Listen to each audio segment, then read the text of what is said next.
Layari laman rasmi Liga Isukan nombor 1 Malaysia untuk dapatkan maklumat terkini dan lengkap. Layari laman rasmi MPL Malaysia sekarang. Ayo kita bersama menaikkan mutu MLBB di Malaysia. Jangan terlepas kemas kini Liga Academy rasmi MLBB Malaysia, MAL Malaysia.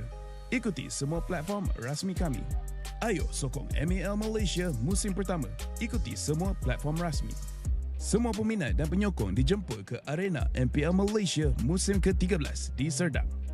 Anda berpeluang berjumpa dengan pemain kegemaran anda, kumpul tanda tangan eksklusif dan sertai kempen Fan of the Season. Interested in knowing more about player performance and be a part of MPL Malaysia? Visit the website of MPL Malaysia's #1 esports league for the latest news and league updates. Don't miss out on updates from the official MLBB Malaysia Academy League, MAL Malaysia. Follow all our official platforms. All fans are invited to the MPL Malaysia Season 13 Arena in Serdang. You will get a chance to meet your favorite players, get exclusive autographs, and join the Fan of the Season campaign.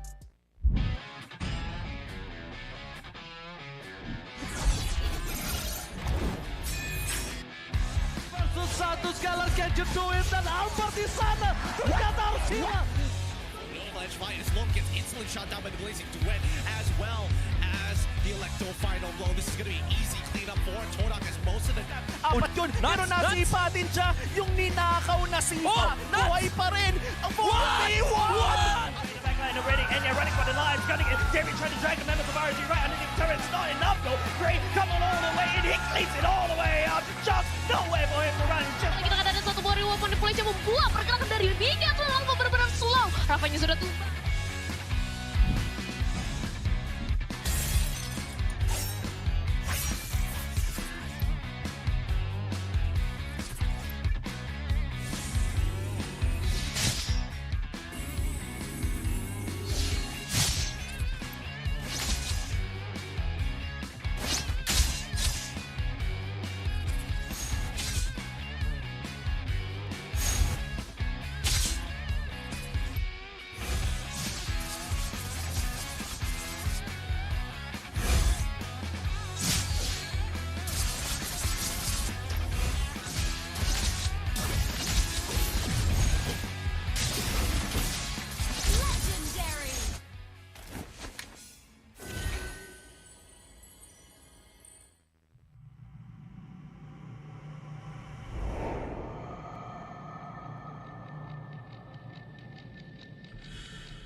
Menang, kalah, pressure, harapan, skill, mistake, dah ready.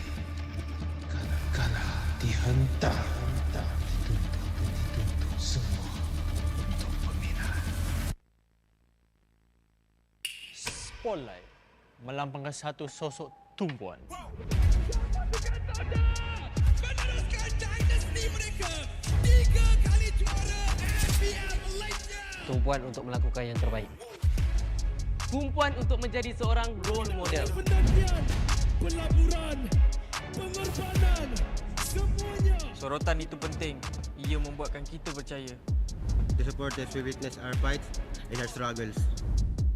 Memikul harapan untuk mempertahankan kemenangan. Menjadi cabaran terbesar untuk mencapai matlamat kami. Pastikan kemenangan dan kebanggaan dikecap di rumah kita. Harapan masih terpahat di hati. Untuk menjadi juara. Kembali merampas tahta. Meneruskan legasi kami. Di bawah cahaya, semuanya menjadi lebih jelas. Underdog, kuda hitam? No, kami adalah Monster Vicious. Cahaya impian telah menerangi pentas ini. Kejayaan bukan lagi dongeng. Not just a dream. Ia arti harapan yang sebenar. Mungkin ada yang sangka bahawa harapan ini akan hilang. Tapi bukan kami.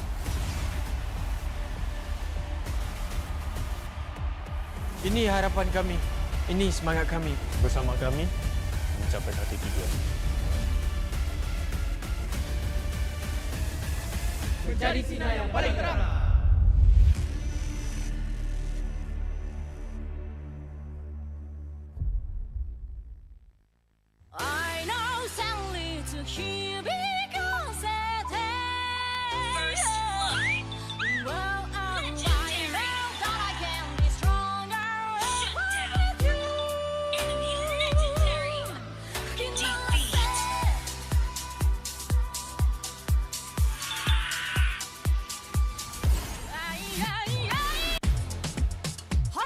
prepaid 5G serba baharu.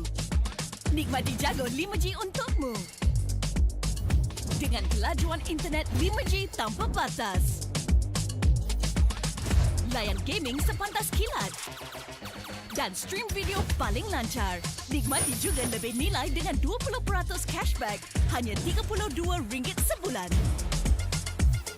Dapatkan sekarang.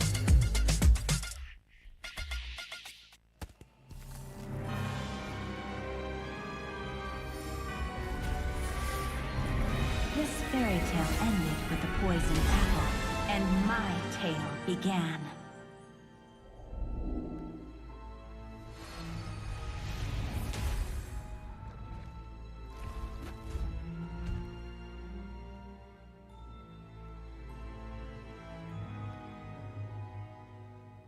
A princess in a tower is just a bird in a cage.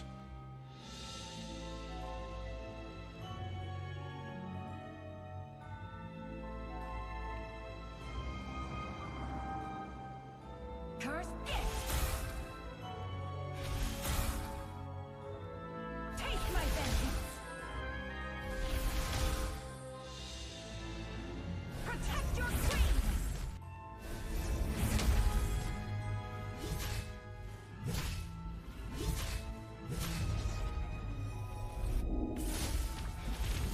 Kneel before your queen. It won't take long, I promise.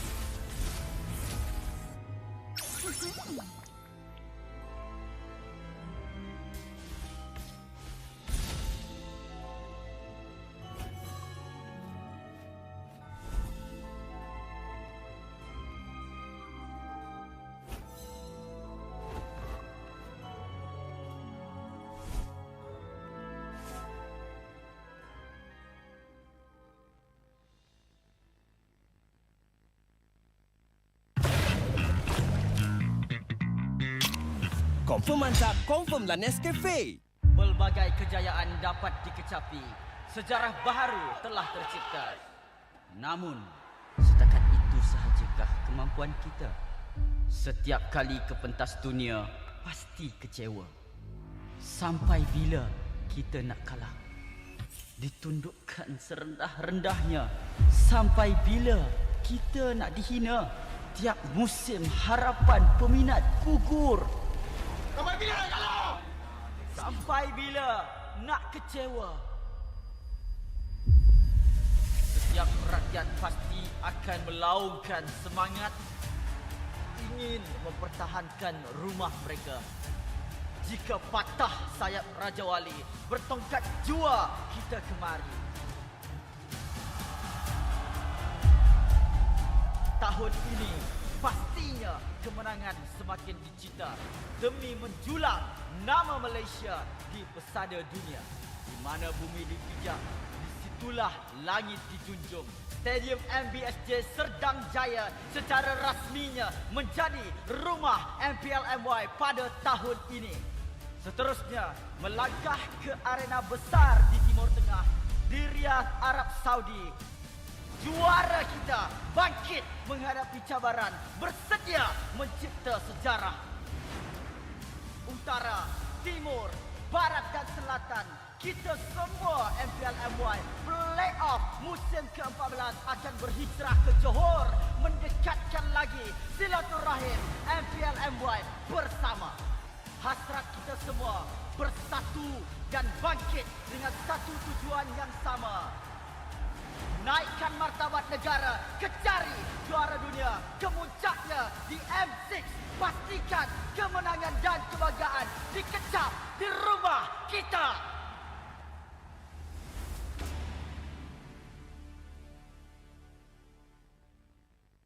I know sadly to hear because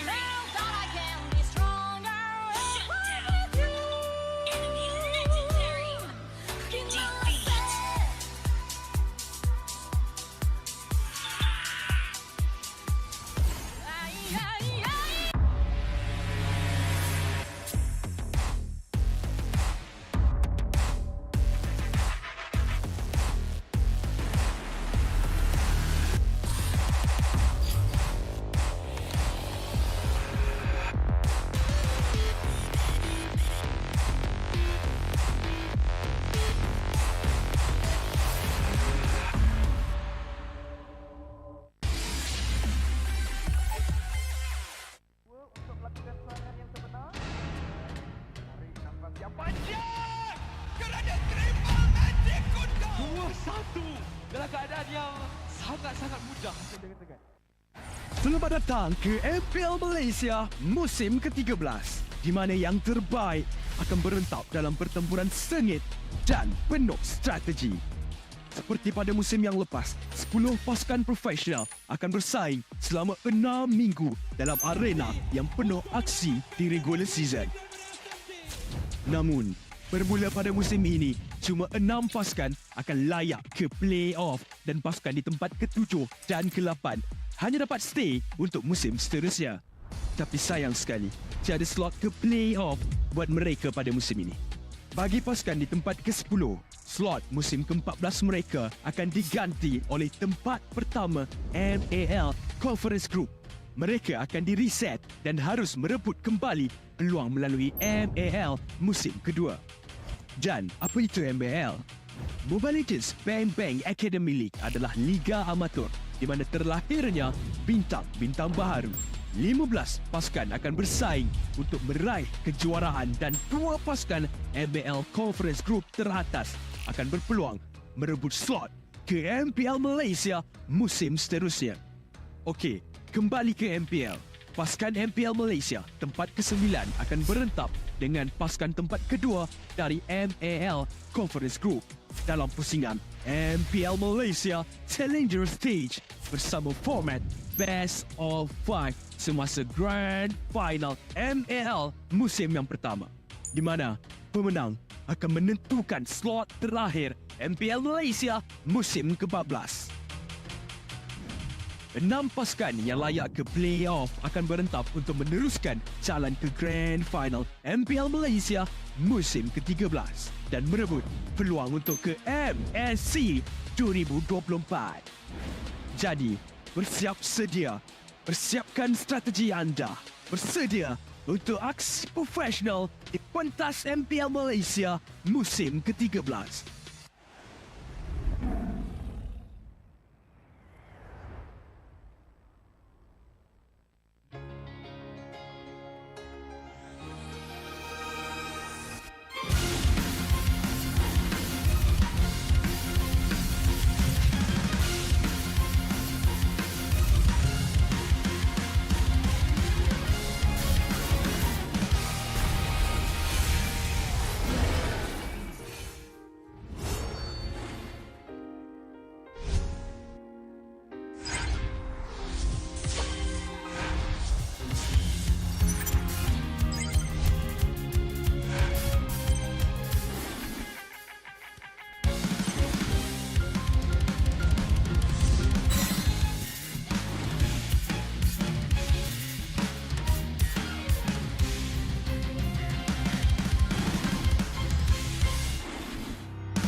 Berminat untuk mengetahui info lanjut mengenai prestasi pemain dan jadi sebahagian daripada MPL Malaysia?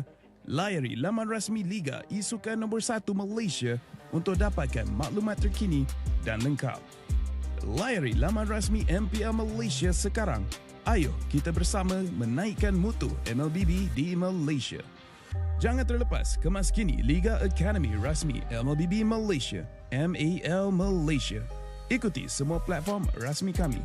Ayo sokong MPL Malaysia musim pertama. Ikuti semua platform rasmi.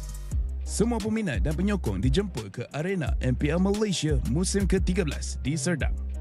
Anda berpeluang berjumpa dengan pemain kegemaran anda, kumpul tanda tangan eksklusif dan sertai kempen Fan of the Season. Interested in knowing more about player performance and be a part of MPL Malaysia? Visit the website of MPL Malaysia's #1 esports league for the latest news and league updates. Don't miss out on updates from the official MLBB Malaysia Academy League, MPL Malaysia. Follow all our official platforms. All fans are invited to the MPL Malaysia Season 13 Arena in Serdang. You will get a chance to meet your favorite players, get exclusive autographs, and join the Fan of the Season campaign.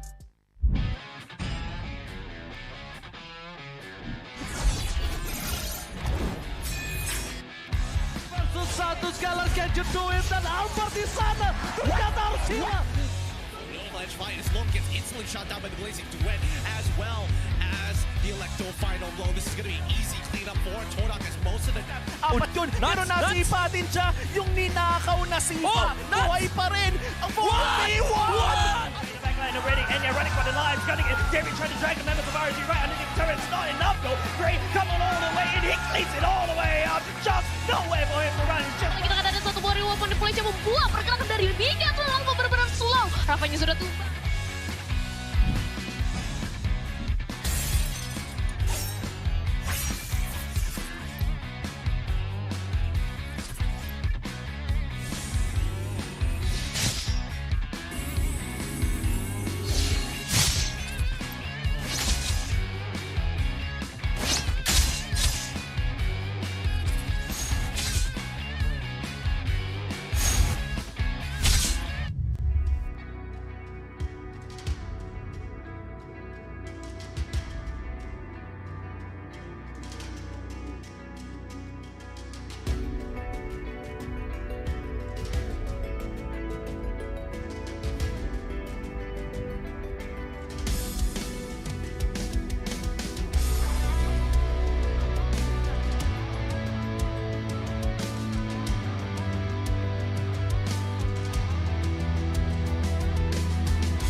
I'm a rock star.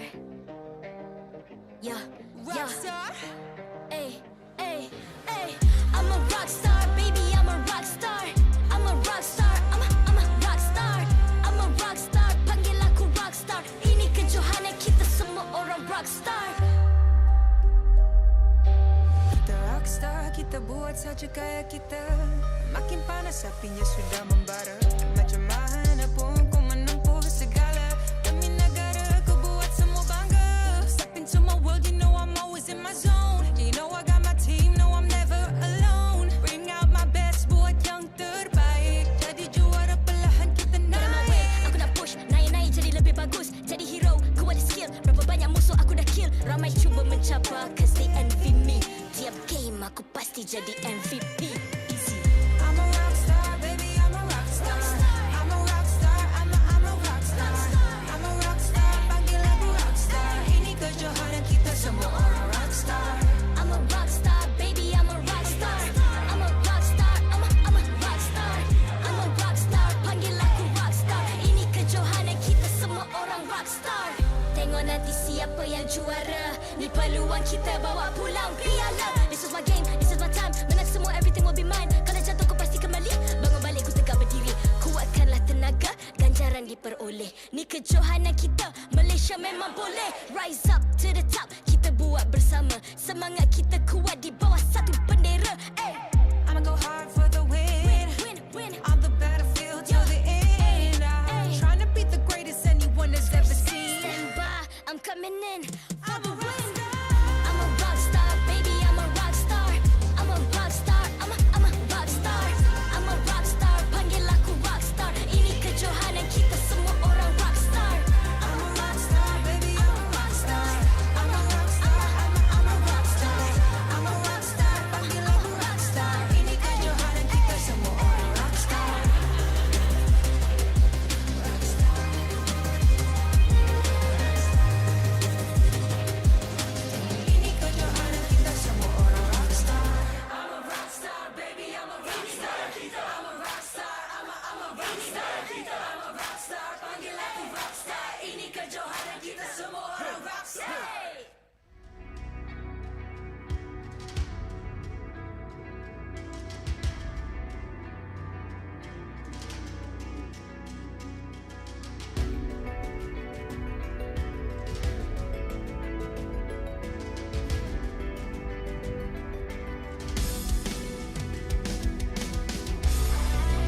I'm a rock star. Yeah, yeah. Ay, ay, ay. I'm a rock star, baby. I'm a rock star. I'm a rock star. I'm a rock star. I'm a rock star. Panggil aku rock star. Ini kejohanan kita semua orang rock star. Kita rockstar, kita buat saja gaya kita. Makin panas apinya sudah membara. Macam mana pun ku menempuh segala. Demi negara ku buat semua bangga. Step into my world, you know I'm always in my zone. You know I got my team, know I'm never alone. Bring out my best, buat yang terbaik. Jadi juara perlahan kita naik. Aku nak push, naik-naik jadi lebih bagus. Jadi hero, ku ada skill. Berapa banyak musuh aku dah kill. Ramai cuba mencapai, cause they envy me. Tiap game aku pasti jadi MVP. Easy. I'm a rockstar, baby, I'm a rockstar. I'm a rockstar, I'm a rockstar. I'm a rockstar, panggil aku rockstar. Ini kejohanan kita semua orang rockstar. I'm a rockstar, baby, I'm a rockstar. I'm a rockstar, I'm a rockstar. I'm a rockstar, panggil aku rockstar. Ini kejohanan kita semua orang rockstar. Tengok nanti siapa yang juara. Ni peluang kita bawa pulang piala. This is my game, this is my time. Menang semua, everything will be mine. Kalau jatuh kau pasti kembali. Bangun balik ku tegak berdiri. Kuatkanlah tenaga, ganjaran diperoleh. Ni kejohanan kita, Malaysia memang boleh. Rise up to the top, kita buat bersama. Semangat kita kuat di bawah satu bendera. I'ma go hard for the win. On the battlefield till the end. I'm trying to beat the greatest anyone has ever seen. Stand by, I'm coming in for the win. I'm a rock star, baby, I'm a rock star. I'm a rock star, I'm a rock star. I'm a rock star, panggil aku rock star. Ini kejohanan kita semua orang rock star. I'm a rockstar, baby, I'm a rockstar. I'm a rockstar, I'm a rockstar. I'm a rockstar, panggil aku rockstar. Ini kejohanan kita semua orang rockstar.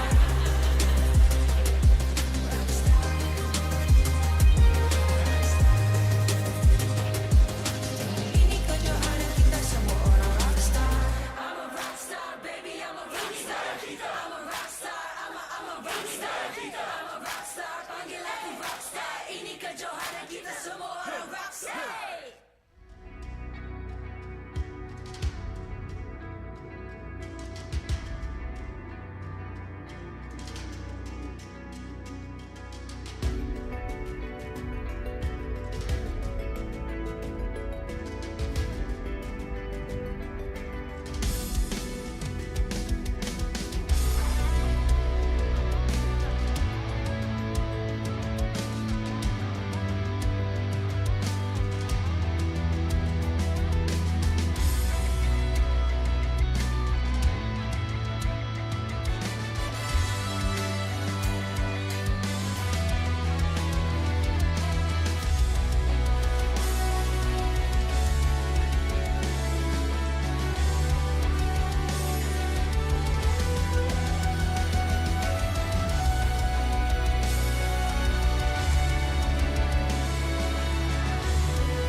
I'm a rock star.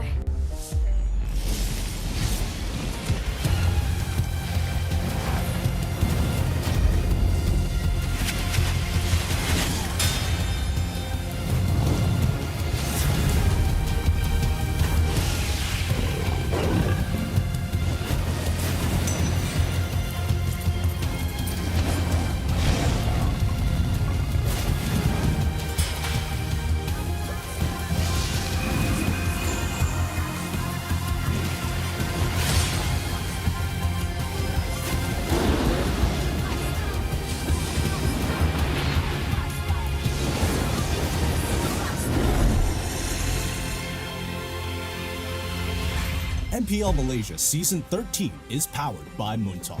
Enjoy a superior 5G network and lightning-fast gaming experience only with our official mobile internet hotlink. A big shout out to ROG Phone 8, the official gaming phone, for keeping our players at the top of their game. Grind on with Nescafe to keep your gaming spirit going. Thank you to all of our sponsors and partners for your support in MPL Malaysia Season 13. Welcome one, welcome all. This is Seru Saturday for MPL Malaysia Season 13 on the English desk. So today we got 3 people here, 3 pips. My name is Afel, this is Tafa, and this is IC Baby 1-2. How are you feeling? I'm feeling really, really good here, and I'm really excited to have English desk to have 3 people. Yeah, it's a very, very good thing. I've been asking for this right now, and finally we get to work with the one and only Ayman Lafel. Yes, I am. In fact, just one person. How about you, Stafa?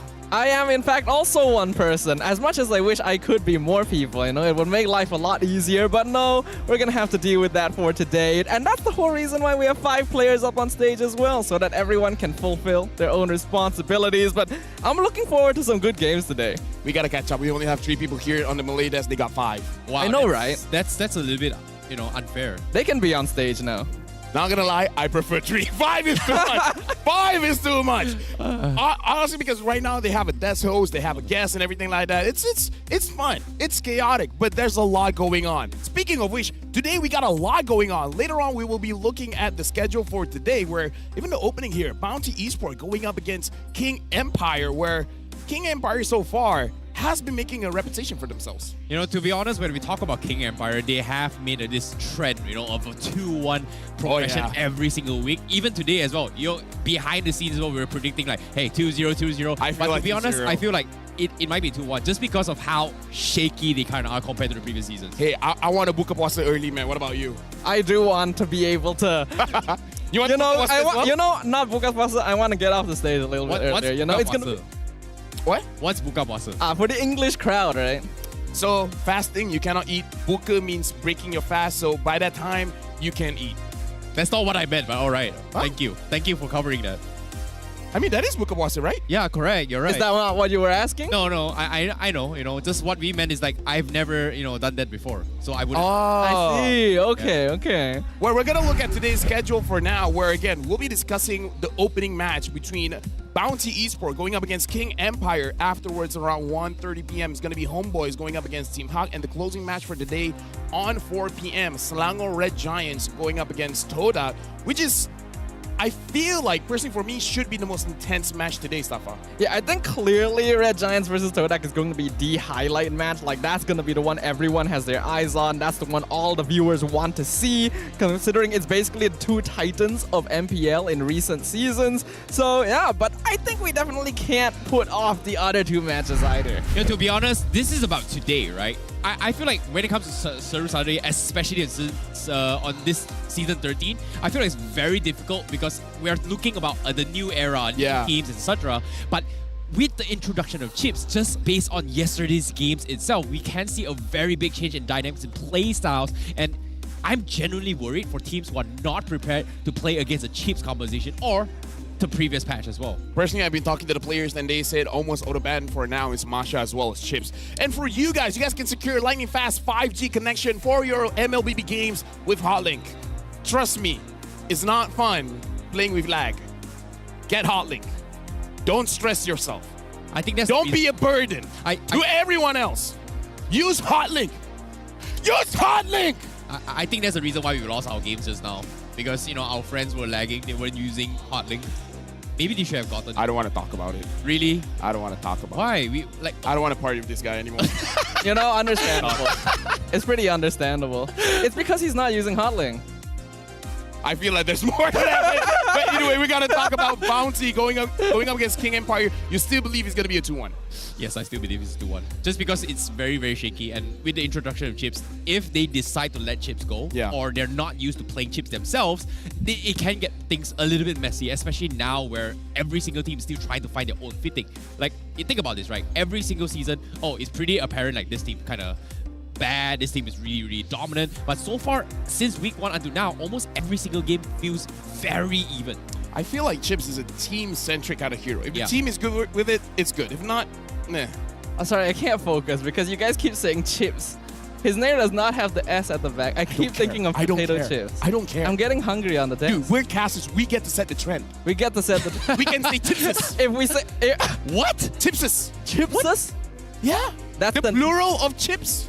is Chipsus. chipsus. If you have, if you go to the classic game, So one chip on your team, another chip on the other team, Chipsus. So CHIPES. And then SES. SES. All right. Interesting. Chipsus. Anyways, we got to talk about Bounty Esport here. The King's Bounty. Can KGE continue its winning streak? And the thing is, can they continue losing the first game and then winning the other 2 games after that, Stafa? Are you asking me if they can? If I were, I would answer that yes. They definitely can. Is that like, I don't know, They are capable of it, but do I want them to do it? No. You know, to be honest, when we talk about this matchup, right, when it comes to King's Bounty, I personally felt like Bounty Esports had a very, very strong chance previous weeks. But now, with a little bit of changes, we talked about changes as well. Dominus not playing. Exactly. Dominus not playing here. Introduction of a brand new player. We don't really know who he was. And the only thing we know is that he is from Sarawak. That's about it. So I'm a little bit worried about that because chemistry is a very, very important factor when it comes to playing in MPL at the highest level. Karakuri is from Sarawak. I don't like the guy. Whoa. I see. It's pretty straightforward. I mean, we are on the English desk. They don't have to hear it. Karakuri doesn't know. Doesn't know. Actually, I told it to it in front of his face. Oh, right in front of this his is what a face. man do. This is what a man does. Okay, so why do you hate him? Why you don't like him? Because he's Sarawakian. Whoa! Just because all the Bounty Esports fans are going to storm the desk. I don't hate Sarawak. I've never been there before. I'm sure it's great. I just hate Zan. Okay. Okay, It's one of those makes things. more sense. It's one of those things when you're like best friends. When you're best friends with someone, you're just like, I hate you for the sake of hating. So you have a love-hate relationship. Exactly. Fair enough. But now, speaking of King's Bounty here, I feel like King Empire is in a situation where it is possible that Bounty Esports actually takes a game. And I feel like just because of the trend itself, they will lose the first game. Second game is the best time for Bounty Esports to pull out like some pocket strategies. We've seen pocket strategies from Homeboys yesterday. Do you guys think that King or Bounty is going to be bringing something to the table? Well, with that being said, I kind of feel like we got to invite both teams onto the stage because we can't begin without them. Bounty Esports. Despite being a new team, their lineup consists of solid and experienced players. With 2 Filipino import players, can they achieve their first victory in MPL MY? Representing Sarawak, let's go, Bounty Esports!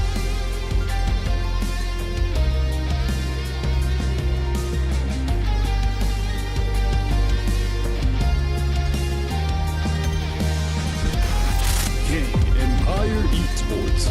A fairly good start to the new beginning as a new empire is being built. Can the combination of legendary players prove effective for KGE to continue their path of conquest? Here comes the Kings. Let's cheer for King Empire.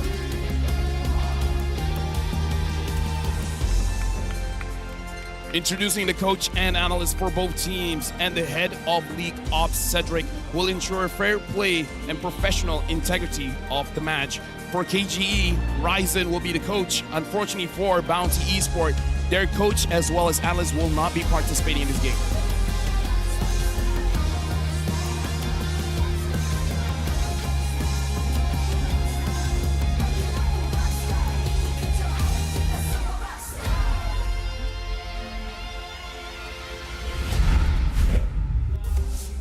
And now we got to talk about it.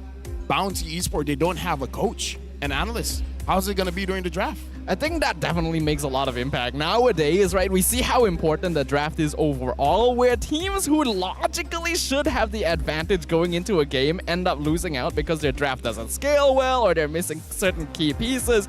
So the players obviously have the experience to draft for themselves, but without a third eye from a coach, I feel like it's going to impact them pretty bigly. No, I'm genuinely worried about this. Like it was already shaky to begin with from week 1, but now having a brand new player with which quote unquote, we have not seen this player played in any professional setting, regardless of amateur as well. So I feel like this is going to be a very scary time for them as well, considering that they don't have an analyst, they don't have experienced players. This is going to be a risky bet, especially against King's Empire.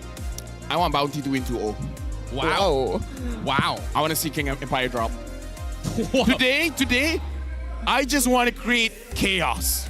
You want... Say things that I shouldn't say. Who in KGE should Bounty target in the draft? Ooh, Smooth? It's a good question because lots of teams have tried to target heroes on the side of King Empire, but they have such clean like signature picks. Smooth on the Benedetta, Sasa on heroes like the Brody. We've seen like exactly what all the other players are capable of bringing. X-Win on the Grok. It's very difficult to target anyone specifically. I think when it comes to target as well, based on track record, almost all the games against KGE has been targeted specifically on Smooth's hero draft, right? I feel like they have to switch a different approach and actually target X-Win, because if you think about it here, his Grok has been a key winning factor in all of King Empire's games. I'm going to challenge both of you. It's Deto's Novaria. Oh yeah, that was it's also true. That is That's also something. I think Dato has a lot to prove in this week in particular as well. I'm looking at the BM desk. Karakuri isn't there, so I'm all Sarawakian today. That is my new nationality. I thought you were against Sarawakian. If Karakuri is here. Oh. Karakuri is the if condition. Yeah, so Karakuri is here, hate everything about him. If he wears black, I hate the color black. If he wears white, I hate white. If he's wearing glasses, I'd hate both y'all. Whoa. Whoa. So now that he's not here, I love everything. Yeah, it's a good thing he's not wearing glasses. You know, I'm glad he's not here then. No, he does wear glasses. He wears he does? He wears shades. Oh, yeah, he wears shades. Oh, he wears shades. he wears shades cool. now. Do shades, would glasses not count cool if he anymore. wears shades? Yeah! No, because legit, he wears the glasses and then the shades. Ah, okay. I guess it does count. Do you see how I hate everything that he does? Because he's so cool, man. I can't see because I have glasses. Maybe you should change his name, Kuribon. Or is it Karabon? What? Karabon sounds good though. No? No? I don't get it. Bond. James Bond. Hello? Oh, Bond. I kept thinking of it as like Bond attached to his name. Yeah, that's not a financial... I feel like I hate someone else now. I don't blame you. I feel like I'm crazy. Great. Now let's get back into the game here. Bounty Esports. We have Aziz, Xbox, Panda, Yuna, as well as Young Lord, where I think it's pronounced as Habos here for Xbox, even though it's spelled like that. Habos, he's the in-game leader for this game. That is quite surprising. I actually didn't think that Havos would be the in-game leader here. You would normally expect that to be more of a position that's more centralized, like the jungler or the roam more commonly. So the EXP lane typically kind of separated from things. Interested to see how that affects dynamics. Now, as for their opponents here, this is going to be, the stats here, I'm curious to see whether or not are they going to prioritize the Paquito now, because we've seen a little bit of succession in the Paquito in general, and so far, I feel like it's just a good pick to be flex overall. I feel like Habos plays very well in the side lane. The only problem is when he has the Paquito, the team doesn't have enough damage. Not that the Paquito doesn't have damage, but he doesn't join the fight a lot. I think that's fine personally because EXP lane does have other responsibilities. It's kind of up to the rest of the team to pick up the slack. I think he's the only XP in-game leader in this league, right? If I'm not mistaken, majority is like gold lane. But never mind that. Let's talk about their opponents right now. We have Dato, Sasa, Smooth, X-Win, as well as Sutsujin coming in from King Empire Esports with Sasa as the in-game leader. I mean, he's been the in-game leader for a lot of teams where his shot call has been very solid for the team. I think he's mostly shot calling for the fight. Like, I feel like Lord, sometimes he can give it to someone else, but mainly I can fight, I cannot fight. He's the one that you gotta rely on. Yeah, he's a very reliable player to like bring things back when necessary. We can see his average GPM is pretty high overall. Now, don't get me wrong with what I'm about to say here. I do love Sasa as a player, but I feel like him as a person? No, I have not met him. But what I'm saying is King Empire has kind of pulled in some bad habits from Team SMG, taking the game a bit too safe and slow sometimes. Hey man, you can't spell Kage without KGE, man. You're not wrong. You cannot. Yeah, that's true. The Kage, man. Yeah, now we're looking at Smooth here. And again, Smooth has been carrying the games a lot for the team, but I still feel like the Novaria has to be respected. X-Win, we've seen when you ban out the Grok, he's going to pick up something like the Kaja. So now we're going to jump straight into draft where KGE is going to be first pick and Bounty will be second pick. If King Empire is first pick, that means that the Novaria instantly becomes a big question. Detto was able to first pick it in 2 games last week, and KGE were able to win both of them in a comeback victory reverse sweep as well. So Bounty Esports has to be very wary of this. We are seeing the shift in bans now with the Masha being removed in the first priority and the Exborg as well. So some of that smooth targeting right off the bat. This is a little bit interesting as well. I was expecting them to actually shift their focus on towards X-Wing as well as smooth priority ban. Benedetta is still kind of in the pool, but at the same time, they've not really shifted from yesterday's trend or even last week's trend as well. Chips is just completely being ignored, and this is kind of surprising. I wouldn't be surprised to see Kage kind of bring into the table because just because of the fact of how X-Wing has been doing so well in both his heroes, which is the Grok,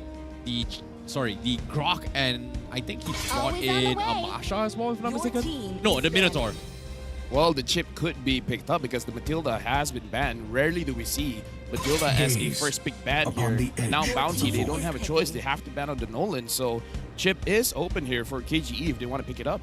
Yeah, chip is open. We do see the Joy being banged out already. So yeah, King Empire, this Novaria worked very well for them last week. Like mentioned, Detto was able to basically secure both games for them. This does leave the chip open now for Bounty Esports and might open up the map a little bit for macro play if they decide to go for that angle. Well, do they have enough training with it? Because again, Chip is a team-oriented kind of hero. I think it's more focused on towards his game sense, just because of the fact that they have to take advantage of the portals on 4 different spots, which is very, very unorthodox based on usual formations when it comes to holding jungles, etc. So it gives you a different angle to work with. It feels like if you're not comfortable with it, you are going to get messed up. But all things considered here, CC as well as Bharat's being prioritized coming from Best, instantly showing their jungler as well as the XP lane. This is pretty ballsy, to be honest. Like, I feel like King Empire is in a situation where they can just pick whatever they want for smooth right now. Yeah, but here's the thing, Bharat has been a priority pick here, but again, can be countered by the likes of Carry as well as Dyrov if KG has it in them. But I kind of feel like having the Fredrin is a little bit more solid here, especially comboing with the Novaria should be pretty good. I'm looking at Fredrin here, if not the Fredrin, maybe even the Baxia. Yeah, I think I would personally prefer the Baxia. I definitely am not feeling Fredrin quite as much these days because overall the Bharat is a pretty good matchup into him. Still safe if they want to go for it, and it looks like they will lock that in, but we also see Smooth getting that Benedetta. So instantly 2 signature heroes from the side of King Empire and really good macro opportunities with the Benedetta and the Astral Echo, which we've already seen in the past CC cannot match up against. Yeah, Benedetta is a shadow counter towards CC just because CC cannot counter the win condition of the Benedetta. The Benedetta, the moment she feels like I can't win the lane, I don't have to stay in lane. Well, CC doesn't really have a choice. And at the same time, the wave clear on CC is really terrible. That's really bad. It's really good for ganking and team fights, but you know, split pushing, Benedetta just one-ups that. But I like the safe choice coming from Bounty Esports as well. They're going for the Vexana. But personally, I feel like the biggest threat here is going to be who is going to be the roamers, because both sides, they haven't really done it, picked it up, and as well, I wouldn't be surprised to see the chips. I want to see the chips, to be honest. Please don't ban it. Let it through. Now, honestly, talking about the roamers, the Grok is still open, the Minotaur is still open. We haven't seen a lot of Tigreal for this season, but I'm thinking either both of those heroes should be banned out because X-Men has been showing quite a lot of good Grok plays. Yeah, Grok definitely needs to go. He's gotta go. If you don't ban the Grok here, you are disrespecting the man. As for, I think Minotaur is also worth considering, but I think Bounty might want to lock that in for themselves since they have first pick, second phase here. Tigreal, probably not the best matchup into the Bharat, so I don't think they mind that too much. But unfortunately for you, Terrence, chips are gone. I hate this game. Like, I feel like this is the worst possible time to work with. But at the same time, you know, I'm glad. You know, they're respecting this. You know, they don't really want to deal with it here. I feel like the next ban is either going to be the Grok or Carry, just because of the fact that Bharats do need, like, you know, I think you talked about this as well, Rafael, yesterday, about the true damage meta, which is, you know, the X-Ball, the Carry, etc. I feel like these are ways to actually deal against the Bharats very, very easily. So I'm just curious, are they going to prioritize the Carry ban, or are they going to just straight up, X-Win, I'm done with your Grok, play something else? Yeah, I kind of feel like Bounty is in a premium spot here where they can pick their roamer first and then see what Sasa picks up and then try to counter it. Because if they pick up something like the Carry, then they can fight back with either an Atan or a Harif. Yeah, I agree. I don't think Carry needs to be a big Ooh, they banned. They banned the 0% win rate Arlet here. Okay. They want to keep it at 0%. Yes, they do. I feel like this means they want to grab the Grok for themselves, right? Wait, it's like, do they know something I don't? Is this potentially like them expecting X-Win to bring in an Arlord roam? I mean, to be fair, outside of the region of Malaysia, it has been performing very well. It's just that, I don't know, something about us. But his Grok has been a menace for the past few days, so I'm really surprised. Oh, wait, what? Huh? KGE banned the Grok themselves? I mean, this is smart. If Bounty Esports lets the Grok out of everything true, it's obvious they want it for themselves. So King Empire is going to put a stop to that, say, no, we're not going to allow this. This does limit the roam pool quite a bit. We've seen X-Win play the Kaja. The Ruby is still open. Yeah, I'm thinking of the Ruby before Bounty. 0% win rate as well, but Rafaela is pretty solid here, making sure that the Barats has a lot of speed ups and slowing the enemy down, so they will get stomped by the Barats. I'm not a big fan of the Rafa. Like, I understand the mechanics behind the Rafaela as well as the Barats, but I'm just not a big fan because of the fact that if you miss those timings with ult, you're pretty much it. Yeah, it's a pretty easy one, but if you were compared to outscaling in terms of range compared to zoning as well, etc., he's not exactly the best to work with. So I'm not a big fan about it. I'm swimming. Okay, you're still keeping it open. All right, you're going for the Natan instead. I think this is very smart here. I don't want to see Sasa picking out the Claude just because it is 0%. Please no Claude, yeah. I think I would much prefer carry in this position. Now that the Natan is gone, King Empire might want to grab that. They do lock in the Guinevere. So this is excellent Guinevere. Yeah, probably. Oh yeah, we've seen a lot of Guineveres last week as well, and so far he has won a lot of games. And Roger. This is something I really like. So this is a jungle Roger? No. Gold lane. Roger. Gold lane. Yeah. Jungle Frederick. Yeah. Okay. This is not bad. Sasa has brought Hellcrit before, like years and years ago, so he's pretty good with the melee heroes as well. Yeah, I think it's a great position to be in because there's not a lot of ways for them to catch up to the Roger as long as he times his entry correctly. But the Tigreal may counter that here. The Tigreal's not so good against Bounty's lineup, but it's pretty solid against King Empire's lineup. So I do quite like it as a last pick here. So, going into the game, Terrence, what are your initial thoughts? You know, to be honest, I really like the drafts coming from both sides. Like, they have clear counters and ways to initiate the fight as well. But personally, I do like King Empires a little bit more just because of how terrifying Roger can be. Oh yeah, Roger's terrifying. The Benedetta coming in from Smooth is terrifying. X-Win on the Guinevere, a little bit of a head scratcher for me because it's a good pick, but I've never seen him on it. Yeah, it's a switch up. He's only played Grok, Kaja, now Guinevere. I'm interested to see what will happen on the Land of Dawn. Agreed. And without that further ado as well, to start things off on Saturday for Game 1, we are going to go into King Empire versus Bounty Esports. You know, I've never heard anyone refer to it as Saturday Saturday. You know, it's not bad, actually. Yeah, let's jump into the game. Looks like the junglers are starting on opposite paths here. Wait, no. They're just starting. I'm trying to figure out. I think they're starting on the EXP. So maybe the goal lane is where they're gonna have a little bit more of a skirmish later.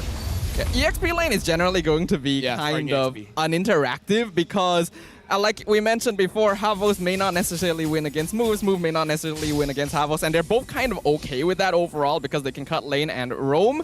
Gold lane is where most of the impact is going to be because if you're able to get farm and kills on Sasa very early on, he instantly outscales Natan until like the 8th minute. Yeah, X-Win right now trying to figure out where Yuna is and trying to slow him down. When it comes to slowing him down, it looks like it is quite effective because we see Susujin already invading the jungle of Bounty Esports. Yeah, this is really nice as well. I like what X-Win is just doing just because of the fact that it's only level 2, right? Like, it's got level 2, it's got 2 spells, it's got a lot of mobility, and there's nothing really much Bounty Esports can do. Yanlor, he's trying to kind of mirror this, but it's just not working out. And Yuna, he's already level 3, you know, he's taking a little bit too much damage, and a lot of harassment if you think about it. Yuna is level 3 while Susujin is level 4. That by itself already shows the effectiveness of the rotation coming in from King Empire. And the thing is, Yan Lord, I feel like if he wants to mirror, he should find the Frederick, but he was not looking for the Frederick just now. Yeah, I think Yan Lord did try. I think he arrived a little bit too late to actually get the buff, so I'm kind of wondering how his timing was. Did he try to leash for Yuna or before that? because of that, he ends up being a little bit slower, and because of Guinevere overall has a bit more flexibility and damage as a roamer, like before level 4. You can see how that would impact how fast their respective junglers are farming. Well, bottom lane here, we do see Exis, providing a little bit of cover, Smooth taking a little bit of chip damage, but the turtle already down towards half HP. Great out here coming from Dato. Win. Oh my god, just outside the hitbox as well. He's going to connect on Yanlord, and you do get the kill. That's going to be first blood in hands of King Empire. I'm gonna say if that were me, I would be furious right now. That did not look fair. Literally the edge, like Yanlord was touched by Guinevere's like pinky toenail or something. Hey, you know what? That's what happens when you have the Astral Echo, man. It makes the game true. a little bit unfair, yeah. It makes you faster. Honestly, it looked like he was at the edge, but there's actually more range that he can work with. Well, hold on though for now. Implosion being committed onto his X-Win. Everything has been duked out just for a roamer. A very, very big commitment coming from Bounty Esports, which is kind of surprising. And now Yanlord, he doesn't have anything to work with. He's going to get dived on. Now, King Empire, they're not too happy about this, but somehow he manages to survive. He's going to get out. Yeah, but Yanlord, seriously, he was overextending there. Even though you're in your own jungle, but it's still very dangerous going up against King Empire, where they have a 1,200 goal lead. Bounty Esports, they kind of have to group up a little bit faster here around the Barats. Use the advantage where once the Barats is big enough, you can tank basically anyone, right? They gotta find a way to get some kind of early advantage around Yuna, because right now they're not really playing around him. Yeah, I'm noticing that as well. Bounty Esports, in the past, we've seen them to be quite an aggressive early game team. I think they're trying to take a step back because they've been punished for overextension in the past. But this is creating some weird miscommunications in terms of their positioning, where Yanlord thinks, as long as I'm in my jungle, I can provide some vision. But he's not... Oh, hold on. Okay, Havas is taking a little bit too much damage. Appraisal trap to connect the dot. King Empire, they will get the kill. But now Yanlord, he's going to get pinned up as well. X with chain stunts. Buys enough time. Force move to get the kill, and just like that, Bounty Esports, they just walk out and do absolutely nothing for that. Talk about miscommunication, because we saw Yuna was in the jungle, and then we saw Habas trying to back him up. Yuna already left, and Habas was still there. Yeah, the movements from Bounty Esports are feeling kind of sluggish. King Empire definitely looking a lot more coordinated here. They have good catch with X-Win, and their heroes definitely can do a good amount of damage and roam much faster with examples like the Benedetta. So Bounty Esports are just kind of falling one step behind every step of the way. And now with a 2K net worth lead right before the 5-minute mark, King Empire Esports are looking very comfortable. Yeah, this is not looking good for Bounty Esports. Like, you can even see in the minimap as well, Smooth is already thinking of cutting the creep waves all the way far back. And again, he's always one step ahead of Havas. And right now, King Empire, they're giving a lot of farm over to Sasa because he's basically clearing the gold lane as well as the mid lane. And now even Smooth is rotating a lot. So King Empire, they're having a lot of freedom here to move all around the map. And it looks like Bounty Esports, they're in a position where they can just respond. They can't really move proactively. Like, even Yuna, like, his movement hasn't been changing a lot here. Yes. Speaking of movement as well, he's only level 7 as compared to Susuji's level 9. This is a big, big problem. However, King Empire, they are going to go for a jump as well. X-Wing goes for the bounce. The follow-up is not going to be good because now they have to kind of respect this implosion being used, but it's going to completely whiff. And now, Best, they have to back out. King Empire, Smooth gets a kill onto the Barats, and now another kill as well as Havas tries to trade off a little bit more. X-Wing trades a little bit, but he won't die to the tower damage. I will personally say King Empire did not need to trade for 2 for 2 in that fight. They could have actually backed off a little bit earlier and be quite content with the trade that they got. Though they will maintain their net worth lead because they were able to pick off some higher value targets. Once again, Panda going to be picked off in that situation. We can see that Bounty Esports overall is the stronger team when they are 5v5. King Empire has a lot of ways to split up the map. Looking at the itemization as well. Yep, this is full damage Benedetta coming out from Smooth. Yeah, and it looks like for Sasa here, he's going more of a crit build because he's starting with the Haskell and now having Windtalker as well. A lot of different builds coming in from multiple players playing the Roger. For Bounty, I feel like when we're looking at late game, maybe Panda can do something, but I personally don't feel comfortable playing the late game against Smooth. Oh boy, Smooth, he got the Petrify in. Panda forced to use the entropy to back up, but X-Win knew he was going to be there with the Astro Echo, connects to And that is gotta be the sickest combo ever. Like, that's clean coming from King Empire Esports. That was beautifully done. Smooth waiting for that ambush here. Unfortunately, Bounty not really keeping an eye on the map. I feel like Yanlord should have been checking the brushes there. Not like making sure of that before allowing Panda to push up that far. Set them up for Valor in that situation. That is big as well, but now Sasa, they do get the dive onto his boss behind turret as well.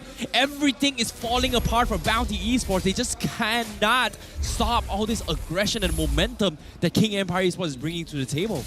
I want to see Bounty Esports moving as a team because they have a lot of AoE here. Because when you look at Integral, you look at the Vexana just by themselves, they have a lot of AoE crowd control as well as damage, but now X-Win again going to be stuck catching onto his Yan Lord. Nothing they can do. X is nowhere to be found. His Panda as well getting dived by the turret, and my goodness. What is that damage there? But at the same time, Wolf is somehow surviving. He gets with the Daytona's welcome. They finally get the trade, but at the same time, X-Wing would not let him off the hook. X taking a little bit too much damage. He will survive, but Yuna will not. And King Empire just completely shredding them piece by piece, one by one, part by part.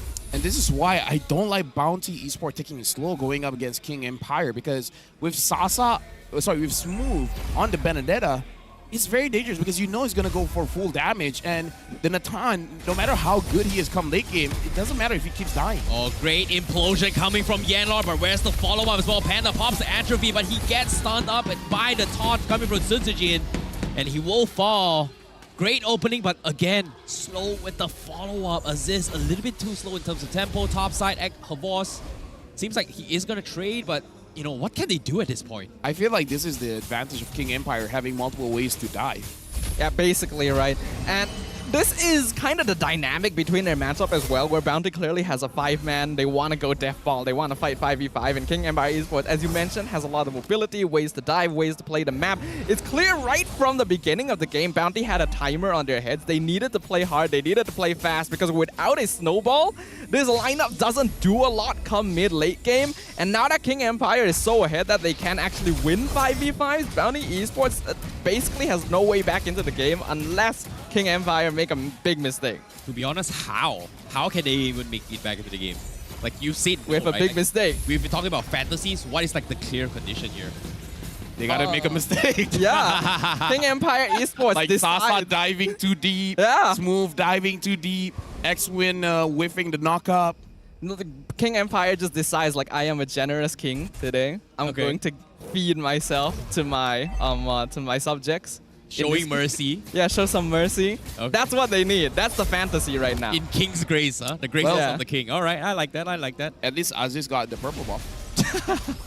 So that's a bit of mercy there, you know? Yeah. Right? Fair enough. I mean, Sasa was attacking it, but Aziz finished it off. Fair enough, but Havos now going to be dropping the out here. Does do a little bit of tick damage on Smooth. It's like he just doesn't really care. And now, here comes the pause. But at the same time, Yuna is a little dinosaur right now. He doesn't have the stacks. I'm a little bit worried on how he's going to frontline later on. I just want to see the crowd reaction, because usually this is their best part. Oh. That is true. Something about MPL and why we love it when the pause comes in. It's something that only happened this season as well. Hey, I wonder why. Only this season. Only, yeah. Like, it's a mystery to me. Yeah, but she's not here today. Who? Who's the she? Oh, wait. She might be. I don't know. She might be? She might be. It's a 50-50. It depends on King's grace. Life is a 50-50. That is true.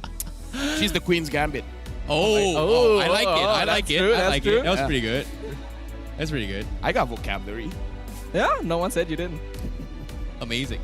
Queen's Gambit. Anyways, back towards the game as well. I do see a lot of fans, a lot of young people, you know, in particular, a lot of kids as well, coming to support their favorite teams. And this is great because now we're starting to hit the stage where we are very, very family-oriented. Yeah, family-friendly. Yeah, family-friendly, yeah. It's always nice to see the crowd grow larger. You like kids? Staffa, you like kids? No. Yeah, same. I thought you were going to disagree with me. I mean, I would, but you know what? I don't hate you, so I'm going to agree with you. Nice. If you say the sky is orange, sure. I'm colorblind anyways. So if Karakuri said he liked kids? I hate kids. Ladies and gentlemen, let it be known, I hate Karakuri. Yeah. But I love Sarawak. But what about me? I love kids. I have a kid. Yeah, would you I love hate my kids. kid? Ouch. I hate kids. We have another name added to the. Is there a list? Is there a blacklist? I see what you did there. Okay. Is there a blacklist? Not here. No, not in Malaysia, no. Okay. Interesting. What kind of list do we have here? I don't know, just the list of people that LaFell hates. Can we shorten that? Is there an acronym for Is that? it really long? List of people LaFell hates. List. Get it? All right. L-A-A. List. L-A-I-S-T. Get it? Like Laced. Like LaFell and List combined together. Laced. Oh, that's pretty good. Okay. Yeah, it's my laced. It's kind of like a waist, but with an L. Yeah. Laced. All right, I like it. So far, it's just 2 people. That's true. Oh, wait, no, 3. I hate Mirko as well. Oh, wow. Screw the guy, man. Okay. Wait. Now we need to add someone from PH as well. Wolf. Okay, now Yeah, that was easy. It's very easy for me. Like, I have my lace. You know, that happened so quickly, I really doubt your lace had 2 people to start with. So just to be clear to everyone, it's not that I hate Sarawak, I hate Karakuri. It's not that I hate Indo, I hate Mirko. It's not that I hate Philippines, I hate Wolf. I hate Malaysia because of Terrence. Wow. So what we need to do is ship all of these people somewhere else. Yes. Then you can focus all your hate there. Go to my hometown, Johor Bahru. Why? I can hit my own place. Why do you want to hate your hometown? I don't know. There's a rumor it's going to be in Johor Bahru. Oh, wait, yeah. Alright. Yeah. There's a rumor, like for next season as well. It's not a rumor. I think it's confirmed already. It's confirmed? We gotta invite them as guests. For playoffs. Wait, is it this season or next No, season? next season. Oh, Next wow. season, playoffs. Interesting. It's confirmed, right? Yeah. So you're going to hate there? I mean, like, if they go there, Okay. I don't think Wolf will come here. Maybe He's not. such a busy man. Such a busy man. A little bit too busy, yeah. A busy wolf. I mean, we have Roger now, though, so he's here in spirit most of the time. I hate him in spirit. Shout outs to Wolf and Mirko. Whenever I say I hate someone, I don't really hate them. I'm a pretty chill guy. Yeah, but you have never looked at me. Not even once. You just want to... I chill for the most part. For the most part, I'm pretty chill. For the most part, you know? I have my limits. There's exceptions to every rule. Yeah. Going back into the game. I like how he has a smile on his face. He realizes he's not what everyone's waiting for. I feel bad for the guy. I think that's Cedric. I don't hate you, man. I don't hate Cedric. Yeah, we all don't hate Cedric. We just don't think too much about it. Yeah. Anyways, back into the game as well. Seems like, when it comes to momentum, King Empire currently 8.6k net worth lead. And I can only imagine it will scale even further based on how the rotations Bounty is doing right now. Yeah. At this point, it's like Bounty has to catch King Empire by surprise, but Sasa with the Purify, well, I guess, except for Sasa, he could potentially catch someone here. Maybe Yanlord can make a play, but hasn't worked out so far. Yeah, the timing has been very clean coming out from King Empire. We've seen Smooth even eye for an ID implosion at some point during this game, so it's very clear that Bounty is lacking experience here going up against this team. Looking at the itemization right now, yeah, full damage coming in from Sasa, coming in from Smooth. Sasa actually nearly full build. It is all crit, which makes a lot of sense here considering that most of the DPS from Bounty Esports is on squishier heroes, so he wants to just be able to take them out one shot overall. The itemization on Bounty Esports not looking to be very solid in comparison. I see Yuna did actually go for War Axe first item as well, so this Barat is less tanky than you'd normally expect. Yeah, honestly, if I was Panda playing the Natan, I'd be so tilted going up against this Roger, I'll just build full defense. Yeah, it is just tank Natan. Blade armor, dominance eyes, all the way through. Yeah, it is going to be a little bit difficult. But now seems like Havosi is going to try and make some space for the team here, but he's taking a little bit too much damage. He is going to get picked off because right now, that's going to be the play that Bounty Esports says that, you know what? Let's take advantage of this. Let's take the Lord. Let's snipe it off because right now, Yanlord is going to be there with the implosion. He's going to buy time and win. And the dude sniped the Lord away. And now, Yanlord is going to try and make a run for it. The Great Escape, can he get out? Yes, they do! They do get the Lord, but X-Men says, I am going to catch Yuna instead. He will fall. They lose 2 for a Lord. Ooh, X-Wing continuing to move up in terms of my top roamers this season, but that definitely should not have happened. I think King Empire may have overinvested. It's fine to send like Smooth and Sasa to chase down Havos, but the fact that no one else is in position to at least provide some vision over the Lord is kind of questionable. It's the philosophy of the king. The king doesn't bow down to anyone. That's true. You already have a king. Why do you need the Lord? Exactly. Well, in this case, I didn't thought of that, but that was good. Thanks. It's more like a sacrificial pawn play coming from Bounty Esports, if you think about it. I don't think they wanted to, but when you're at this stage, you kind of need to. It's like how you play chess, right? If you're too far behind, you have to sacrifice a pawn. I only play Magic Magic chess. chess. A knight. Oh, okay. You both talked at the same time. I didn't know who to listen He to. said he played Magic chess. Oh. But he understands the Queen's Gambit. That is, yeah. How do I do that? How do I know that? I wonder. But at the same time, Bounty Esports, nothing much they can do. They only can just wait for time here. And especially because of the Lord steal coming from Bounty Esports, this is great. Just because of the fact that it is going to buy them like a 2-3 more minutes item to actually progress in those items. And I'm a little bit worried. Is that going to be enough against King Empire? Considering the amount of damage they're dealing right now. No, I don't think so. Again, we do kind of need that King's Mercy. Oh boy. We basically, what we're saying is, if Bounty Esports wants to win, King Empire needs to throw. I mean, with King Empire having the amount of dive potential that they have, it's definitely possible, right? Like, maybe a bad Lycan pounce in. Yeah. Maybe Smooth dives inside the fountain. We just have to, basically, if Bounty wants to win, King Empire Esports needs to make, okay. You gotta make it sound nicer. They gotta bait it out. They gotta bait it They out. gotta bait it.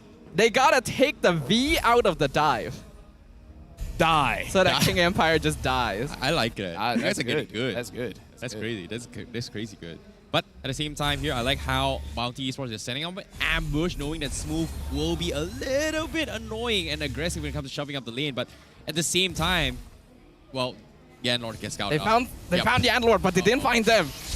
Okay. Do they have the damage though? I don't think they're staying for this. This is Smooth we're talking about. They're not doing it. They're waiting for someone else. Are they really waiting for someone else? No, they're legit saying, if he comes into this bush, we go in. If he doesn't, we'll let him pass. It's like putting a condition on yourself. Like, do you want to go in? Only if he comes in. Okay. If he doesn't, then good for him. I am a merciful God. I am a merciful God. Exactly.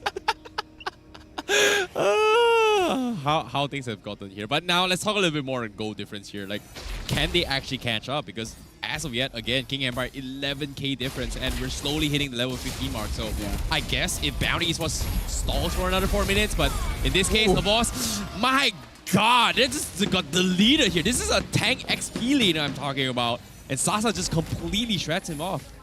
Yeah, it took quite a while, you know. King Empire has been waiting, but Sasa finally, it was time for him to book up puasa. Whoa. So he needed to eat something. Pretty sure Sasa doesn't puasa, but in spirit. This is going to be the first time that King Empire wins game number 1, as it seems. If somehow they throw it, if somehow they throw it, they do deserve to lose. I don't really want you to be the one saying it's the first it's the first game 1 they win. Hey, unfortunately, maybe the trend might not continue here, because as we had King Empire, they've got the Lord knocking in an inhibitor, and now Sujin is taking a little bit too much damage. He's got half a great shield, and he's thinking about using the big, fat, juicy Appraisal Drab, but as we had best, they're not giving it to him here. They are going to focus on the Lord, and just like that, King Empire, they'll settle with an inhibitor. They go for the second wave of push as well. And then are still waiting here. X-Win. No, he got caught by Yuna with the Daytona's welcome. And now here comes the implosion. The counterplay comes in. They take down one. Yuna will fall, but at the back line, Smooth will clean out the rest.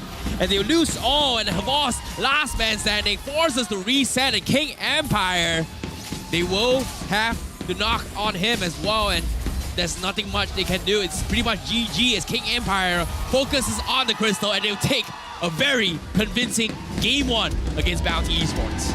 King Empire winning game number 1 despite all odds. They're like, no, losing game 1 was just a fluke. This is week 2. We're a different King Empire. I do like this. It's a much cleaner execution overall. A team with a lot of confidence. I feel like they could have afforded to step on the gas a little bit towards that late phase. But well, this is King Empire style. Wait for it, slow, steady, but safe. And they're able to claim out victory in game number 1. Well, it was clean. Now we just got to see if they can keep it up. Yeah. You know, to be honest, seeing how convincing the game it is, do you guys think it was a draft issue or is it a macro issue? I feel like it's a it's the draft led into the macro. Yeah, kind of both. It's I feel like you got a draft, but you're not playing with your draft, if that makes sense. Okay. Right? They should be playing around the Barats, but they didn't. They just couldn't, you know, considering how X-Wing was stopping them in terms of level, right? Like, ever since then, everything just kind of went south, especially from the first blood onwards. Yeah, I think Bounty Esports definitely looked like they lack direction overall this game. I think the effects of having a new player come in and not having the coaching staff behind them to really set a direction impacted them pretty heavily. And because of that, we can see King Empire take advantage of it, and Detto again getting MVP of the game. We gotta start having a counter of how many times he gets the Novaria first pick. I mean, like, in your team, you got stars like Smooth and Sasa, and you get the first pick, man. And he hasn't died, I think, ever on the Novaria yet. Yeah, he's just don't very think so. Yeah, I don't think he died at all using the Novaria until now. I mean, it's just week 2, but, you know, imagine this. It's still impressive. It's still impressive. No, I agree. And on top of it all, the times that where there was an attempt to take his life, he was just out juking all of them. So I really like how Detto is here to showcase himself, that he's here to prove that he deserves to be part of the MPL League. I think viewers have definitely had questions about Detto for a very, very long time. I had questions. I think all of us had questions, right? And I think Detto has provided a pretty good answer to them this season. Having a hero such as this makes him very effective. 100% kill participation, pretty solid. 100% win rate on a first pick Novaria as well in a season where Arlet and Claude are 0%. I think that speaks for itself. You know, at the same time as well, Detto, he may have played the gold lane here, and he's always been begging for a chance to showcase himself to play as a mid lane mage. And now, for him to actually play it in a proper team, he's just showing why he's adding so much value as a mid laner. And I like this. So now we gotta ask a different question. All right. What else does he have in the tank? What if the Novaria gets banned out? What if their second pick? You know, genuinely, that is a very That's a good question. Like, I want to see Detto shine on other mage heroes as well, but as long...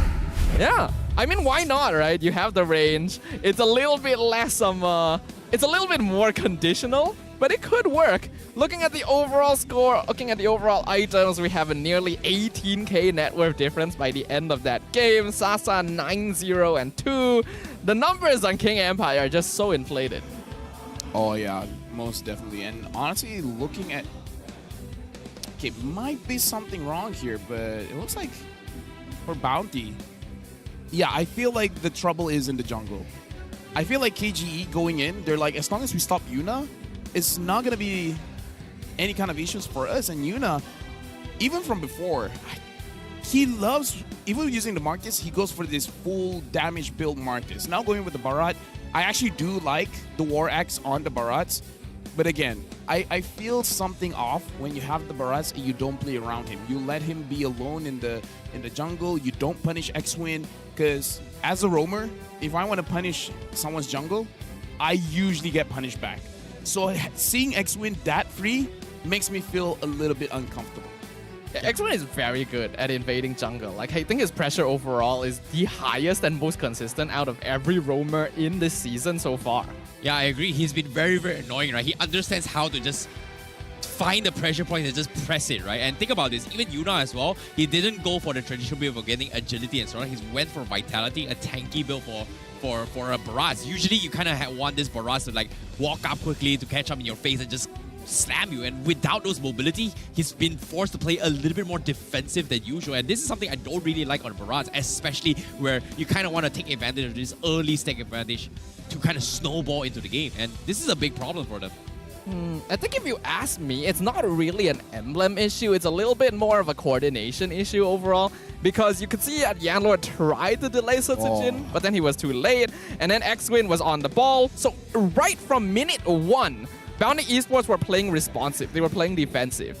Just now we're looking at the damage dealt, and the difference was 100,000. Yeah. 100,000 difference in anything in life? That's a lot. That's a lot of difference. It is. Honestly, for this one, it's over 100,000 difference when it comes to total damage taken as well. I think the biggest issue is that they don't have a way to stop X-Win's full combo, right? The only one that can kind of do that is assist, but every single time Yuna gets caught, assist is nowhere to be found. They only took 5,000 damage. Honestly, I'm surprised he even took 5,000 damage. He basically didn't have to be near any of the team fights like the entire game. I kind of wonder if that damage came from the Lord or something. Oh yeah, probably. Right? Eternal God, right? Yeah. So now we're gonna look at it. Okay, so Habos has been able to dish out a little bit of damage, but this shows how Panda was not winning the lane at all. Like, he did not touch any turrets at all. And as a gold leader, that's kind of maybe your tertiary, but that's one of your objectives. I think the priority moves higher when you're on a hero like Natan. Because you pick that hero specifically to try and have more early lane presence against like Claude or Carry or so on. But the Roger pick just completely denied him out, and the rotation of King Empire to start on the opposite side of the gold lane really messed with how Bounty Esports wanted to scale this game. Yeah, it was very, very difficult for them to actually play that game, considering the fact that, you know, Panda arguably did not get the space he needed from the mid lane at all. It was just like so much open barrier for King Empire just constantly invade, and he has no choice but to, you know, join the fight or stay in the lane. If he stays in the lane, your teammate is gonna die. If he joins the fight and not win the fight, you are still gonna lose out. So it was a very, very difficult situation for him, and I felt like, based on what I'm seeing here, Havos tried his best as a CC, but again, when you lose at least 2 out of 3 lanes, you're pretty much done for, including the jungle. That's 4, I guess. Yeah, so I think we're in agreement. It is about their movement coming in. I feel like the draft, even though without a coach and such, it's not that bad. It's a serviceable draft, right? By no means it's a bad draft. It's just about how they execute it. So now, Lich Guy, 812 gold per minute. Sasa, the carry Dero with 83,000 damage, and Sandbag Yuna taking 116,000 damage, and Dero the best wingman as well, 17 total assists. We're seeing the trend continue where the mid laner is both the carry and his own wingman. I mean, he has 100% kill participation. Yeah. He's everywhere. He's everywhere at once. The Astral Echo catching people out, making people fatter so that you can knock him up with just like your toenail. Oh, so that's why I've been hit by the Astral Echo too many times. Yes. Yeah, you know, at the same time, that's the reason why X-Win looks so good in all those catches, right? Like, it's very difficult to kind of actually catch people because of the hitbox itself, but when you have the Astral Echo, it's easier to hit. Think about this, right? Guinevere is not an easy hero to play. No, it looks like it's cheating. It really... Actually, now I have a question. Like, does the Astral Echo make the opponents fatter, or does it make your teammates fatter? Your opponents fatter? Yeah, We're in agreement? Okay. Yeah. Why would you think it makes your teammates? Yeah, because if they're fatter, then their abilities land easier. Nah, it makes the opponents If fatter. Guinevere is fat, she lands on people. She has more surface area. Where are you going with this? I don't know. Where? Let's look at the highlights. What? Anyways, you know, speaking of the highlights, so I think we kind of missed the earlier part as well. I think it all started with X-Win just constantly stopping you. Oh, that's a good play. And this is a really, really sick play, though. Yeah, I feel like Guinevere as Rome having that flicker unlock is great. And we're going to see a highlight later on where Yan Lord was actually able to catch Sasa. I think, was it around here? Okay. Sasa, I think, was caught with something, and then he was able to purify out of it. No, it's not this one. It's a little bit later on. But the thing is, even though the implosion hit onto Sasa, Sasa was still able to kill Panda. So if we're trying to make a comparison between Sasa against Panda, right now it's really no comparison. Yeah, it's very difficult. Like, Sasa's It's very one-sided. has been very, very on point as well. There's nothing really much the implosion could have done here. So I really like, you know, how King Empire just played in general, overall, macroly as well as microly as well. Do you still feel like it could go all the way? I still want Bounty to win, by the way. Like, I want to follow the trend, but based on what I'm seeing here, just because of the fact that Bounty has a substitution, it's very difficult. It's very, very unlikely it's going to be a 2-1. Yeah, we've seen this season in week 1, a lot of the teams were shaky overall. So it's clear that around here especially, teams need a little bit of time to get that coordination going when they're up on that MPL stage. So now that we're in week 2 and Bounty has shifted their mid laner, we can see that they're having trouble building that foundation up from the ground again. And it's clear that the communication coordination here is not quite as good, especially when they're lacking the direction of a third voice during the drafting phase. Like you mentioned, it's still very serviceable, but it makes it a lot more difficult compared to their peers. I think serviceable is an understatement, right? Like, foundation is everything. You know, fine-tuning is a little. I thought you said serviceable. Well, you said serviceable. I say All-Star event is still ongoing. Get ready for a plethora of All-Star exclusive skins, a new special skin, mega sale with discounts up to 50% off, and a variety of deluxe rewards and bonuses. This is what's in store for you. From the 9th of April all the way to the 16th of April, mega sale, hero skins, and all kinds of items in shop are up to 50% off. Use All-Star promo diamonds in your purchases, and you can get the items you like for as low as 1 diamond. Ooh, it sounds pretty nice to me. That's serviceable. I've been waiting for this for a while, yeah. I think in this case, serviceable is an understatement. That's the King's Mercy right there. Agreed. You know, I want to see the King fall, man. The what? I want to see the King fall, but... Really? You want to slay the King? You want to overthrow the aristocracy. What he said. Okay, I like that, you know. Isn't it minor? Aristocracy. That's the correct pronunciation. Isn't that monarchy? It's the same thing, I think. No, people are going to call me out for saying it's the same thing. Aristocracy is royalties, you know, and such. Sounds like monarchy a lot of baloney. Like a king. What? You know, you're not completely wrong. Why does English have to be hard? I'm a Malay caster. It's easier there. No, it's fun. What do you mean? We gotta learn everything. We gotta improve our vocabulary. We have a lot of vocabulary as well. I think Worcestershire sauce. I do remember you mentioning that. Yeah. Well, what is that? It's officially spelled Worcestershire sauce, but that's not how it's pronounced. It's like Worcestershire or something. Worse or Shire? Worse? It's a lot worse for me. We're here to learn English now all of a sudden. Like, what is that word? Like, I have English is difficult, it's a sauce. If you guys have trouble learning English, you're not the only one. How are we on an English test though? But nevertheless, here 28 seconds left. Game 2 is about to begin. We are going to be jumping straight into Bounty as well as King Empire. And to be honest, I genuinely feel like Bounty Esports has got a lot of things to actually work out, especially for Exist coming into the picture as well. But King Empire, they're in prime position to take 2-0. And again, this regular season is a different format compared to the previous season. And when it comes to this format, it is all about securing the top spot and making it into the playoffs. And again, only 6 teams will advance. Yeah, and 6 is less than 8. It is less than 8. 2 less than 8, in fact. So 2 more teams will be very disappointed this season. But that's just how the cookie crumbles overall.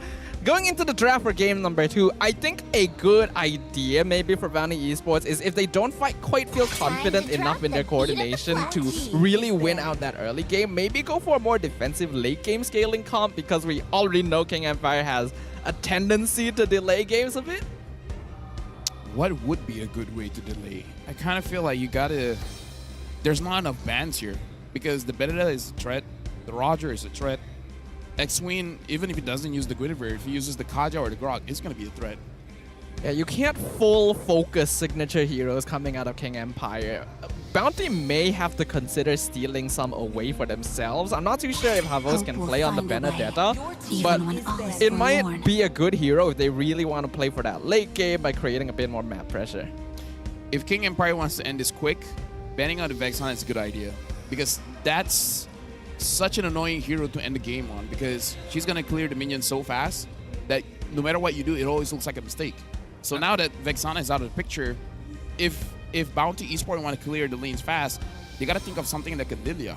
I'm really surprised by this, because if you were to base it off first game as well, they actually prioritized the Matilda ban. This time they're just, you know, putting Aziz in a very, very awkward spot, because he showed his Vexana. He's done his job, but again, you know, there's only so much he can do. And maybe, you know, King Empire, they felt like that was the hero that was annoying the aggression of X-Wing, and maybe they want to pull that off again. King Empire is very smart here. They purposefully don't ban the Matilda so that Bounty are forced to ban it with their last ban. Okay. And Detto can get Novaria first pick again. Yeah, because if you're evil. If you're second pick and you don't ban the Matilda, you're asking to get stomped. Basically, yes. I mean, even KGE was stomped by the Matilda before. Yeah. I think the Niners, I think. They themselves know this most of all. It's like, hey, this hero's kind of good. I think if you were to play a Barat's composition, Matilda is like one of the best ones compared to Rafaela, not gonna lie. I really like a Matilda or Barat's compositions, but again, Bounty Esports, they open up with the same opening. They feel like, hey, maybe, you know, Yuna, it wasn't the issue in this game. And they will pick the Roger themselves, so they understand that was a trend in previous So games. it's Frederick and Benedetta again, basically. Okay, fair enough. I mean, like, again, even though I feel like Frederick is still one of the top win rate when it comes to global MLBB. So it's still a pretty solid hero. So King Empire, they're not losing anything out by having this kind of draft because it's on Bounty to figure something out. Because they want to go after Dedo. They need someone that can dive. But then, if you have squishy heroes, you're going to go up against Wolf with this Vendetta. Either way, it's not going to be a good game. Okay. Bounty will go for the Valentina here, which definitely does lack a bit of that late game lane clear compared to the Vexana. And maybe the Astral Echo being stolen away might give Bounty Esports some chance here. Maybe play even in terms of vision control. Is the proof. I think the Electo final goal isn't too bad as well. Like just for the fact that he has this additional mobility, damage-wise not that great, but you know, for a Valentine to be mobile, you can cause a lot of disruption with those Terrifies. But at the same time, Best now, you know, banning of the Brody, and we do see the Grok again, King Empire just denying it away, and I don't know what's up. Like, I was expecting them to prioritize this for X-Win. Maybe X-Win just one straight week, Gwyn or nothing else. It's purely because they're on the blue side. Yeah. If they were on the red side, then they'd try to let the Grok through anytime because they just don't want to allow the Grok to be stolen away by Bounty Esports. That anti-CC is very effective against what they have. I really like what Bounty is banning with the gold lane because we know that Sasa likes the Brody. But what if? What if? What if Sasa picks up the Natan and be like, yo, this is how you play this matchup? I wouldn't doubt that that's a possibility, but we already know that Natan has a bit of a hard time against Roger, so unless they have a roam that can really help the gold lane, I don't think he'll go for that. I think Harif isn't too bad this game. Oh yeah, Harif is. I think Harif isn't too bad if King Empire decides to go for it here as well, just because of the fact that they kind of want to, you know, enable the marksman a little bit early in the mid stage rather than just drag it out to the later stage of the game. Like, we saw how Panda was struggling, right? Like, perfect implosion setup, but he just lacked the items, all the levels to actually burst them all down with the entropy. Minotaur is open if Bounty wants it for themselves. I wonder if Bounty might let it through so that they could potentially steal it. Would that be too risky? I feel like the more important thing about the Minotaur is the motivational roar. I feel like the healing is top tier. If you bring up healing as well, Raph might not be a bad choice here. Speed up the Barat, speed up the Roger. I mean, if they play around Barats, based on what we saw just now, they didn't. So if they pick up the Rafa, I want them to play around him. If it doesn't, then it's like, it's a wasted pick. That's the thing. Can Rafa zone off a Guinevere at level 1? Actually, no. Exactly. That's the problem right now because for game 1, Bounty Esports, they were losing in terms of jungle level matchups just because of how annoying X-Win and Dato is. And I don't think the Rafaela can actually zone them out like that. With the Minotaur now locked in by Bounty Esports, that's going to be some nice teamfight presence overall. And might be able to delay X-Win from invading, but this will also depend on what roam X-Win decides to grab here. The Guinevere is still not a bad choice. I actually think Kaja might be worth grabbing here. Suppression against the Barats, catch the Roger if he dives too deep. I mean, if it's Kaja carry, because the carry has been banned out, so they're picking up the Guinevere again because why not? He did well, and the Astral Alco is going to help out a lot. This is identical drafts coming from King Empire, except for the marksman. Yeah, oh my god, you guys have beat it, Nathan. Oh my god, okay. This is the Kage showing like, boy, this is how you play this matchup. Almost same matchup, only difference is like the marksman is kind of shift and no Vexana coming from Best here as well as the Minotaur. They do swap the Tigreal for the Minotaur this time. So final pick, I can only assume they are going to double down the CC again. Paquito, maybe? No? Arlet. Okay. Well, we know what's going to happen, right? Is the 0% win rate going to persist? Okay, which curse is stronger? Arlet's 0% win rate or King Empire 2-1? Arlet, man. Arlet. I think Arlet's going to... I mean, I want Bounty to win. Trust me when I say this. I want Bounty to win I want King Empire to drop a game. But I don't know, man. I'm not a confident Parrot right now. Yeah, we're gonna need like the services of a modern day Robin Hood if we want to overthrow the monarchy here.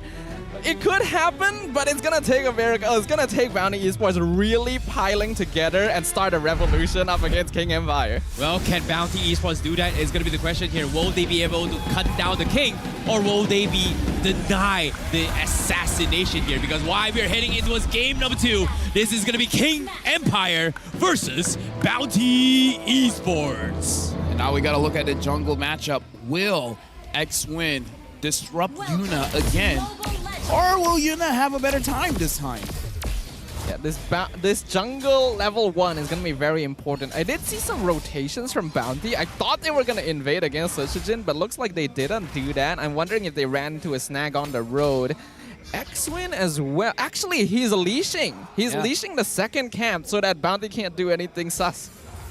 Wait a minute. This is a little bit different here coming from King Empire. I was expecting, X-Wing to get a little bit more aggressive, but this time Bounty Esports is the one putting up the aggression, and X-Wing decides to pressure the gold lane instead. So a little bit of a different opening here for King Empire. Yeah, they got to switch it out because they're like, for sure they're gonna see it coming, right? So we gotta make sure we're not predictable, because I feel like that's how you lose. You become predictable. Yeah, I like this play overall. Ooh. Oh my goodness, that's so much value harassments here. Panda, he's going to be forced to recall really, really soon as well. But at the same time, Dato, gets harassed by Exist. I like the little bit of trades here and there. But again, nothing super crazy has happened. So as of yet, it is pretty 50-50. I like that Nyanlord has 2 mobility emblems here because he knows he's going to be running around all over the map. He actually has 3 because Quantum Charge. Oh yeah, 3. Too, yeah.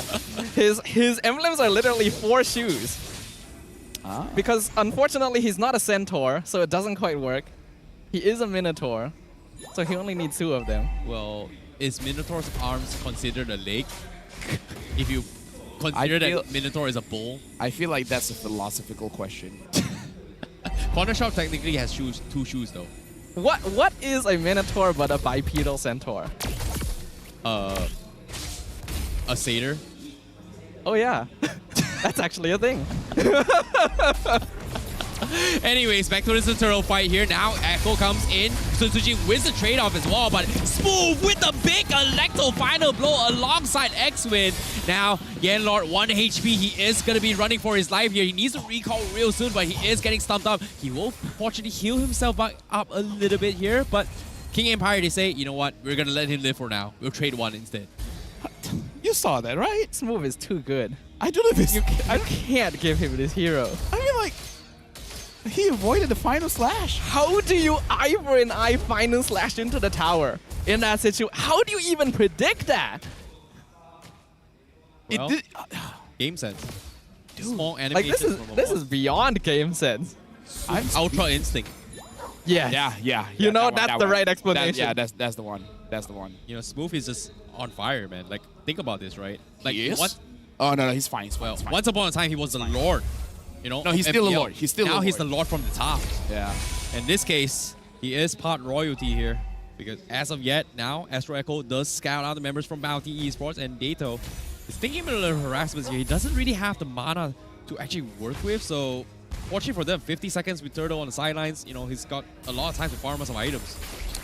Yeah, this is already not looking good for Bounty Esports. Like, we're losing out that first turtle is okay ordinarily, but the amount of pressure King Empire put on them as well just shows to the difference in terms of their confidence and momentum going into this. We can also see just how easily Smooth can leave his lane, because unfortunately Havos doesn't have very good wave clear overall, which means that Bounty Esports is going to be fighting at a disadvantage most of the time. Yeah, it always feels like King Empire has the option to play as 5, while Bounty, they mostly have to play as 4. Because the moment Arlet leaves his lane, it's going to be vulnerable. Because look at this. Smooth is not leaving. He's like, I'm going to get a lot of damage onto the turrets. Doing a lane swap here. Actually sending Havos down to the bot lane, giving Panda some space to farm up top, maybe.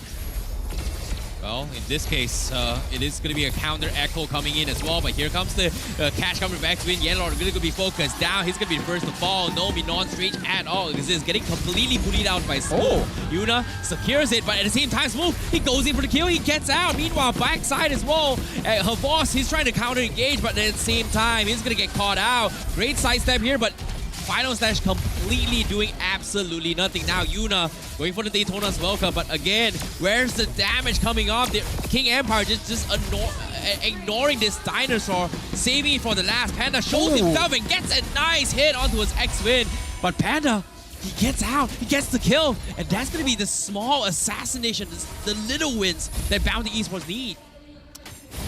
I'm surprised that Panda survived that, because I kind of feel like that was a position for King Empire to fight back, but King Empire understood the situation and be like, either Smooth or Sasa, doesn't matter. Someone gets some kind of objective on the map. Yeah, and Sasa was able to get that tower, get a good amount of gold shield from it as well. Yes, Panda was able to get that kill onto X-Win right at the end, but I'm not sure if it's quite worth it in terms of how much gold that he's trading from leaving that lane. This is tough. Like, this is very, very difficult. And again, King Empire, you know, just slowly taking advantage of the lead here. X-Win, you know, he's going to get scouted out by Panda for a little bit. They know exactly what's up as well. The minions are just drawing aggro towards King Empire's favor. Bounty Esports, again, put in this awkward defensive position. But look at King Empire. There's just two of them. I mean, sure, Bounty doesn't know there's just two of them, but just the two of them. They're zoning out 4 members of Bounty. That's how oppressive it is right now.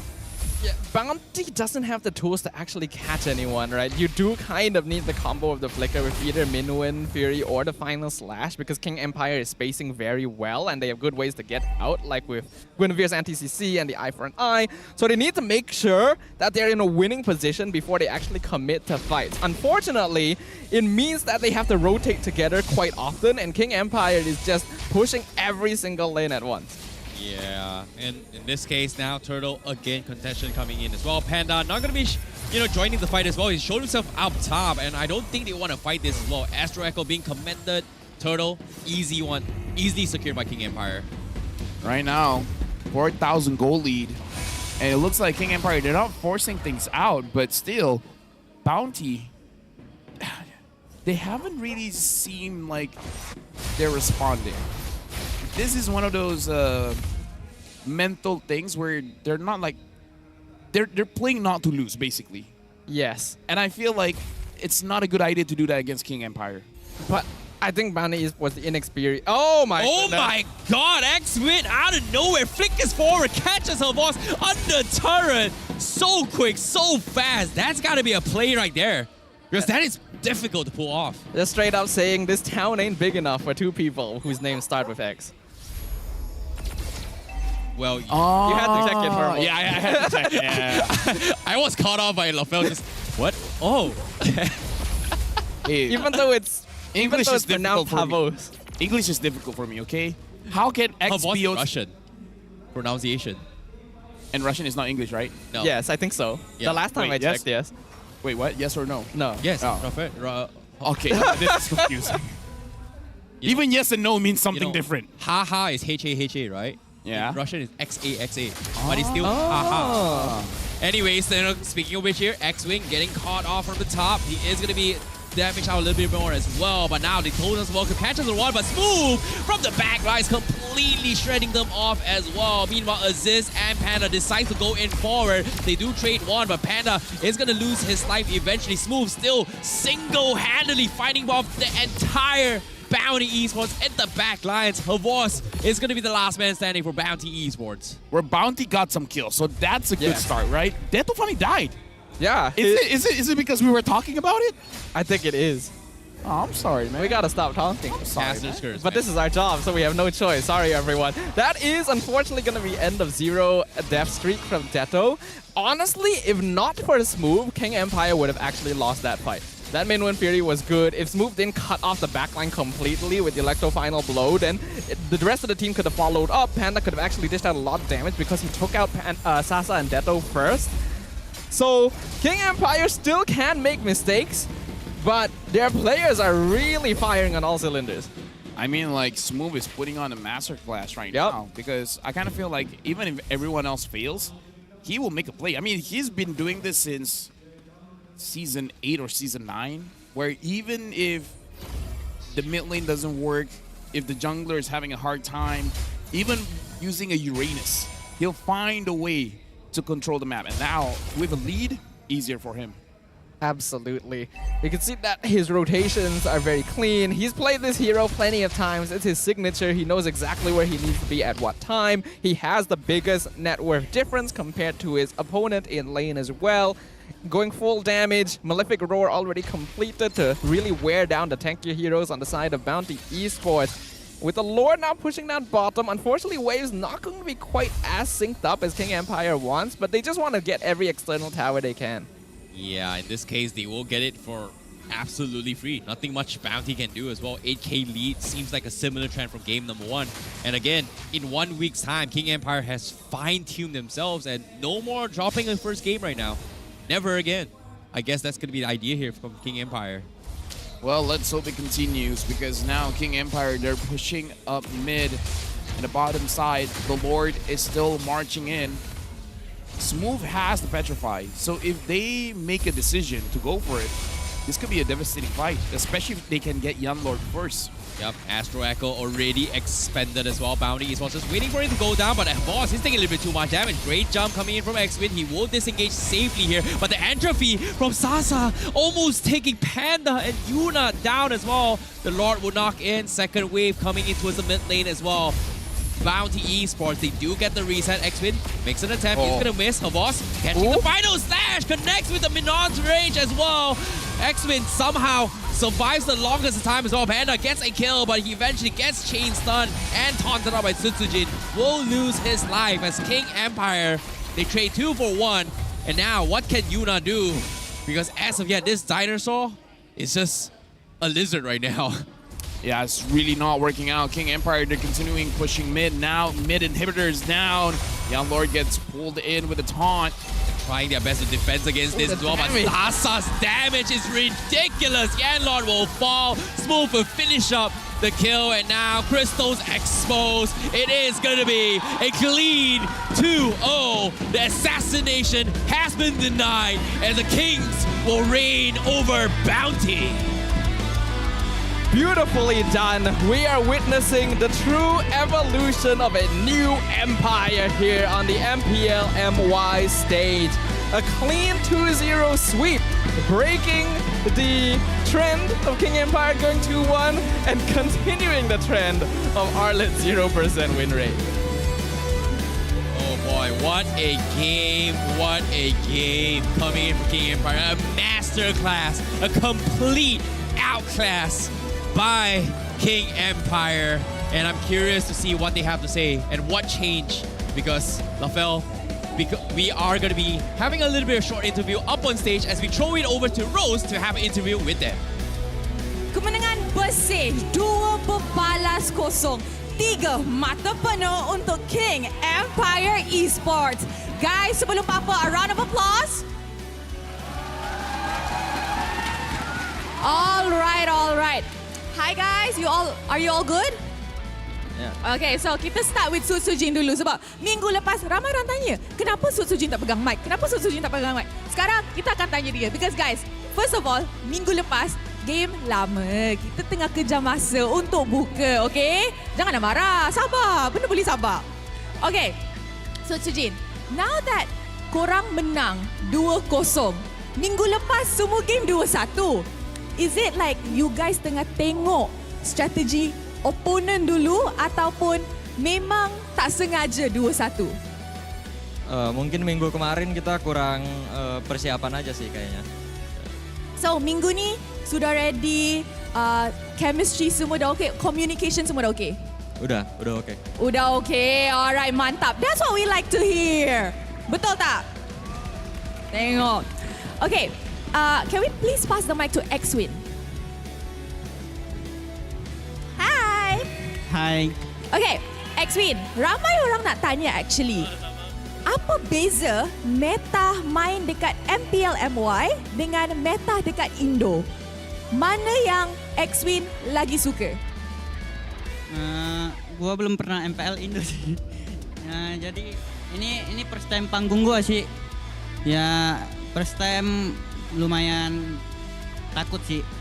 Masih belum berani gitu. Tapi teammate X-Win tolong tak banyak? Like Sasa, Smooth, diorang tolong banyak? Tim Smooth terutamanya bantu gua sih di week 1 itu. I see. Macam Yoni selalu cakap kan, King Empire ni diorang macam family. Okay, korang rasa siapa sepatutnya jadi MVP perlawanan ini? Louder guys, louder. Okay, MVP kita in 3, 2, 1. X-Win! Mantap. Okay, X-Win's first MVP of the match. And ini kali pertama X-Win main atas pentas MPL kan, musim pertama. How are you feeling? Apa perasaan X-Win dan apa X-Win nak cakap dekat fans-fans KGE? Perasaan MVP senang sih. Ya senang. Buat fans, thank you sih udah datang buat support kita. Pokoknya support terus deh, apapun yang terjadi. Alright, thank you so much. Guys, bila X-Win cakap senang, bukan macam senang kita senang kat sini tau, bukan easy. If I'm not mistaken, dekat Indo, diorang punya senang tu macam diorang happy. It's like a very outgoing, easy-going feeling. Bukan senang dia cakap easy tau, okay? Jangan jangan. Alright, thank you so much. Any final words to your fans? Deto lah. Deto. Final words to the fans that came? Okay. No. Come on, guys. Okay. Thank you for all KGE fans yang udah datang. Thank you yang udah percayalah sama kita. Thank you lah semuanya. Alright, thank you so much to King Empire Esports and congratulations on your win. You guys may now celebrate your win with your fans. Congratulations. Seru Saturday. Perlawanan pertama habis 2-0, 3 mata penuh. Clean sweep. Adakah match kedua dengan match ketiga akan ada faith yang sama ataupun dia akan jadi lebih sengit dan lebih seru? So before kita dive into second match of the day, mari let's throw it back to the casters untuk mendapat tahu apa yang jadi dalam game 2-0 ini. Casters, silakan. Well, King Empire did it. It's a 2-0 and X-Win 3-4-20. Never played in the MPL before, but he's looking pretty good. Yeah, I love his aggression overall. He clearly knows his limits in how far he can invade into the jungle, and he's able to read out what the enemy team might want to do as well to decide whether or not he wants to leash, whether he wants to play around the gold lane or the EXP lane. And then those flicker catches with the Guinevere were so clean. Yeah, and speaking of the tank build as well, I was never a fan of it just because of how difficult it's execute. But when you pair with Novaria, X-Win has been hitting some insane catches with his magic thumb, his thumb as well. And I feel like right now, the benchmark here is you gotta at least play the X-Win for the Guinevere. Yeah, honestly, he's been playing very well, but for KG, I would say, personally for me, it was hard to pick an MVP just because everyone's playing well. Yep, I agree. Sasa plays well, Smooth, I mean, God tier, right? Smooth is amazing. It was a debate between Smooth as well as X-Win for me. Like, I wanted to give X-Win, but Smooth was the reason why they kind of won most of the fights in game number 2. But still, it was a hard call, but eventually, X-Win definitely deserved it. It showed how good they are as a team, not as an individual, because we gotta say, Echo first and then go in, that's also something, right? Yeah. That shows the chemistry between X-Win and Dato. Yeah, you can see up on stage that he's definitely very grateful with his teammates for helping him out coming into a new region, into the MPL for the first time. And it is really showing in his performance in the Land of Dawn. We can see game 2 ended in less than 12 minutes. I'm not too sure what the quickest game we've had this season is, but this is definitely in contention. Yeah. Bounty just had no chance. this is pretty close as well. And I really want to talk a little bit more on the itemization that Dato brought to the table as well. He actually adapted his itemizations from game one. Game one, he actually bought an enchanted talisman for a little bit more cooldown. But this game, ignored the enchanted talisman, went for a necklace of Durance to deal with the heals coming from Minotaur. And I feel like he may have been a factor where why the heals didn't exactly allow Best to survive the additional tick in a lot of instances. Stuff I want to talk to you about. You were talking about what is the quickest game in MPL. I think let's just make it a bit smaller. This is the quickest game for KGE. Yes. Oh, yeah. Fair enough. That's the quick game for them. That's for sure. I want to see more of this going forward. Oh, because yeah, definitely. This was great execution. Love it. It's clear they knew what they were doing. Of course. I'm excited. I'll be a fan if they keep this up. Hi, excited. Really? 2-0 all the way, fast games? Oh, yeah. That would be great. Oh, yeah. Why? Dude. They're playing good. Amazing. Oh. Like international ready? No, not Okay, so not there yet. Is King Empire there yet? No, no. Where would you put them at? I would say even in the MPL, maybe 4. Oh. Yeah. Who's number 1? SRG. Okay. Yeah. All right. I like it. I like it as well. Honestly, I agree with that. I Right. do think that those positions overall make a lot of sense here. But if King Empire continues down this trend and it's against a team that has been more consistent so far, then we might see reason to push them up higher. Though in this game itself, they really pushed those numbers up in terms of statistics. They did double the damage of Bounty Esports. They took half the damage of Bounty Esports. It was a clear one-sided, basically trashing coming in from King Empire right from the beginning. And although they did make a mistake once where they kind of grouped up a bit too much together and allowed Panda to get some good damage in with the Lycan pounds, Smooth was there to clean up the mess. Not gonna lie, not a big fan of this Barats at all. No War X, no brute force placement, no mobility is gonna set you apart in a situation where you are gonna play defensive all the time. And this is something that I really don't like this build. But that's the thing. Based on how the King Empire's rotation so far, they're just completely shutting down everyone. Like Sasa's just getting all the space of farm he wants. Smooth is just annoying the heck out of Xbox rotations. And again, macro-wise, 2 games in a row, they're just getting out macroed.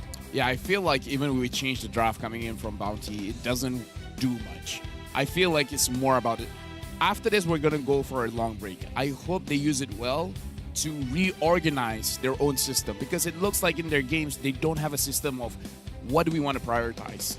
It looks like they're a little bit lost. Do we want to go gold lane? Do we want to go EXP? Do we want to back up the jungle? Almost like they're playing on autopilot. So I hope they use the break wisely. Yeah, I think that's very, very important as well, especially when there's a lot of new integrations coming. Whole chips is, pretty much auto banned right now. But, of course, even the heals, did the healing actually matter at all this game? I don't think it mattered at all. Yeah, not really. When you're taking double the damage of your opponent, no, not really. It's a tough spot to be in, because when you draft the Barats, the Arlet, the Minotaur, basically every single game this series, Bounty Esports went in with a teamfight composition. They want to go 5v5, which is fine. But when you go 5v5, you got to identify those timings and make sure you're able to reach that point. And without tools to out macro Smooth and letting the Benedetta through both times, yeah, it's just not going to work out. I think the biggest threat here was Smooth in general, right? His Benedetta was one of the key winning factors every single game. So it makes a lot of sense why, in the previous week, everyone says when you play against King Empire, you gotta respect Smooth's hero. Respect the Benedetta. And this is just a masterclass coming from him. And now we can see why Best just looks like, well, a bot. Not gonna lie. Yeah, and now Dedo the carry as well as the best wingman, almost 50,000 damage dealt, 11 total assists. Sandbag Yuna, 88,000 damage taken, and 909 gold per minute for Sasa. This is a pretty one-sided victory for KGE, and I hope they use the break well to make sure that this is consistent, right? Yeah. If they can do this to every single team, then perhaps international level. We want to see every single team here in Season 13 grow overall and evolve so that Malaysia as a whole grows as a region on that international stage. Looking at the highlights here, very clean from King Empire. Smooth is just too much of a threat even in these early engagements. My god, that was a perfect opening coming from Smooth. And alongside with the Astro Echo, everything just went south for Bounty Esports. And even here, I really like how they started this fight, right? They understand that this Barats is not the biggest threat. You can just kind of ignore him and kill everyone else, and then just, oh wait, let's leave the last for this Barats, and this is nothing much you can do. Arlet again, 0% by the way. Yep. Yeah, that's. They made King Empire get a quick game. They did. Right? And with that being said, Bounty Esports is also 0 points. Yes. -4 aggregate points, 0 points total. Right now, King Empire is at the #1 spot with 7 total points with 4 aggregate points. Snangore Giants, they only won 2, but they have the same aggregate points as King Empire. After this, Snangore Giants will be going up against Todak. If they get another clean 2-0, then they'll be #1. And I don't think Snangore Giants wants to be there. Yeah, I mean... In MPL MY, you don't want to be #1 in regular season. Wait. Oh, right. Oh, yeah, the curve. We have a long run. You want to be #2. But based on what I'm seeing here, King Empire might be first, even though you rank him before. No, I want Snangore Giants to be... No. You want Snangore Giants to be #1 to win it, so that's why you want them to be second.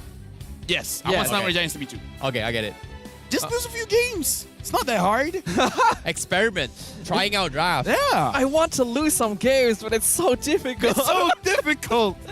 I'm using heroes I've never used and I still win. Oh, why? That'll come up at the end of the day. Before that, we'll have another match. I think that's going to be between Homeboys and Team Hawk. Oh, that's going to be both nice. former champs. So it's not going to be good for us. Why? It's going to be loud. It is gonna be loud. Right? Homeboys, it'll be fun. Either side they're on. Just now. What? It'll be peaceful just now. Oh, dude, after this, you guys at home, like, I'll barely hear any of you. Yeah, I wouldn't be able to. I can't even think. I can't even because hear it's myself. Homeboys and Hawk. Yeah. They're not here yet. You're pretty much I feel like we're on the side of Homeboys. Oh boy. I feel like we're on the side of Homeboys. Oh boy. It's always the English side. Oh boy. That is. I mean, we love it. We enjoy it. We like but the trust drums. me, it's a challenge. No, I like the screaming, but not the drums. I like my drums in my ears, not... Oh, eardrum. I get it. Like nice little bit of wordplay, right? Personally, I love the drums, but here's the thing. We're talking about the upcoming match. Make sure you guys catch that because it is going to be Homeboys going up against Team Hawk, and I feel like Team Hawk have a lot to prove here.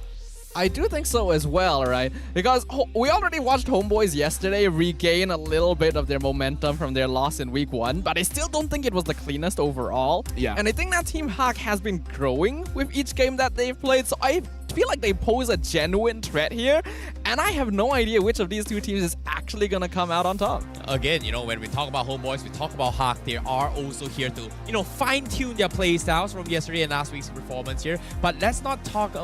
It's not just them as well. We also have the final match of today, and that's gonna be your favorite team, SRG, as well as Todak. So that's to be honest, I'm worried for Todak. Actually, Snangore Giants is not my favorite team. Why? My favorite is not teams, it's players. Okay. Whichever team Stormy's in, whichever team Izanami's in, I love that team. I do like watching Stormy a lot. I actually like both of them. Yeah. But again, you're mentioning mages. Mage Prodigy, Prince Prodigy. What about the King of Mage? Oh, I love him. Niners. I love him too. I'm actually a Niners fan just because of how Moon has been playing. I'm actually a bit torn because I like Stormy's playstyle a lot, but I also have a bias for Zyme Senpoi. So they're gonna be... Oh, boy. Zyme Senpoi on the mage row. He's back. Yeah.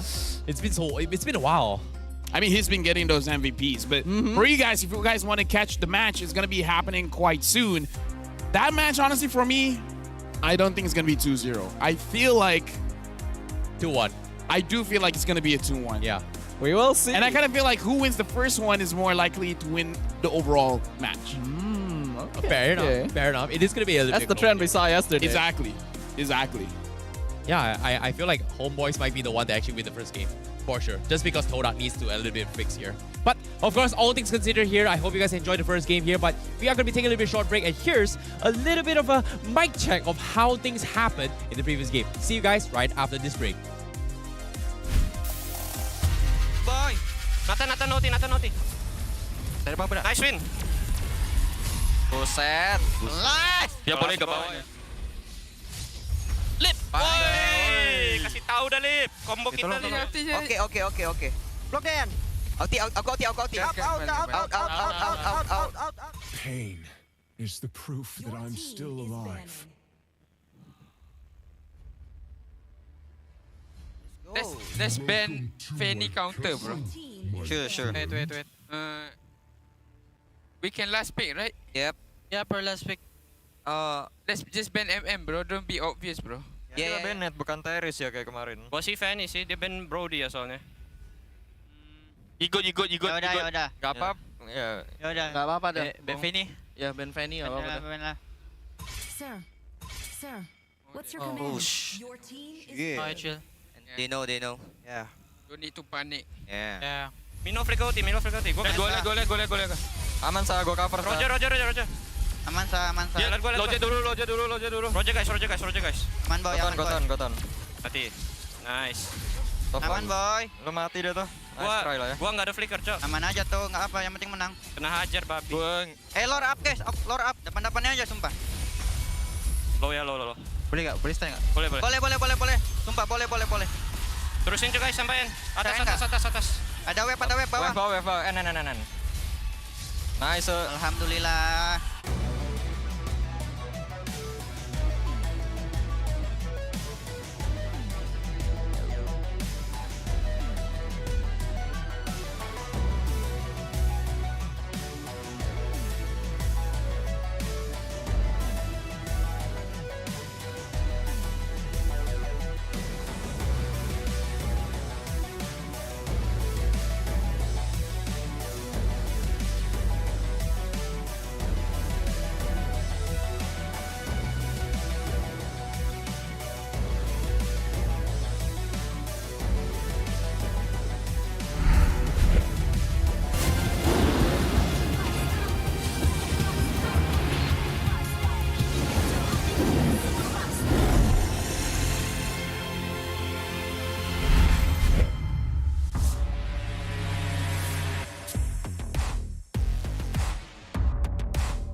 Selamat datang ke MPL Malaysia musim ke-13 di mana yang terbaik akan berentap dalam pertempuran sengit dan penuh strategi. Seperti pada musim yang lepas, 10 pasukan profesional akan bersaing selama 6 minggu dalam arena yang penuh aksi di regular season. Namun, bermula pada musim ini, cuma 6 pasukan akan layak ke play-off dan pasukan di tempat ke-7 dan ke-8 hanya dapat stay untuk musim seterusnya. Tapi sayang sekali, tiada slot ke play-off buat mereka pada musim ini. Bagi pasukan di tempat ke-10, slot musim ke-14 mereka akan diganti oleh tempat pertama MAL Conference Group. Mereka akan di-reset dan harus merebut kembali peluang melalui MAL musim kedua. Dan apa itu MAL? Mobile Legends Bang Bang Academy League adalah liga amatur di mana terlahirnya bintang-bintang baharu. 15 pasukan akan bersaing untuk meraih kejuaraan dan 2 pasukan MPL Conference Group teratas akan berpeluang merebut slot ke MPL Malaysia musim seterusnya. Okey, kembali ke MPL. Pasukan MPL Malaysia tempat ke-9 akan berentap dengan pasukan tempat kedua dari MAL Conference Group dalam pusingan MPL Malaysia Challenger Stage bersama format Best of 5 semasa Grand Final MAL musim yang pertama, di mana pemenang akan menentukan slot terakhir MPL Malaysia musim ke-14. 6 pasukan yang layak ke play-off akan berentap untuk meneruskan jalan ke Grand Final MPL Malaysia musim ke-13 dan merebut peluang untuk ke MSC 2024. Jadi, bersiap sedia. Persiapkan strategi anda. Bersedia untuk aksi profesional di pentas MPL Malaysia musim ke-13.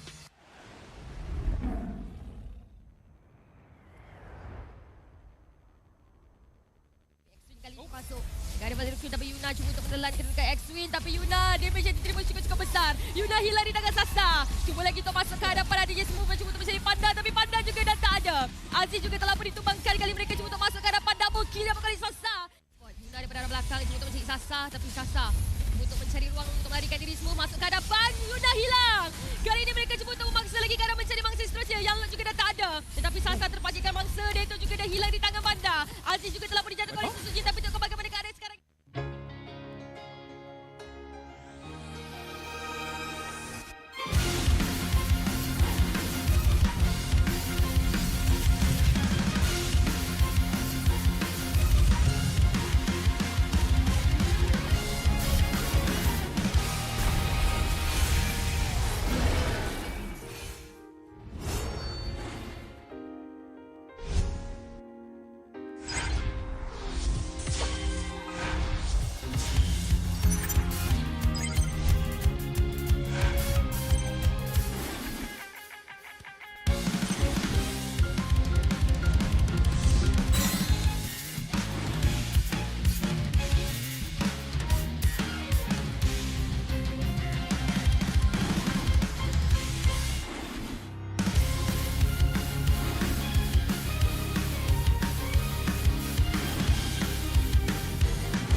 Berminat untuk mengetahui info lanjut mengenai prestasi pemain dan jadi sebahagian daripada MPL Malaysia, layari laman rasmi Liga E-Sukan nombor 1 Malaysia untuk dapatkan maklumat terkini dan lengkap. Layari laman rasmi MPL Malaysia sekarang. Ayo kita bersama menaikkan mutu MLBB di Malaysia. Jangan terlepas kemas kini Liga Academy rasmi MLBB Malaysia, MAL Malaysia. Ikuti semua platform rasmi kami. Ayo sokong MPL Malaysia musim pertama. Ikuti semua platform rasmi. Semua peminat dan penyokong dijemput ke arena MPL Malaysia musim ke-13 di Serdang. Anda berpeluang berjumpa dengan pemain kegemaran anda, kumpul tanda tangan eksklusif dan sertai kempen Fan of the Season. Interested in knowing more about player performance and be a part of MPL Malaysia? Visit the website of MPL Malaysia's #1 esports league for the latest news and league updates. Don't miss out on updates from the official MLBB Malaysia Academy League, MAL Malaysia. Follow all our official platforms. All fans are invited to the MPL Malaysia Season 13 Arena in Serdang. You will get a chance to meet your favorite players, get exclusive autographs, and join the Fan of the Season campaign.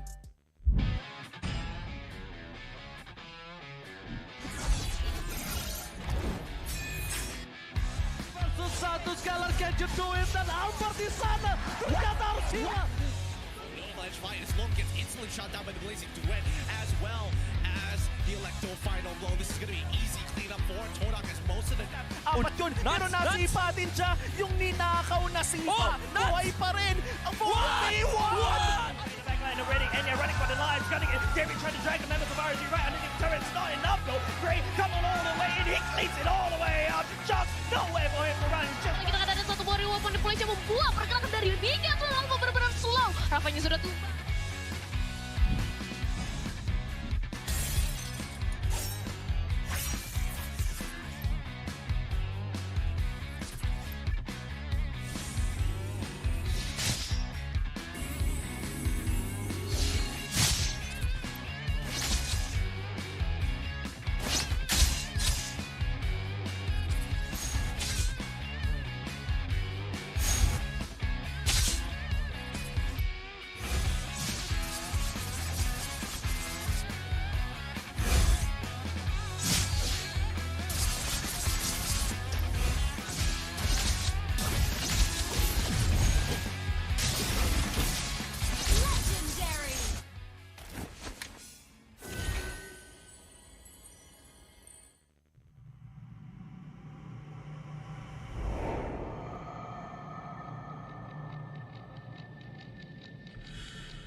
Treasure, harapan, skill, stay ready. Kala dihentak, dituntut semua untuk peminat. Spotlight melambangkan satu sosok tumpuan. Meneruskan dinasti mereka 3 kali juara MPL Malaysia. Tumpuan untuk melakukan yang terbaik. Tumpuan untuk menjadi seorang role model. Penantian, pelaburan, pengorbanan, semuanya. Sorotan itu penting. Ia membuatkan kita percaya. The supporters we witness our fights and our struggles. Memikul harapan untuk mempertahankan kemenangan. Menjadi cabaran terbesar untuk mencapai matlamat kami. Pastikan kemenangan dan kebanggaan. Dicorak. Kembali merampas tahta. Meneruskan legasi kami. Di bawah cahaya, semuanya menjadi lebih jelas. Underdog, kuda hitam. No, kami adalah Monster Vicious. Cahaya impian telah menerangi pentas ini. Kejayaan bukan lagi dongeng. Not just a dream. Ia arti harapan yang sebenar. Mungkin ada yang sangka bahawa harapan ini akan hilang. Tapi bukan kami.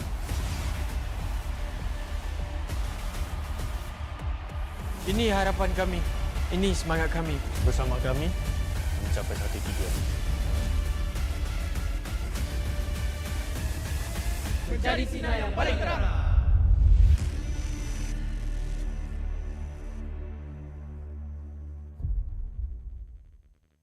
I know sadly to hear because it is. Well, I know that I can be stronger with you. Enemy legendary. Defeat.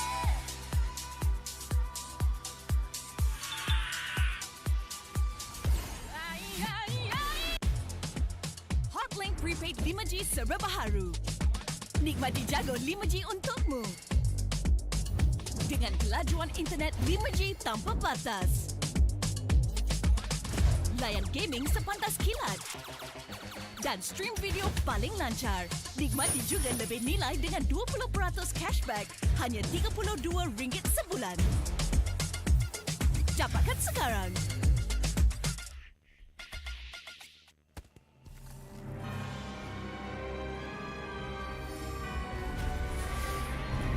This fairy tale ended with a poisoned apple, and my tale began.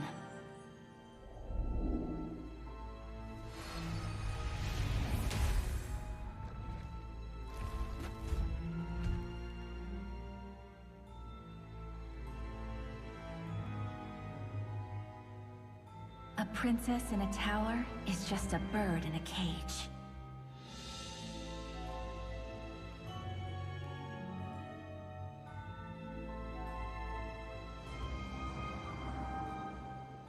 Curse it! Take my vengeance! Protect your queen!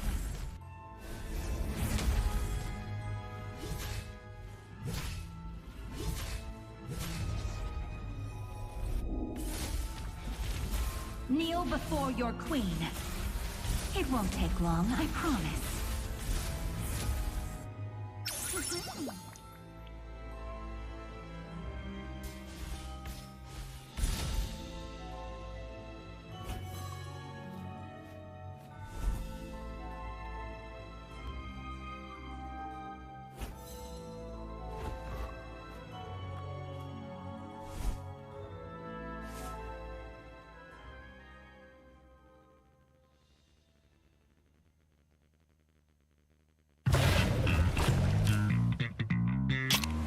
Confirm mantap, confirm lah Nescafe. Pelbagai kejayaan dapat dikecapi. Sejarah baharu telah tercipta. Namun, setakat itu sahajakah kemampuan kita? Setiap kali ke pentas dunia, pasti kecewa. Sampai bila kita nak kalah? ditundukkan serendah-rendahnya. Sampai bila kita nak dihina? Tiap musim harapan peminat gugur. Sampai bila nak kalah? Sampai bila nak kecewa? Setiap rakyat pasti akan melaungkan semangat ingin mempertahankan rumah mereka. Jika patah sayap Raja Wali, bertongkat jua kita kemari. Tahun ini pastinya kemenangan semakin dicita demi menjulang nama Malaysia di pesada dunia. Di mana bumi dipijak, disitulah langit dijunjung. Stadium MBSJ Serdang Jaya secara rasminya menjadi rumah MPL MY pada tahun ini. Seterusnya, melangkah ke arena besar di Timur Tengah, di Riyadh, Arab Saudi. Juara kita bangkit menghadapi cabaran, bersedia mencipta sejarah. Utara, Timur, Barat dan Selatan, kita semua MPL MY Playoff musim ke-14 akan berhijrah ke Johor, mendekatkan lagi silaturahim MPL MY bersama. Hasrat kita semua bersatu dan bangkit dengan satu tujuan yang sama. Naikkan martabat negara, kecari juara dunia, kemuncaknya di M6. Pastikan kemenangan dan kebanggaan dikecap di rumah kita.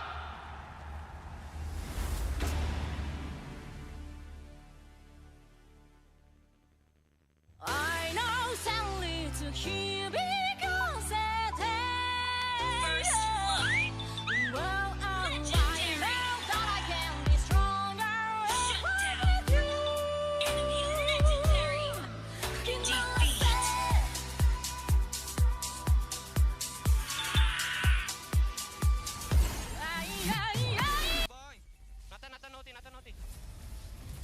Nice win.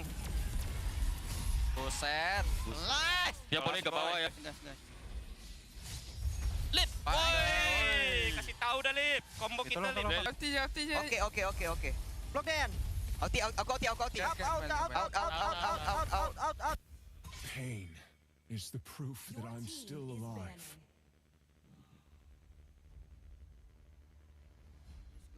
Let's ban Fanny counter, bro.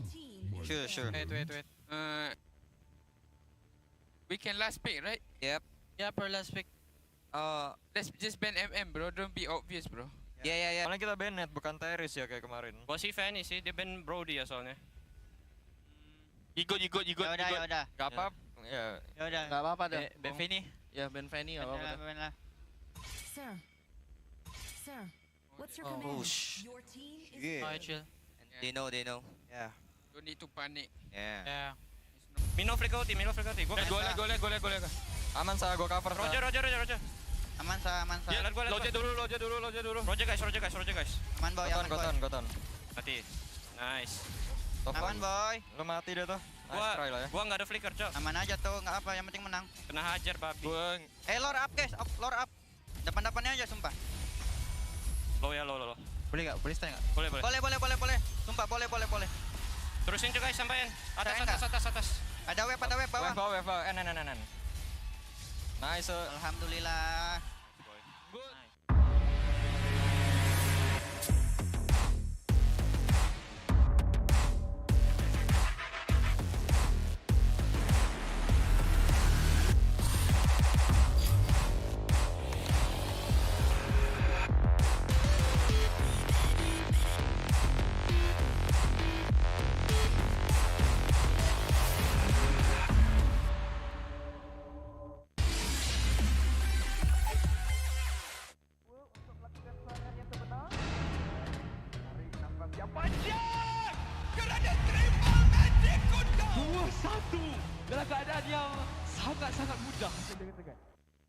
Selamat datang ke MPL Malaysia musim ke-13 di mana yang terbaik akan berentap dalam pertempuran sengit dan penuh strategi. Seperti pada musim yang lepas, 10 pasukan profesional akan bersaing selama 6 minggu dalam arena yang penuh aksi di regular season.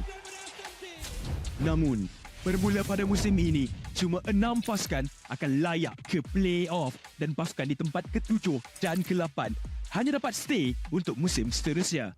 Tapi sayang sekali, tiada slot ke play-off buat mereka pada musim ini. Bagi pasukan di tempat ke-10, slot musim ke-14 mereka akan diganti oleh tempat pertama MAL Conference Group. Mereka akan di-reset dan harus merebut kembali peluang melalui MAL musim kedua. Dan apa itu MAL? Mobile Legends Bang Bang Academy League adalah liga amatur di mana terlahirnya bintang-bintang baharu. 15 pasukan akan bersaing untuk meraih kejuaraan dan 2 pasukan MPL Conference Group teratas akan berpeluang merebut slot ke MPL Malaysia musim seterusnya. Okey, kembali ke MPL. Pasukan MPL Malaysia tempat ke-9 akan berentap dengan pasukan tempat kedua dari MAL Conference Group dalam pusingan MPL Malaysia Challenger Stage bersama format Best of 5 semasa Grand Final MAL musim yang pertama, di mana pemenang akan menentukan slot terakhir MPL Malaysia musim ke-14. 6 pasukan yang layak ke play-off akan berentap untuk meneruskan jalan ke Grand Final MPL Malaysia musim ke-13 dan merebut peluang untuk ke MSC 2024. Jadi, bersiap sedia. Persiapkan strategi anda. Bersedia untuk aksi profesional di pentas MPL Malaysia musim ke-13.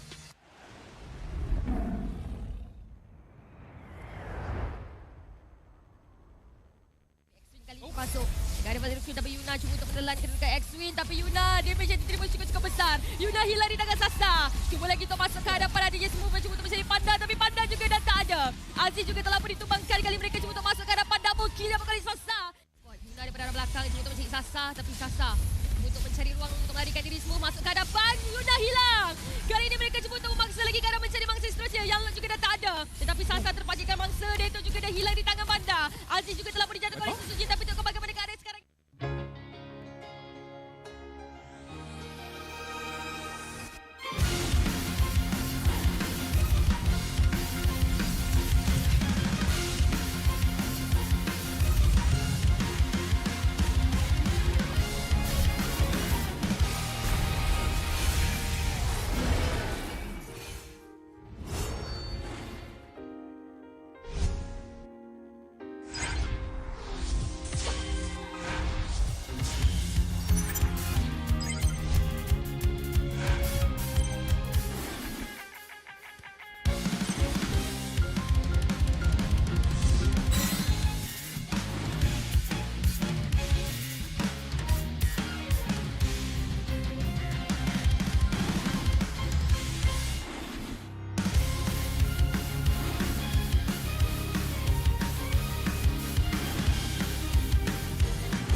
Berminat untuk mengetahui info lanjut mengenai prestasi pemain dan jadi sebahagian daripada MPL Malaysia, layari laman rasmi Liga E-Sukan nombor 1 Malaysia untuk dapatkan maklumat terkini dan lengkap. Layari laman rasmi MPL Malaysia sekarang. Ayo kita bersama menaikkan mutu MLBB di Malaysia. Jangan terlepas kemas kini Liga Academy rasmi MLBB Malaysia, MAL Malaysia. Ikuti semua platform rasmi kami. Ayo sokong MAL Malaysia musim pertama. Ikuti semua platform rasmi. Semua peminat dan penyokong dijemput ke arena MPL Malaysia musim ke-13 di Serdang. Anda berpeluang berjumpa dengan pemain kegemaran anda, kumpul tanda tangan eksklusif dan sertai kempen Fan of the Season. Interested in knowing more about player performance and be a part of MPL Malaysia? Visit the website of MPL Malaysia's #1 esports league for the latest news and league updates. Don't miss out on updates from the official MLBB Malaysia Academy League, MAL Malaysia. Follow all our official platforms. All fans are invited to the MPL Malaysia Season 13 Arena in Serdang. You will get a chance to meet your favorite players, get exclusive autographs, and join the Fan of the Season campaign.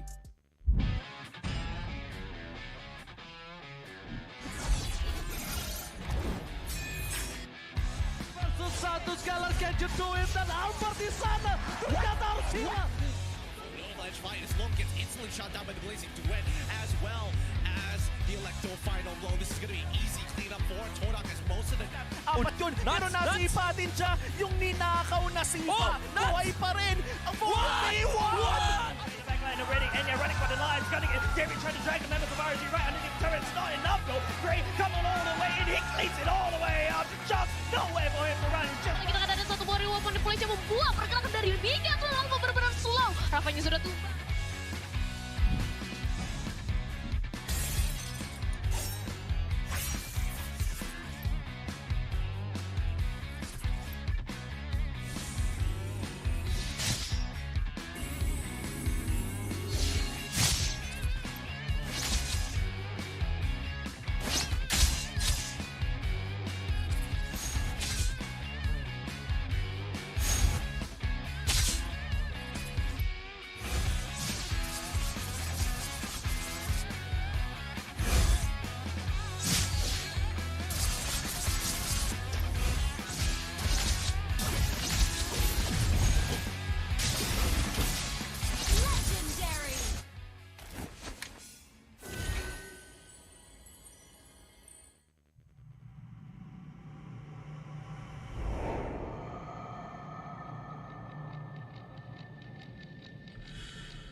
Menang, kalah, pressure, harapan, skill, mistake, dah ready.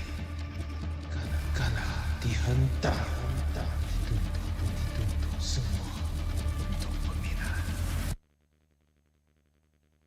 Spotlight melambangkan satu sosok tumpuan.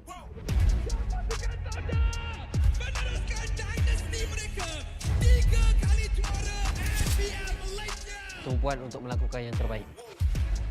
Tumpuan untuk menjadi seorang role model. Pelaburan, pengorbanan, semuanya. Sorotan itu penting. Ia membuatkan kita percaya. The supporters we witness our fights and our struggles. Memikul harapan untuk mempertahankan kemenangan. Menjadi cabaran terbesar untuk mencapai matlamat kami. Pastikan kemenangan dan kebanggaan dikecap di rumah kita. Harapan masih terpahat di hati. Untuk menjadi juara. Kembali merampas tahta. Meneruskan legasi kami. Di bawah cahaya, semuanya menjadi lebih jelas. Underdog, kuda hitam? No, kami adalah Monster Vicious. Cahaya impian telah menerangi pentas ini. Kejayaan bukan lagi dongeng. Not just a dream. Ia arti harapan yang sebenar. Mungkin ada yang sangka bahawa harapan ini akan hilang. Tapi bukan kami.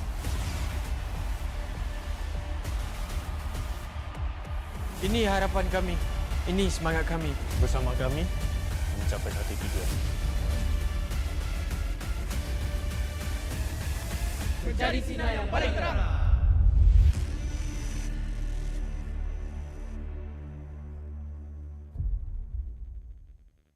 I know sadly to hear because it is.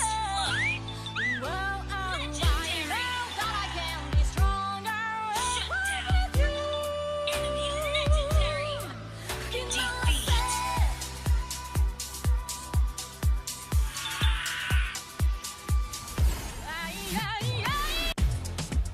Hotlink Prepaid 5G serba baharu. Nikmati jago 5G untukmu. Dengan kelajuan internet 5G tanpa batas. Layan gaming sepantas kilat. Dan stream video paling lancar. Nikmati juga lebih nilai dengan 20% cashback. Hanya RM32 sebulan. Dapatkan sekarang.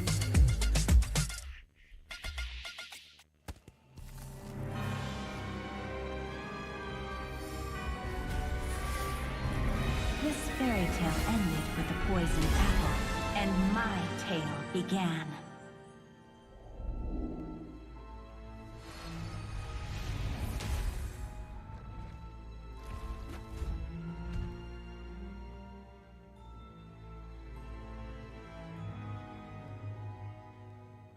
A princess in a tower is just a bird in a cage.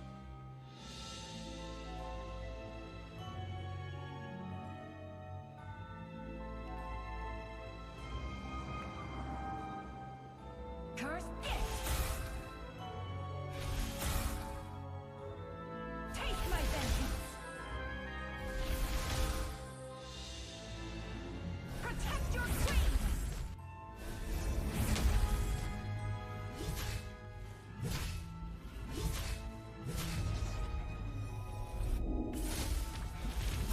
Kneel before your queen. It won't take long, I promise.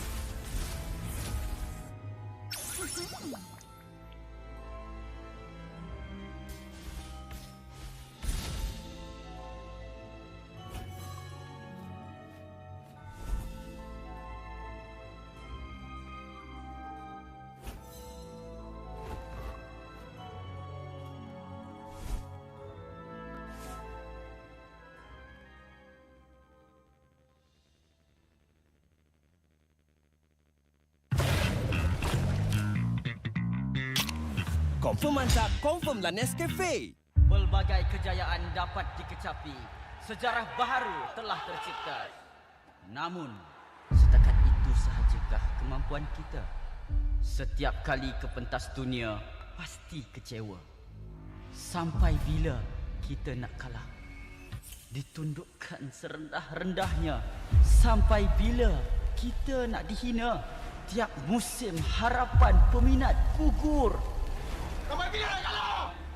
Sampai bila nak kecewa? Setiap rakyat pasti akan melaungkan semangat ingin mempertahankan rumah mereka. Jika patah sayap Raja Wali, bertongkat jua kita kemari. Tahun ini pastinya kemenangan semakin dicita demi menjulang nama Malaysia di pesada dunia. Di mana bumi dipijak, disitulah langit dijunjung.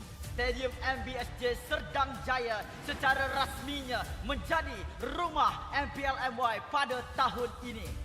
Seterusnya, melangkah ke arena besar di Timur Tengah, di Riyadh, Arab Saudi. Juara kita bangkit menghadapi cabaran, bersedia mencipta sejarah. Utara, Timur, Barat dan Selatan, kita semua MPL MY Playoff musim ke-14 akan berhijrah ke Johor, mendekatkan lagi silaturahim MPL MY bersama. Hasrat kita semua bersatu dan bangkit dengan satu tujuan yang sama. Naikkan martabat negara, kecari juara dunia, kemuncaknya di M6. Pastikan kemenangan dan kebanggaan dikecap di rumah kita.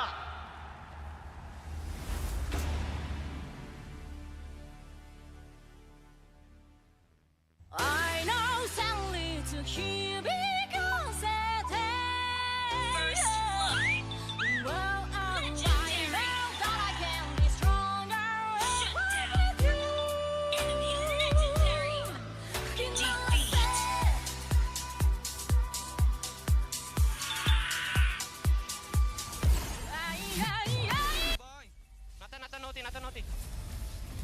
Nice win. Buset. Nice. Dia boleh ke bawah ya. Lip. Oi, kasih tahu dah Lip. Combo kita Lip. Okey. Block Dan. Aku out. Pain is the proof that I'm still alive.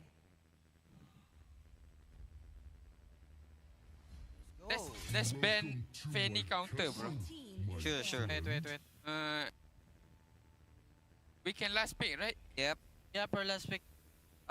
Let's just ban MM, bro. Don't be obvious, bro. Yeah. Paling kita ban net, bukan Teres ya kayak kemarin. Gua sih Fanny sih, dia ban Brody ya soalnya. Ikut. Yaudah. Gak apa. Ya. Yaudah. Nggak apa-apa dah. Ben Fanny. Ya, Ben Fanny nggak apa-apa dah. Ben lah. Sir, what's your Oh, command? shh. Your team is Yeah. Oh, chill. They know. Yeah. Don't need to panic. Yeah. Mino freak out. Gua Go. Aman sa, go cover. Roger. Aman sa. Ya, loja dulu. Roger guys. Aman boy. Goton. Mati. Nice. Top Aman one. boy. Lu mati dia tuh.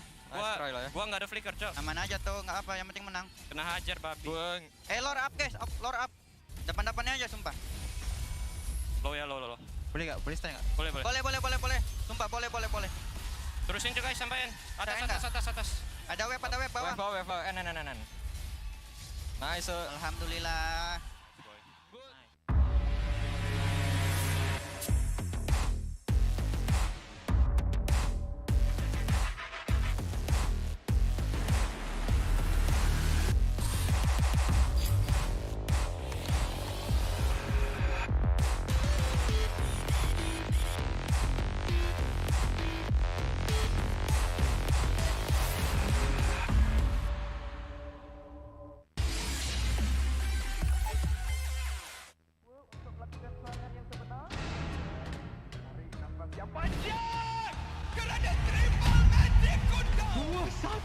Dalam keadaan yang sangat mudah. Selamat datang ke MPL Malaysia musim ke-13, di mana yang terbaik akan berentap dalam pertempuran sengit dan penuh strategi. Seperti pada musim yang lepas, 10 pasukan profesional akan bersaing selama 6 minggu dalam arena yang penuh aksi di regular season. Namun, bermula pada musim ini, cuma 6 pasukan akan layak ke play-off dan pasukan di tempat ke-7 dan ke-8 hanya dapat stay untuk musim seterusnya. Tapi sayang sekali, tiada slot ke play-off buat mereka pada musim ini. Bagi pasukan di tempat ke-10, slot musim ke-14 mereka akan diganti oleh tempat pertama MAL Conference Group. Mereka akan di-reset dan harus merebut kembali peluang melalui MAL musim kedua. Dan apa itu MPL? Mobile Legends Bang Bang Academy League adalah liga amatur di mana terlahirnya bintang-bintang baharu. 15 pasukan akan bersaing untuk meraih kejuaraan dan 2 pasukan MPL Conference Group teratas akan berpeluang merebut slot ke MPL Malaysia musim seterusnya. Okey, kembali ke MPL. Pasukan MPL Malaysia tempat ke-9 akan berentap dengan pasukan tempat kedua dari MAL Conference Group dalam pusingan MPL Malaysia Challenger Stage bersama format Best of 5 semasa Grand Final MAL musim yang pertama, di mana pemenang akan menentukan slot terakhir MPL Malaysia musim ke-14. 6 pasukan yang layak ke play-off akan berentap untuk meneruskan jalan ke Grand Final MPL Malaysia musim ke-13 dan merebut peluang untuk ke MSC 2024. Jadi, bersiap sedia. Persiapkan strategi anda. Bersedia untuk aksi profesional di pentas MPL Malaysia musim ke-13.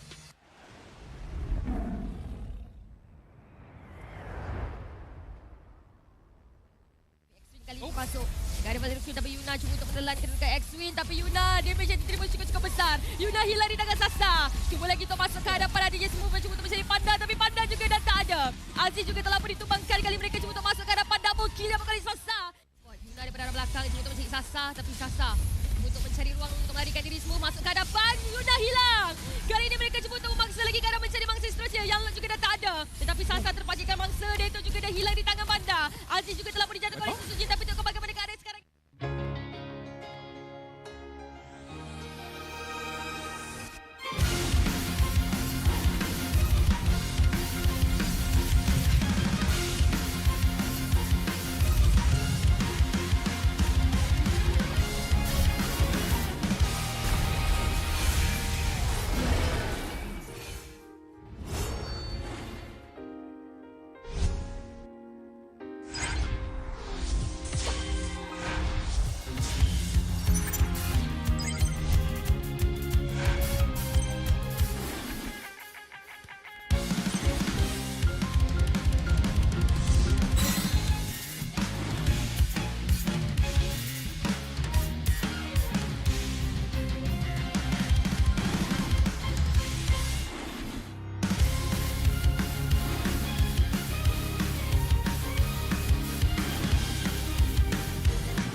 Berminat untuk mengetahui info lanjut mengenai prestasi pemain dan jadi sebahagian daripada MPL Malaysia, layari laman rasmi Liga E-Sukan nombor 1 Malaysia untuk dapatkan maklumat terkini dan lengkap.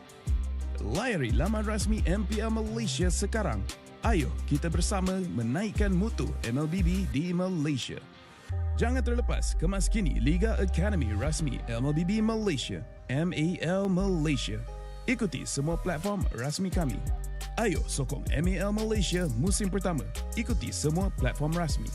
Semua peminat dan penyokong dijemput ke arena MPL Malaysia musim ke-13 di Serdang. Anda berpeluang berjumpa dengan pemain kegemaran anda, kumpul tanda tangan eksklusif dan sertai kempen Fan of the Season. Interested in knowing more about player performance and be a part of MPL Malaysia? Visit the website of MPL Malaysia's #1 esports league for the latest news and league updates. Don't miss out on updates from the official MLBB Malaysia Academy League, MAL Malaysia. Follow all our official platforms. All fans are invited to the MPL Malaysia Season 13 Arena in Serdang. You will get a chance to meet your favorite players, get exclusive autographs, and join the Fan of the Season campaign.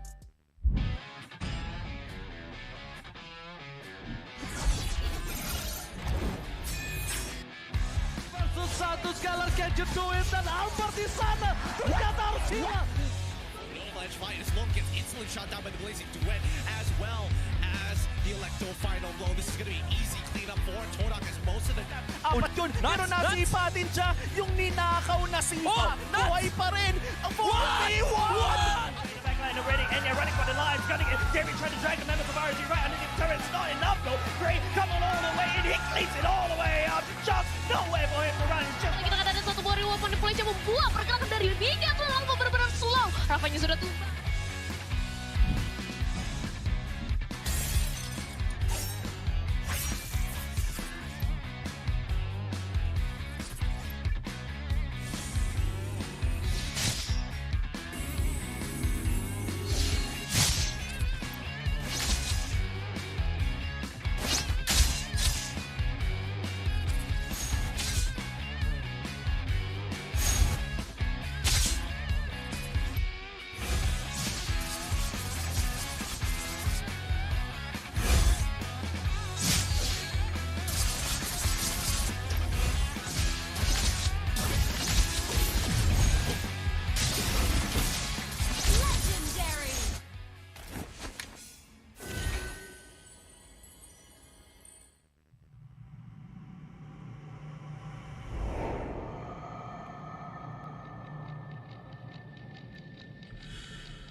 Menang, kalah, pressure, harapan, skill, mistake, dah ready.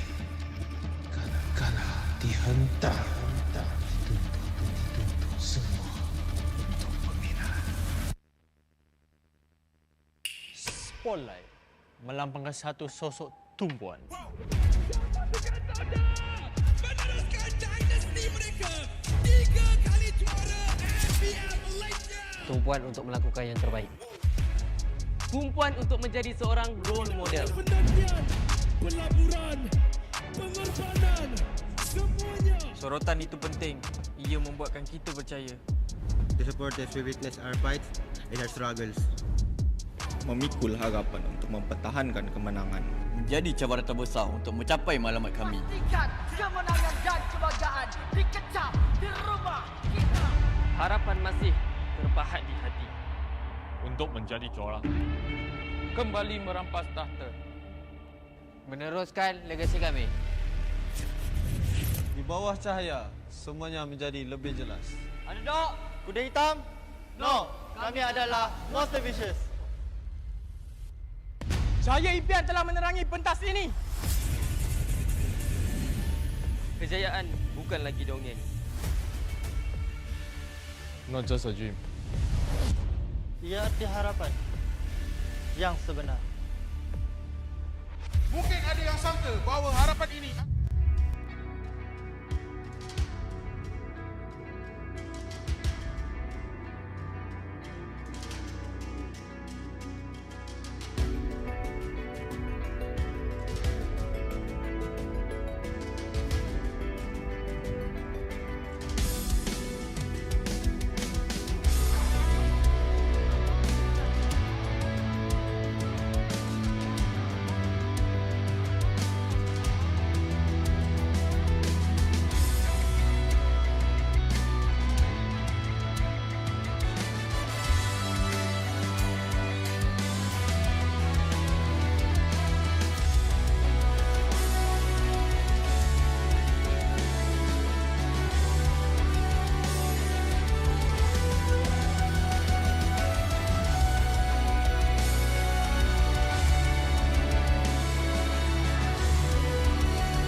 I'm a rock star. Yeah, rock star. Ay, ay, ay. I'm a rock star, baby. I'm a rock star. I'm a rock star. I'm a rock star. I'm a rock star. Panggil aku rock star. Ini kejohanan kita semua orang rock star. Kita rock star, kita buat saja gaya kita. Makin panas apinya sudah membara. Macam mana pun kau menempuh segala. Demi negara kau buat semua bangga. Step into my world, you know I'm always in my zone. You know I got my team, no I'm never alone. Bring out my best, buat yang terbaik. Jadi juara perlahan kita naik. Aku nak push, naik-naik jadi lebih bagus. Jadi hero, ku ada skill. Berapa banyak musuh aku dah kill. Ramai cuba mencapai, cause they envy me. Tiap game aku pasti jadi MVP. Easy. I'm a rock star, baby, I'm a rock star. I'm a rock star, I'm a rock star. I'm a rock star, panggil aku rock star. Ini kejohanan kita semua orang rock star. I'm a rock star, baby, I'm a rock star. I'm a rock star, I'm a rock star. I'm a rock star, panggil aku rock star. Ini kejohanan kita semua orang rock star. Tengok nanti siapa yang juara. Ni peluang kita bawa pulang piala. This is my game, this is my time. Menang semua, everything will be mine. Kalau jatuh kau pasti kembali.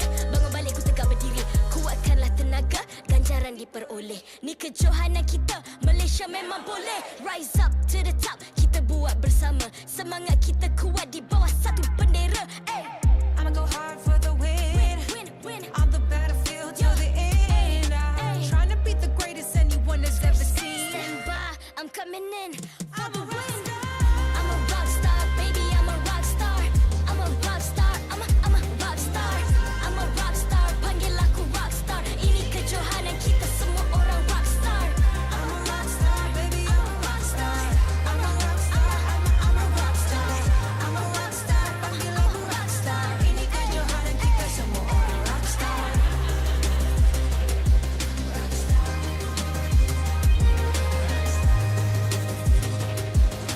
Ini kejohanan kita semua orang rock star. I'm a rock star, baby, I'm a rock star. I'm a rock star, I'm a rock star. I'm a rock star, panggil aku rock star. Ini kejohanan kita semua orang rock star.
I'm a rock star. Yeah, Rock star. Ay, ay, ay. I'm a rock star, baby, I'm a rock star. I'm a rock star, I'm a rock star. I'm a rock star, panggil aku rock star. Ini kejohanan kita semua orang rock star. Kita rock star, kita buat saja gaya kita. Makin panas apinya sudah membara. Macam mana pun kau menempuh segala. Demi negara kau buat semua bangga. Step into my world, you know I'm always in my zone. You know I got my team, no I'm never alone. Bring out my best, buat yang terbaik. Jadi juara perlahan kita naik. Aku nak push, naik-naik jadi lebih bagus. Jadi hero, ku ada skill. Berapa banyak musuh aku dah kill. Ramai cuba mencapai, cause they envy me. aku pasti jadi MVP. Easy. I'm a rock star, baby, I'm a rock star. I'm a rock star, I'm a rock star.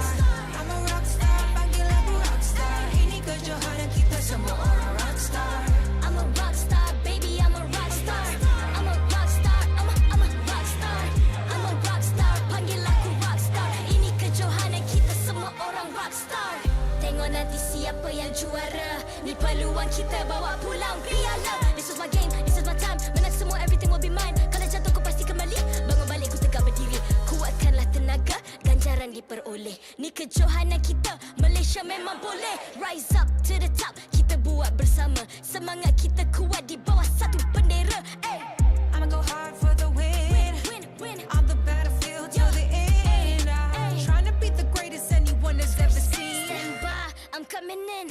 I'm a rock star. I'm a rock star, baby, I'm a rock star. I'm a rock star, I'm a rock star. I'm a rock star, panggil aku rock star. Ini kejohanan kita semua orang rock star. I'm a rock star, baby, I'm a rock star. I'm a rock star, I'm a rock star. I'm a rock star, panggil aku rock star. Ini kejohanan kita semua orang rock star.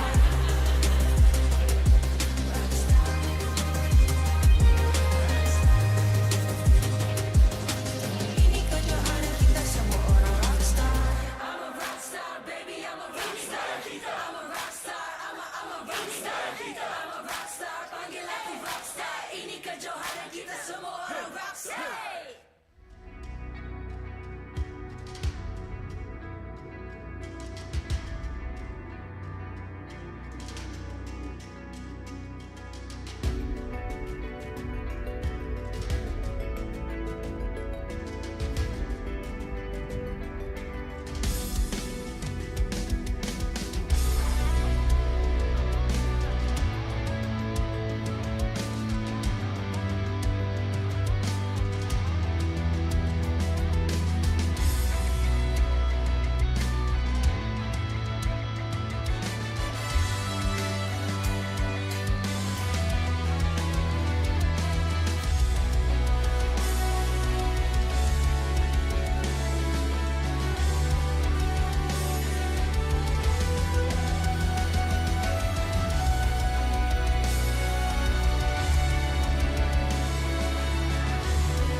MPL Malaysia Season 13 is powered by Muntar.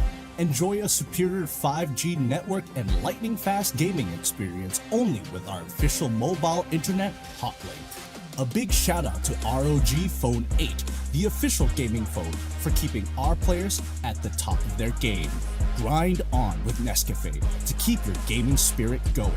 Thank you to all of our sponsors and partners for your support in MPL Malaysia Season 13. Hello. Welcome back. Are you okay? Are you fine? Is the world treating you unfairly? Don't worry. We got you. Welcome to the MPL Malaysia Season 13, where we'll be watching Homeboys going up against Team Hawk. If you're not feeling good, well, come on board and have some fun. My name is Afel. Alongside with me is ICB12 as well as Stafa. Your intro really gave the, hey, get some help energy. Exactly. Is that what you were going for? If you guys need help, we got you. Call his number. Call his Instagram. He will be able to provide you the assistance. Talking about the game. Do you need help? Do you need help? I definitely do. Yeah, if you need help. When Lafel was here, I definitely do need help. If you need help, you just have to rearrange the letters of Lafel's name and you get help lah. Help lah. Oh, help Yeah. Now welcome home as well, because Homeboys, they're going up against Team Hawk here, where I feel like Homeboys, as the defending champions, the pressure is on their shoulders. They need some kind of masseuse to handle that. Yeah, you need like a good massage to really dig their fingers in and get dirty there on the stage, because the competition Actually, is no, really... they're not yet. Not yet. Soon. Oh, my soon, bad. Soon. They're enjoying a massage. Walk in first. Yeah, they gotta walk in, but basically... I got a script here. Competition is heating up here. We already saw our first match of the day went very one-sided in King Empire's favor. I think this is going to be much more even, considering Team Pack Homeboys are both previous champions. Yeah, at the same time, I feel like anything can change, right? Considering they've shown the first chip ever in MPL, and why they made it work as well. It became first ever MPL in general. Really? Yes, in all MPL. Really? Yeah. Wow, that's interesting. You know, we've seen a couple of games in MAL, but you know, for him to pull it that good, I really want to see more of it as well. Because now, this is going to be a question here. Did they do their homework or not? Especially for Hawk. I mean, like, here's the thing. Will he get banned out? It is very effective when you have a roamer that knows how to play around with it. And Zorn and Homeboys have already shown exactly how strong they are with a hero such as this. Like we mentioned, this is the clash of former champions. Homeboys being previous season's champion, the defending champs going into Season 13, and Team Hawk being the champions of Season 10. The clear difference though, Team Hawk doesn't have their champion roster. Agreed. But at the same time as well, speaking of a W to their match history, I remember Veki specifically calling out Lixia's match history. Do you think the Sylvana would be a thing for Team Hawk again? For Janus in particular. I mean, they did say work in scrims, but so far it's like scrims are like not all that reliable. Like, it does do well in theory, but in practice it's a whole different story. Yeah, theory and practicals are always going to be different things here. So no matter how well something works, you gotta really execute it correctly as well, especially in the Land of Dawn, especially against such notable opponents such as other MPL MY teams who are all definitely taking it up a notch this season, which I love to see. I want to see these teams continue to build and grow on themselves. And this is going to be a really big proving ground here, because I'm pretty sure that both of these teams really want to bring themselves back up to their A game. Yeah, it's going to be tough here, considering that, you know, I agree with you, Lafel. Like, scrims can be a little bit different as well. And even yesterday in the media interview with Udil, he specifically said that, you know what, they were doing good, everything's running fine here, but they just didn't know why when they were playing mage. It just didn't feel like they were playing at their best at all, which is weird. I mean, I don't know. Like, I don't think that Homeboys is a team that get pressured that much, you know? Like, I feel like if they play at home or they play on the stage, it should be the same, no? I mean, they've experienced this so many times by now. Yeah, I think it's not going to be a stage fright issue. It is just purely like a draft matchup kind of situation, because their first match against a Red Giants went very one-sided as well. So it's kind of like a back and forth here. Yeah, either ways, you predicted that the teams will be on stage. Yes, I did. Well, the prediction is finally coming true. We are going to invite for both teams to come up on stage. These are our previous champions. Homeboys finally secured their first win of the season after an abysmal opening match. The boys are marching in with boosted confidence. Are they finally warmed up to exhibit their true potential? Sup, homies! Make some noise for the Homeboys!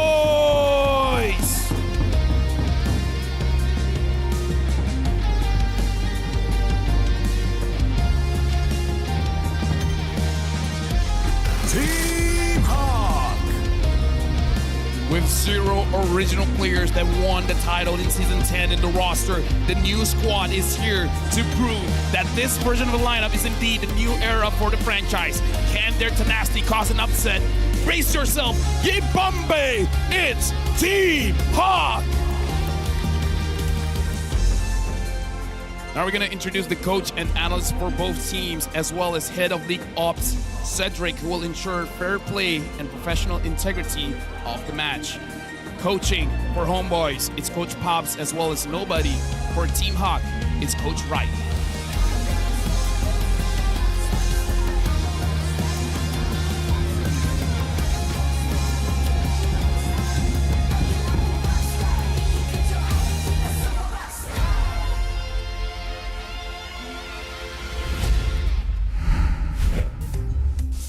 Now we got to talk about the matchup here, because I feel like if we're going to talk about in-game, about what's going to happen, I feel like it is going to be about that EXP matchup, because even yesterday with Gideon, we talked about this. If Sapat does well, the entire team does well. If Sapat gets behind, then it's not going to be looking good for the entire team. Yeah, EXP lane matchups is always interesting to see here, because I usually split EXP laners into two categories. You have the aggressive ones, and then you have the ones that play more like utility tank. In this case, Sapat and Iris are both obviously aggressive EXP laners. They want to make things happen. While there are times when they play more of a setup role, they generally want an ego challenge. They want to jump in. They want to be the ones cutting off the back line. So when they're up against one another, I think it's going to be quite a sight to see. You know, to be honest, I'm curious to see how that matchup, especially from Iris in particular, because of the fact that he's so comfortable on Arlo, he's so comfortable with Ruby, but his opening matches hasn't been leaning on that role. It seems like everyone is still hanging on the fact that Barats is the strongest meta hero right now, and forcing him to be put into an XP lane just because Janna says like, hey, maybe this is not a Barats game, and then it makes Iris feel very uncomfortable based on Team Huck's drafting patterns. Yeah, I do feel like that should be something that we watch out for. What kind of hero will Iris be using, and what kind of phone they're going to be using? Is the ROG phone. A big shout out to ROG phone, the official gaming phone, to keeping our pros at the top of their game.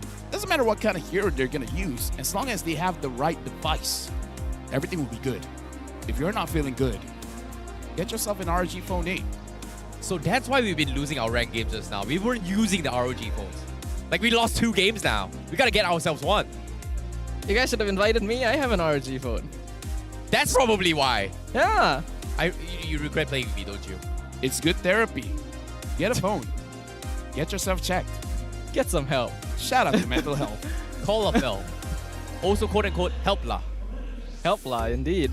Hopefully these phones will be able to help our players achieve success here. I say hopefully, but it's pretty much guaranteed because of how powerful these devices are overall. What isn't guaranteed is whether these players are going to be able to execute on their game plans. Both Homeboys and Team Huck have a tendency to prefer earlier game lineups, but we have seen Homeboys kind of shift in their mentality and play lineups that are able to scale well into the late game as well, just to cover their bases. On the other hand, like you guys mentioned, I feel like Janus's hero pool has come into question a little bit, where he's played some strange options with the Sylvana jungle. Will we see this again?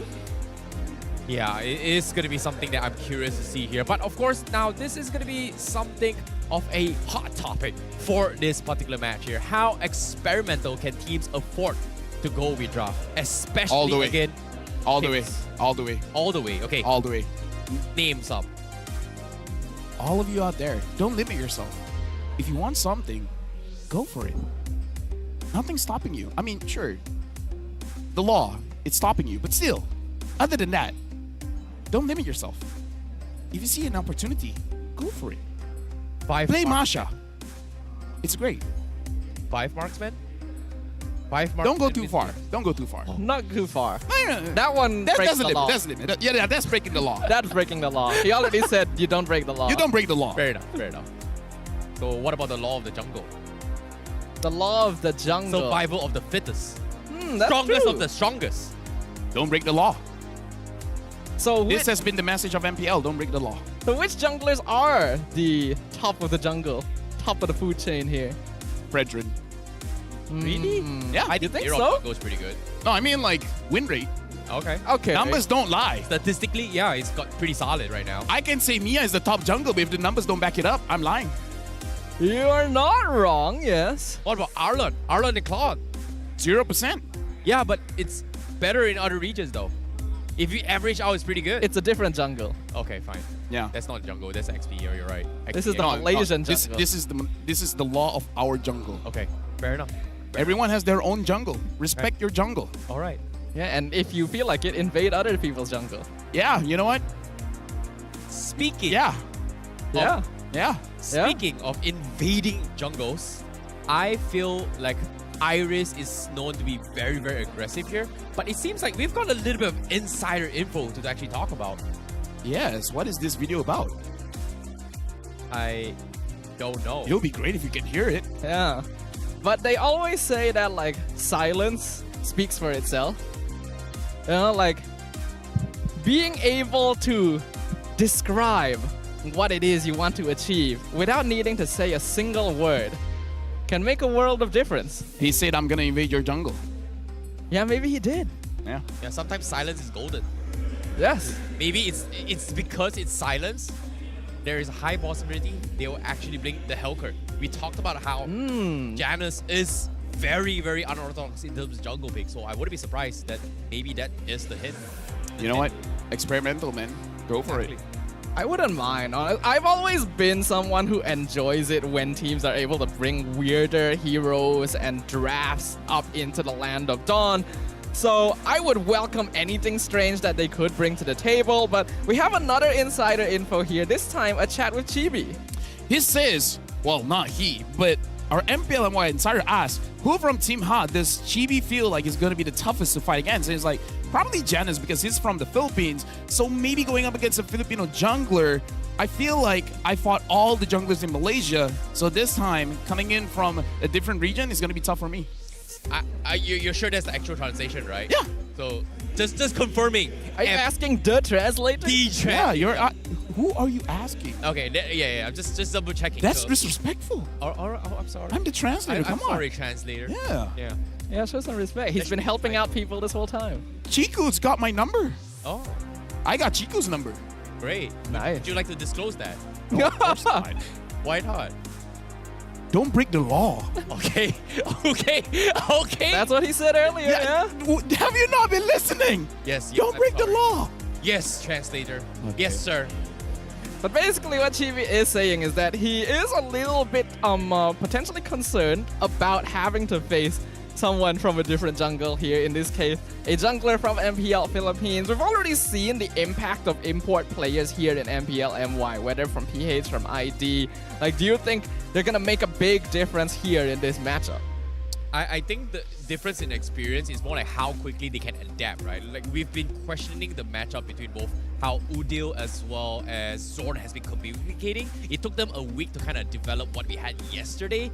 But again, with chips back into the pool, it means that, it's either auto ban or first pick priority, means that there are other heroes that can open up as well. So adapting to the current situation is going to be key in winning this. I would say Zorn is a buff in the draft because it forces the opposing side to ban out Masha, to ban out the chip, opening a lot of other heroes. Nolan could potentially be open. Wait, no, they have to ban out the Matilda as well. There's so many heroes of Zorn that you have to respect. Yeah, but I think I also do have to agree that recently Zorn's performance hasn't been the most consistent overall. He was terrifying on the chip, but on other setup heroes, you can see that there are ways to outplay it. So we'll see whether or not that is the case here. The Barat's first ban from Homeboys. To bring back to your point on Zorn as well, yesterday in the media interview, we asked Zorn whether or not, what do you think, what happened between the Cho as well as the Minotaur? He said that, Cho, he will be spamming a lot of recalls just because he's got a lot of escape mechanisms. Whereas the Minotaur, you don't really have that. That's why he's not spamming those recalls. So he said that if he's not spamming those recalls, means that he is not comfortable with that hero. This is based off yesterday's interview. Yeah, he was saying about how Minotaur can't run away like a Cho can. So if he spams the recalls, then he will be in a tough position. I see. So if the hero has a lot of dash, then you can see a lot of recalls come in. Makes sense. Like, so he's gonna play a Roam Lancelot. Makes a lot of sense. That's a lot of dash. Okay. It is a lot of dash. Okay. Does anyone have more dash than Lancelot? Benedetta? The Roam Benedetta? Actually, Roam Benedetta sounds better than Lancelot. What about Fanny? I mean, we did see Roam Fanny before, yeah? Yeah, that was by Yums, but he's not Yums. No, Zorn can play the Fanny as well. Yeah, he plays a scary Fanny, but I've not seen him play a Roam Fanny though. But team doesn't trust him enough. Zorn's like, yo, give me the Fanny. He's like, no.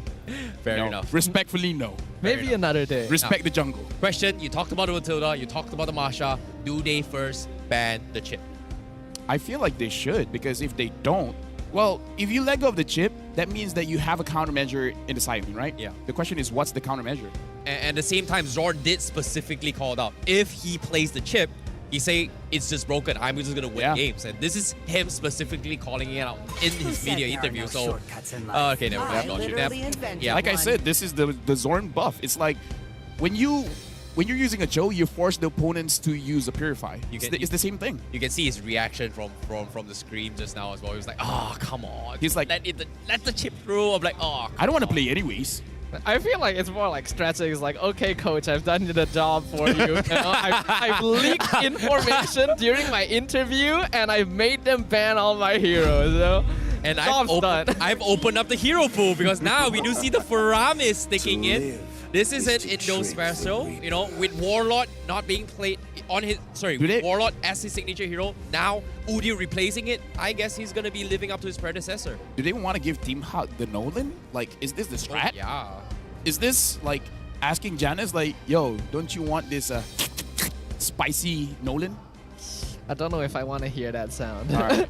Fair enough. Fair enough. I've heard his drinking voice. Now I've heard his slurping. Yeah, his slurping. Yeah. What's next, Lafayette? What's next? Okay, yeah. You know, that is the natural progression of things. Okay. What comes in must go out. Team Hawk gonna start things off with the Roger and the Lilia. So, looks like they're not gonna go for the Nolan here. Actually, they don't want to get baited. They're not getting baited, but that means that Chibi could play it. Going up against the Lilia, I feel like it's fine. Going up against the Roger, I'm not so sure. But Chibi played a total of 30 unique heroes since MPL MY Season 7. Most big hero, Lancelot, 30 times with 17 wins. That's like 2 more than half. Yes. You're good at math. I'm excellent at math. Yeah, you are indeed. But at the same time here, instantly picking the Harif coming in from Homeboy. Seems like the goal lane is pretty much set and dusted as well. Fredrin, again, you talked about most consistent here. Total of 22 picks, but 45% win rate. It seems like Fredrin, despite all odds, is still very, very popular here. No, the losing teams keep picking it up. Oh. So this is a sign, isn't it? Your team is Exborg here. Okay. So the Fredrin definitely goes up in terms of consistency when you don't have to play against something like a Barat, but the Exborg is still a good counter. And as we can see on the opposite side, Iris has played a total of 21 games with Paquito in MPL MY since Season 8 and has won 17 of them. He only lost 4 times. You're good at math. I know, right? Wow. Amazing. What's 2 plus 2? 4. Oh, wow. You are indeed good. But at the same time here, you know, speaking of the drafts in total here, I'm curious to see whether or not if this is going to be Iris playing on Xbox, because I've never seen him play this before, right?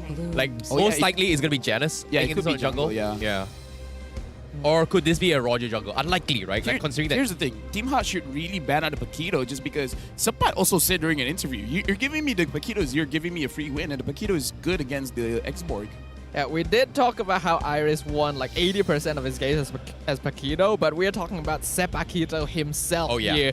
The man that made Paquito his namesake during his debut season. So that's something Team Hack really needs to respect, especially if they want to deny Homeboys the chance to dive those back lines. The Exborg jungle is still possible, but I think leaving it as a flex here is a pretty good idea from Team Hack, since they could still pick up something like the Baxia as a counter to the Red Ring. You know, it seems like Homeboys, they are looking to try and close up early games very, very quickly here. And Team Hawk is in a situation where they just need to stall for time. And over time, I think Roger is going to be completely able to outscale the Harif in general. So I think that's going to be something that they may consider. But at the same time, again, like I said, the reason why I'm bringing in the Xbox in particular as a jungler is because that we might see an Esmeralda from Iris, even though it's kind of off meta, just to deal with the shields coming in with Homeboys. What about Roger jungle? Well, again, you know, Roger jungle is great for previous season, etc. But so far on the gold lane, it has good win rate thus far. You follow the stats, man. Like season 12, it's all about the numbers. It's all about the stats. I thought you were good with numbers. Roger jungle. I think it kind of depends a bit on the Roman mid, right? Because when you have a Roger jungle, it's gonna be a lot more vulnerable to being invaded at level 1. Since he already has the Lilia and Exborg, that does provide some defense, but you also need to have a threatening enough frontline tank to really deny it. I still think I would prefer the Exborg or the flex into like the Baxia jungle, but it's not impossible here. Yeah, I feel like the Baxia is still pretty solid here. Gonna be pretty good going up against the Faramis as well as Harit. But it really is about Janice's hero pool, because we saw him bringing out the Sylvana. Maybe he wants to bring something else as well. I think they can go down the... Dyrov actually not bad here. If you want to bring out Dyrov jungle, I think Homeboys might consider bringing that to the picture. No, for Team Hawk. Team Hawk getting the Dire of Jungle to go up against Frederick. It's pretty good as well. But it seems like they are going to go for the Paquito. I was about to say the Paquito to deny it away from Sapat, considering that they will have first pick on the second phase, right? So there's going to be Iris on the Paquito, and it is going to be Janus playing the X4. Yeah. I think this is pretty good. Team Hawk have denied Benedetta and Yuzong, and now they've stolen Paquito and X-Borg, which really limits the hero pool for Sabat, especially now that even like the Barats has been banned out by Homeboys themselves. So what's up, like Lapu? No, I think, you know, again, you called out the Dirov for Team Hawk, right? Yeah, I feel like the Dirov is great for Homeboys just because of the fact that, oh great, we're not going up against X4 is great, but if an X4 comes to my face, that X4 is not going to be able to do much. Before he can actually pops a Firaga armor, boom, your shield's gone. You know, you probably have to back off and lose the retry battle against a Frederick. But looks like that's not going to be the case, and we are going to see the Arlot again. Ooh, I don't know how to feel about this. Well, we have the Zorn signature Cho and then a 0% win rate Arlot. Will it change today? Works well in a team fight comp because Homeboys likes to play around the Nether Realm, right? Obviously, with the Harif, with the Faramis, they want to start making plays pretty early on. But I feel like Team Hawk has a lot of ways to peel with the Lilia X-Borg, and their mid-game damage is pretty scary. I honestly don't know if this draft from Homeboys is good enough. Is Kufra here okay for Team Hawk? Because what is going to be their roamer here? I think Kufra isn't too bad. Just because of the fact that there's so many dash. But Ruby. Nope, looks like they are going to go for the Ruby instead. All right. That feels all right to me. I feel like if Team Hawk can stall this game into a later stage, they will have a significant better odds against Team Homeboys. Because of the draft, I'm leaning more towards Team Hawk. Something about the Arlot. Something about the Arlot. I do actually agree. I quite like Team Hawk's draft. I think they have more tools overall once you get to that mid-late game, but Homeboys are going to want to get out the gate running because when you have NetherRealm, when you have Harif, you want to really start taking team fights when you're around level 4. Look out for catches by Zorn. And if they're not able to get that early game, then Team Hawk scales. Well, we gotta see, man. If anyone can do it, it's Homeboys. Can they turn things around for Arlot? Can they be the first team to get a W on this hero? Well, we have to find out right now because we are gonna go to the land of Dawn because it is gonna be Homeboys versus Team Hawk, a battle of former champions. Former champions. Will they be able to reclaim their throne? Yeah, looks like they're gonna start around the gold lane here, at least for. Welcome to Mobile Legends. Hold on, yeah, look, wait, no, they're starting on the same side. I kind of feel like they're starting on the gold path, and then they're gonna march onto the EXP. I feel for Homeboys it makes a lot of sense, and for Team Hawk it makes a lot of sense as well because you want to activate or deactivate Sapat here. Oh, this is tough. You know, considering that, you know, Sapat has been the core winning factor, right? Like in this kind of scenarios here, I'm really surprised how respectable it's become where Iris and Sapat has kind of, you know, stolen away each other's signature hero, right? Paquito for Sapat and Arlot for Iris. So this is going to be a little bit ironic, but I'm curious to see whether Sapat is able to pull it off because as of now, top side, Zorn, he's there giving a lot of information, but nothing much is happening across the map. They're just trading, getting information, taking space. Yeah, I don't think we're going to see a lot happen on the map until that first turtle fight, especially until the roamers hit that level 4 mark, because both teams are going to want to look for a play off of their respective roamer ultimates here. I do like the pathing of the junglers to go towards the EXP lane side because they know that there's going to be fighting at level 4, so they need to secure that EXP lane first before they're able to contest the turtle. I want to see the gold lane matchup here because Nats, ever since yesterday, he's been winning a lot of his individual lane. So I want to see if he can do the same against Saken here.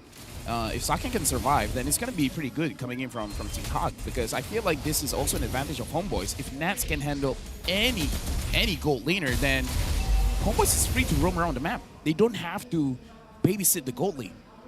Well, I feel like this first turtle is going to be coming up as well. And if Homeboys loses this first turtle, they are going to lose that early to mid-game momentum that they need to actually outscale Team Hawk later on because eventually Nets is going to be shut down just because of the fact that they have not a lot of magic damage coming from Homeboys. Like, besides Faramis, besides Nets, what else? Where's the physical damage going to come from? Because as of yet, now, seeing how there is a fight here, Iris looking for the punch. Oh my god, Sapat just got deleted. The NetherRealm a little bit late, and they are going to be forced to disengage as well. Team Hawk seems like my prediction is going to come true because right now they are going to continue to extend this fight. Chibi gets pulled in. Bye-bye. Not a good start for Homeboys. All W's for Team Hot. They got a kill. They got a big ult. They got a turtle. They're eating good. Yeah, that was excellently done. Udil, unfortunately, waiting a bit too long on that Nether Realm. He really wanted to edge it right at the end. What? Wow. Iris getting a solo punch just like that. No chance. And now Sapat, he's going to try and trade, but what can he do? And oh my goodness, this hero's got to be nerfed, man. Like, the amount of shields and what, level 4, level 5? I feel like Iris. What? He has a lot of suppressed anger. I wouldn't be surprised. And he's releasing it here. It's like, I have been patient with the tanks. Now just give me someone that can deal damage. Yeah, so he's gonna be like Mike Tyson, just gonna be biting off your ear. Yeah. He's already done enough biting on the Mirage. Now he's punching. Like, he wants to punch people in the face now. And he's doing it very well here. Like, the Paquito we already knew was going to be a pretty big threat if he started getting off the ground. Oh boy, Zorn forced the flicker out. He's got the mobility. He's going to kick Janus as well. Chibi dropping the Appraisal's draft. Not going to be able to do too much damage, but Team Hawk will settle with, hey, that's 2 major ultimates and a flicker. Let's back off. Yeah, in fact, now they can pressure the goal lane here because... I look at Noir. Here's the thing. Zorn is not going to be having a good time getting burned by the Export. The Export hurts a lot here, especially coming in from the jungle. Yeah, I'm going to be interested to see exactly what the item build here is for Janus, whether or not it's a little bit more semi-tank or if it's full damage. We've seen variations of both styles depending on draft. Oh boy, Iris, he's got to get out. He's down to 1 HP and Sapat right at the edge. Connects the dot, seals the deal, shuts him down. Iris is knocked out. Well, Iris apparently has to calm down here. So now Homeboys is getting a little bit of pressure on the map. And now the turtle is going to spawn on the gold lane. Zorn still trying to slow down. Oh my god! Oh. What a play by Zorn! And the crowd goes wild right away. What a Jikundo! Actually accidentally done there. Yeah. Beautifully timed. I feel like Janus may have gotten a bit of cold feet there. Didn't manage to time it correctly. They will now contest the turtle. Chibi in control. But again, Janus does have to time the retribution, but he misses it. And again, now he needs to back off as Homeboys finally regains back a little bit of momentum. However, is this going to be enough? Because again, Team Hawk, they were able to stall time, and it seems like that's the idea from this draft. And Iris was able to take a tier 1 down bottom. I feel like that's good for Team Ha because in the big scale of things, Xborg doesn't really need the purple buff. And I kind of feel like the reason why Zorn was able to steal it away was because Janus doesn't want to use the retribution. He wants to save it for the turtle. And again, now Zorn is going to try to be a little bit annoying. Noir with the concealed plays wants to try and force out more reactions. But again, it's still a little bit too early. They just want to trade 50-50s. And again, not helping Homeboys at all as Team Hack looking to be on aggression right here. Tier 1 going to be attacked here, and Homeboys not fighting at all. They're giving this away for absolutely free.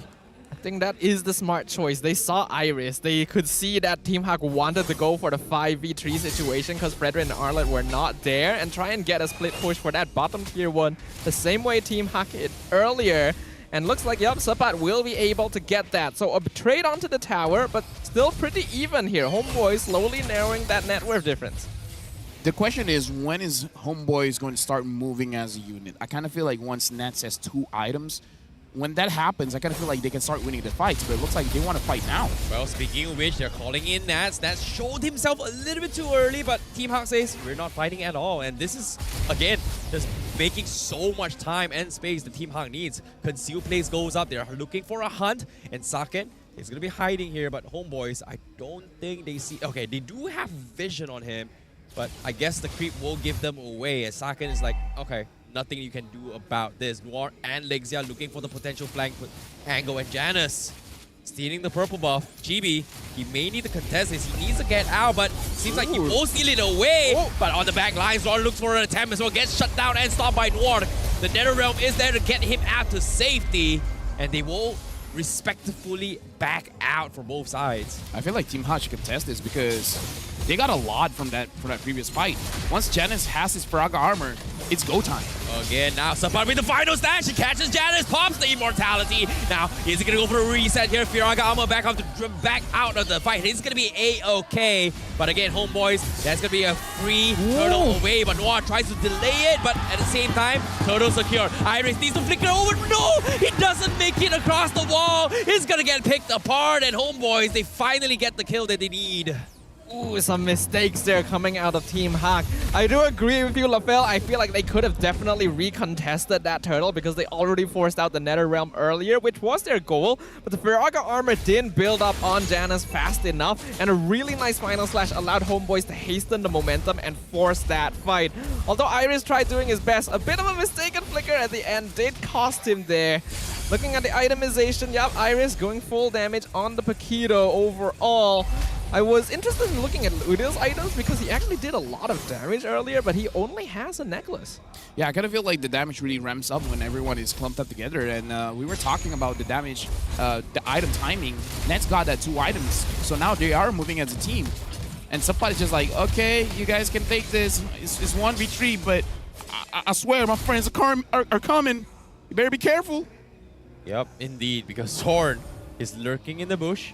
Looking for the kid. He's setting it up. I'm pretty sure they heard it as well. Noir now. Going for the kick. Oh, the angle is not right. He needs to get out. Janus looking to try and punish this as well. Lexia trading a couple of shadow bombs, but unfortunately, Homeboys is not committing these, so they will back off respectively. However, look at the bright side. Homeboys fans, they are going to be cheering here because as of yet, tier 1 in the middle still stands. And Team Hawk, they're losing so much map control. Yeah, I kind of feel like if your mid lane is dropped down, your entire jungle is exposed. It makes it a little bit more easier for Homeboys to go after Team Hawk. Same fact is not true because of Homeboys having that mid lane tier 1 still up. So Homeboys still looking good when it comes to map pressure. But Team Hawk, they're just waiting on time. This Ube strategy that Team Hawk is doing here, I'm liking it just because of the fact that they are trying to set up an ambush. But again, it's a high risk, high reward. If no one commits to the fight, you are giving away a little bit too much space. Yeah, Team Hawk is trying to get some pickoffs here because they do have a solid amount of damage. Their ideal is that Homeboys are the aggressors. They slow them down and dish damage with Janus as well as Lexia, and then finish off with Saken. Unfortunately, they do need Iris's presence in a lot of these team fights. So even though Team Hawk has a better split push comp, they actually need to challenge Homeboys in a 5v5, which kind of takes away their macro. Oh my god, Noir with the flicker catch as well. Zaman Force has been popped as well. Likewise for the Nether Realm, but Janus, he gets caught with the Wave of Dragon. He needs to get out. The final stash actually gives him a way out. He actually gets out. What a mistake by Sapan, but guess what? The bigger picture is to take the Lord, and Homeboys, they get it done. And at the same time, Team Hawk, they will have Iris pushing on the top side, and this time, he is going to be hunted down here. Can he get out? No, Zorn is here already. He needs to run. Iris, can he get out? Does he have the flickers to do so? No, he's going to get caught, and he's done for. Homeboys with a quick strike. Okay, definitely a mistake by Sapat to push Janus to safety there. They could have gotten 2 kills and a Lord. They'll settle for 1 and a Lord. Team Hawk, it's not too bad that they're able to get a tier 2 for this because the first Lord of the game should be quite easy to clear when you have an X-Borg and a Lilia. But we can definitely start to see how the team fight is leaning heavily in favor of the Homeboys because of their team fight damage and that Nether Realm. Now Chibi with the taunts to stop things out here. But wow, a big catch coming in. Zorn and Sapan, but no follow-up. They chipped them down to half HP. Lord coming in as well. And it seems like the Homeboys, they have no choice but to let go of control with that play. I mean, let it go when you're 2,400 gold ahead. That's good. It should be 3,000, honestly. But because Iris was able to push 1 turret, it gave Team Hawk 500 gold. So I kind of feel like, oh, that's good dodge. That's a good Shumpo. Out of that, I'm offended. I am very offended by that. It's like, Zorn has been playing this hero for such a long time that you can see that his total experience and understanding of what he's capable of doing with it is top tier. We see that bottom tier 2 eventually fall to the hands of Nets. Currently, the Hari very far ahead in terms of gold and itemization. You can see Saken going for a more classic Roger build, not the crit build we saw. Odil going for the pull. They do force Nix here on the black shoes here. Zorn down to half HP, but again, they will trade for objectives. Homeboys being very, very aggressive with this, and I'm liking this. And again, back to your point, Nets, pretty much ahead right now. He's got the concentrated energy. Can Team Hawk kill him right now? I feel like if Noir is on him, yes. But the thing is, they gotta bait out that Purify. That Purify is the reason why Team Hawk hasn't been winning any of the fights. And you're talking about the itemization coming in from Saken being the more traditional one that we've seen. It's kind of like an on-hit Roger, where the first initial hit is gonna hit quite a lot with the Alice Battle as well as Demon Hunter Sword. So, and Thunderbelt, good item combination, but it's all about a setup. And right now, Noir is having a little bit of a tough time setting up when Nats is always on point with Purify. The thing is, I don't feel like Noir should be feeling pressure to actually engage so much here. They have the better macro composition with the Paquito. I feel like they should be splitting this map up. They're grouping a little bit too much to try and counterplay with the 5v5, but in reality, they should be avoiding it. Since they already have peel, they have tools to be able to delay and get away from the homeboys. Give them the map, split them apart, then look for pickoffs. I feel like the call is like, we're not going to have enough damage without Iris. I feel like that's the hesitation. But you don't have to do that burst damage. You can slow them down with the Lilia, with the X-Borg, while peeling backwards. Even if you don't necessarily get the kill, you delay them from getting that teamfight victory. Yeah, it seems like it's going to be tough. Final stage already expanded. Udil going for the push, and Noir catches him. Trying to force the Nether Realm. It is going to be used, and Noir, he needs to get out. That's going to be huge for Team Hawk. However, Janus, can he get out though? He's got the immortality. He's going to be A-okay. They force out a lot of utilities, but again, no one has died. But again, they need to find some HPs here. Saken tries to go for Diamond Support, but again, they're just so tanky coming in from Homeboys. Half HP on the Lord. Janus does not have his Firagar armor, and this is going to be a problem as well. Zorn waiting for the kick as well. Sapat from the back lines. Looking to try and bully Saken. He's going to go try and dive as well, and Saken forced to disengage. Chibi with the Appraiser's Wrath, catching no one. And again, the Lord being resetted. Team Hawk is in a tough spot. Do they back off? It seems like they will finally make the call and retreat here.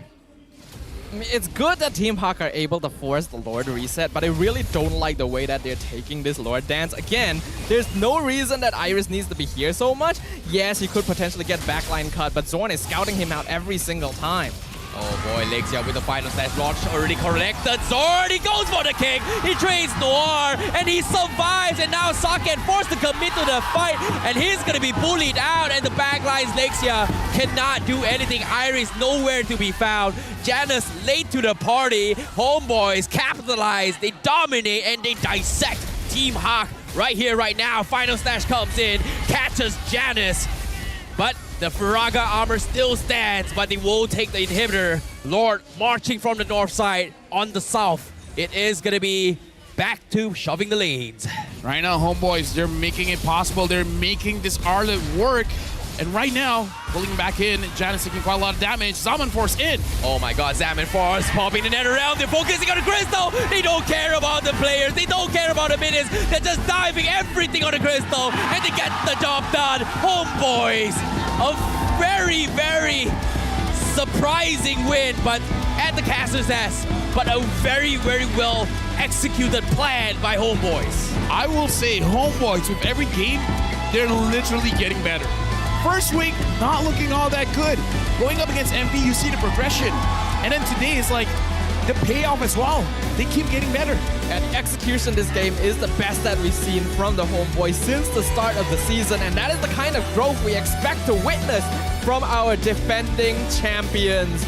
Team Hawk, unfortunately, it was a serviceable draft, but I really don't like the angle that they took with it. And it gave so much space for the Homeboys to take advantage of and get that win.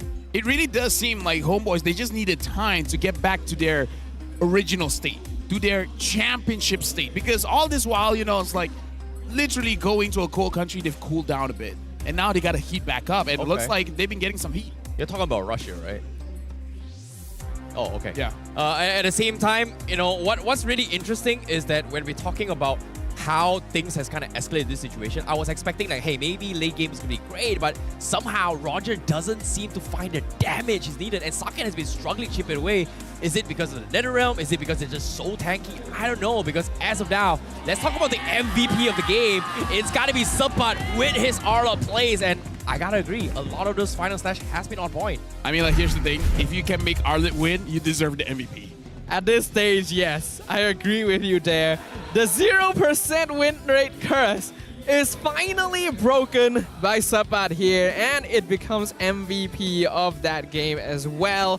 While he was definitely having some difficulty against Iris in the earlier stages, his value becomes a lot more apparent in these big team fights when he's able to get those final slash catches to push people out of position. Janus especially not allowing Team Hak to take team fights on their terms. And honestly, this game is not like jam-packed with a lot of action. Like, we see a lot of skirmishes, but we don't see really clean engages or anything like that. It's more about, okay, we're going to contest this thing. If you want to fight back, we're going to fight back. Because coming in from Team Hawk, it does seem like they're playing too defensively. Too defensively for my liking. Yes. Like, it's not just defensively, I think they're playing a bit too responsively. It's the sense where they're waiting for an opportunity to happen instead of trying to force a change in circumstances across the map. Again, I don't feel like Iris needed to be waiting in the bush for as long as he did during a lot of these Lord dances just to see if he could get a backline pickoff. If he had split apart some members of Homeboys to deal with him split pushing, it would have had so much more value. Oh boy, this is tough here considering how things kind of escalated in Homeboys' favor, right? Like, I was expecting Team Hawk, you know, their intention was just drag this out, buy a little bit more time, but by the time Saken got his items here, which is, to me, very surprising here, he actually went a little bit more defensive by getting the Thunderbelt. What are your thoughts on Thunderbelt pickup? Usually we see the Thunderbelt first pick. Number one, Roger has big problems when it comes to mana. And going up against Nets, like I said, Nets has been winning all of his lanes. So this is all about trying to get a little bit more HP to make sure that he doesn't lose that 1v1. Even in the Philippines, we see this is the response. I think I'm going to lose the 1v1, I'm going to get Thunderbelt. Oh, it's interesting, you know, considering like, you talked about different variations of the build of Roger, right? Earlier, we did see Sasuke to go for the crit build, the hard balls into the Berserkers. But this one, it's like a complete 360 of a different approach for Saken, which is weird. No, honestly, like I said, you go to a different player, all different builds.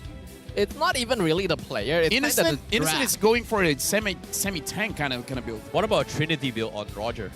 I think there is that kind of build. We haven't seen it so far here. Well, it was in our ranked game, and you know he went. Yeah, that's why with Roger, it really is like you're never wrong and you're also never right. It's more of adjustment based on what the enemy team comp is. I generally don't agree with the Trinity for Roger because he doesn't attack as fast as heroes like Claude or Carry, but he can still go on hit like we saw previously with things like the Demon Hunter Sword to deal with tankier lineups. You build crit if you have a squishier enemy lineup and so on. Again, you know, speaking of builds here, damage dealt here, Saken only 37,000 as compared to Nets who's did 60,000 here. And again, Team Hawk seems to be facing a lot of damage issues here. Is it execution, is it timing, or is it drafts here, Lafil? I really do feel like Nats is a big problem. Even though the MVP goes to Sapai, but Nats is doing a lot. He's doing the most amount of damage, and he's the hardest to catch, even though he's in the mid-range when it comes to the fights. I feel like Team Hawk, they just couldn't win the fights because of Nats. I legitimately feel that. Chibi is doing his thing, Udil's doing his thing, but it's all about Nats. Seriously. The thing is, Nets does way more damage over time than the lineup of Team Hawk. Because Team Hawk needs to really slow down these fights, right? Lilia and Xborg are very slow, very consistent DPS dealers. And while Roger does do a lot of damage, you typically want him to go in to be the finisher because otherwise he's a bit too vulnerable for the rest of the fight. Whereas because of the Netherrealm and Zorn and Chibi frontlining, Nets can do whatever he wants. That's why I don't like the approach Team Hawk took to this. Would you say that the changes on the attack speed animation for all marksmen, as well as every single, I think, item in general, has affected the marksman meta? I think that's one of the reasons why Roger can come in. Because his attack range is pretty long, but now your animation is a bit quicker. Now you can actually chase as well as run away because his attacks has a slowdown. So I feel like that's the reason why Roger can actually enter this meta. I think besides that as well, Roger acts as a bit of a pseudo carry kind of situation where you trade a little bit of her late game scaling and damage potential for more overall utility, in the sense that you have like iframes to avoid being caught out, and you have built-in like percentage health depending on which form you're in. One thing that I do have to say, this is more about my personal opinion. I haven't clarified it with the players or coaches, but Roger is actually good at the Lord dance. Because when you're dancing around the Lord, your HP is just going to get chunked down lower and lower because of the Lord. And then once it's low enough, the Roger doesn't have to think that much. It's like you're low enough, you're in execute range, he can just go in. Yeah, I agree. Yeah. Gives him the additional movement speed as well. Yeah. And that I think that's something that they were considering as well. But based on what I'm seeing, based on the total healing here, Chibi is pretty much doubled Janus's. And in this case, you know, flexing the Janus hero pool with the X-Borg didn't really do too well because of the fact that, you know, when it comes to Lord Dance, you kind of want this guy in front, and Janus, you know, keeps getting his armor shredded so quick that he can actually contest against the Lord. I mean, Janus has said in the interview that he's an assassin player. So this is just might not be the meta for him, and that's why we're seeing this off-meta picks in the jungle. And I think he himself wouldn't have felt very comfortable here because X4 wants the slow fights, stand in front of fights, and he's good as a jungler because he's able to contest by relying on that extra escape from the Firaga armor. But because the rest of his team weren't really in a spot to stand in front of him, they're all kind of waiting for something to happen. Homeboys can up the momentum, they can pile on pressure. Every single fight, you can see that the Firaga armor is the first thing to go. That means there's no last insanity, Janus cannot walk in front to contest the Lord, and the fight is instantly lost. At that point, Team Hack needs to switch ideas and play something else, but no, they stay and keep trying to contest the Lord. Yeah, it's very difficult to build up those Firaga armor stacks compared to back in days, right? Like, once you lose it, it takes a while before you can actually regenerate those shields. But, of course, let's talk a little bit more on the highlights brought to you by Asus ROG. This is going to be Republic of Gamers. And now, based on the clip here, you can see, you know, First Blood, obviously, Iris was just completely foreshadowing Homeboys, shutting down their early aggression momentum. But somehow, you know, they were able to catch Iris with this play. Sapan is just so on point. And I feel like Team Hot kind of wasted their opportunity where they had quite good map control when they won the turtle, but after that, this is why I say they're being too patient, they're being too defensive. I kind of feel like if they push the tempo just a little bit more, focus on one lane, either shut down Sapat or shut down Nets, and then just win one side of the map. I think they could have done a little bit better. I think they gave way too much room for Homeboys to breathe to the point where Homeboys can strike back. I do agree with you because we did see initially there was some pressure being put into the EXP lane to ensure that like Iris would straight up win out, and he was already winning the 1v1. So from that point onwards, focus a bit more on that EXP lane, really get the lead, then you can snowball off of that. But because they tried to like play for everything, there's the saying, right? Jack of all trades but king of none. It ends up in a situation where your resources are spread too thin against a lineup that has a very clear and precise direction. Yeah, after 2 chickens, so you get none. Yep. Why not 3 chicken and get Same. none? 3, Same thing. 4, 5, 10. The more chickens you have, the less likely you'll be able to eat it. Well, in this case, unfortunately for Team Ha, it is going to be back to the drawing board for them because, you know, technically it comes down to Janus's hero pool, right? That's going to be something that I'm genuinely worried about, considering the fact for the past few weeks, his heroes are just so weird and they keep flexing his hero to a point that it hasn't been working out for Team Ha. Here's the thing. If you go the Onyx route and ban out all the tank junglers, it could work. But this is why the Zorn buff is there. You have to ban out the Matilda. Oh. You have to ban out the Chip.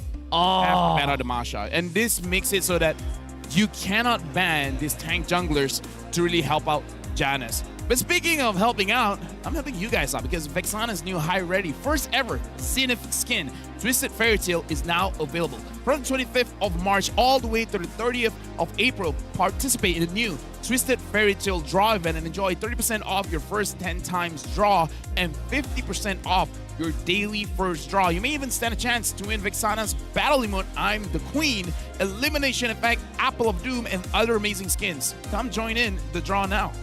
Exactly. Call LaFell. He needs help.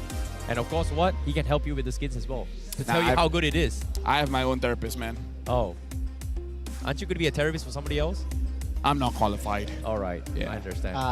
I can just be a You're just the spokesperson. we I got a just- ban. just like We got a ban Vexana too. Yeah. Because Vexana is, to be honest, should be very, very popular here, and I'm very surprised that he was completely ignored in the previous Yeah, game. yeah, it was which is completely weird. ignored, Because the mages were picked up very early on, right? You instantly had the Faramis lock in and then the Lilia right Yes, afterwards. Homeboys obviously won Faramis. Every single time we've seen a Homeboys game, Faramis just instantly becomes a contested hero, even if like the other team never played it before that. They understand just how much of a threat it is in the hands of Udil and how much Homeboys likes to fight with that ultimate. Lilia makes sense as a counter on paper because you delay and you slow with the amount of like fight control that you get with her abilities, but it didn't quite work out. And now we're going to look at the player history here for Udil. MPL ID Season 3 champion, MSC 2019 champion, M2 World Championship 4th place, and MPL ID Season 9 and Season 10 first team winner. Meaning he was voted the best mid laner. Okay. Yeah, first team. Well, that's the thing about Udil, right? Like, he's been very consistent in his play here. I think only the first blood for Zorn was where he kind of messed up his NetherRealm timings here. But at the same time, I want to talk about the opponent here because think about this, right? Lexia is a former champion, but not from Team Hak. So this is going to be a big question mark. He has been bouncing out between teams and roles here. Now back to his a little bit more comforting role, not exactly the jungle role. Do you think he can actually compete against Udil? I feel like he can, but I feel like he needs the people around him to work as well. Because Udil has Chibi, and I feel like Noir is great. Janice has to prove himself. Again, it's quite a bad situation to be in when you're an assassin player, and this is not an assassin meta where even if you're very good on assassin, it's hard for you to carry against a very, very strong team. I don't know, at this point, Team Hak, they have either the option of go straight meta or try to force it out one more time. I'm almost leaning towards just doing your own thing. If you need an assassin jungler, pick it up. Yeah, this is guaranteed to be a first pick Faramis again because you look at the way Homeboys is drafting. They ban out the Valentina, force Team Hak to get rid of the chip. Literally the Zorn effect in action here. You would normally want to get rid of Faramis in this position, but the chip is just too much of a danger. So Homeboys is going to be able to get their direct team fighting comp once again, and Team Hak needs to go back to the drawing board. They had good ideas previously, like Ruby, Lilia, Xwork all have great team fight that could work against a 5v5 composition. They just didn't execute on it effectively enough. Pick the Cho. Team Hak, they gotta pick the Cho. Oh, never mind, they're going for the Minotaur. Huh. Interesting here, because Noir is a very good Cho player as well, so you can take it away from Zorn, where even though Zorn can use the Minotaur, he hasn't won on it yet. No, I don't think the Minotaur... I don't think the Cho was a big threat for Team Hak's composition, right? Like, Cho...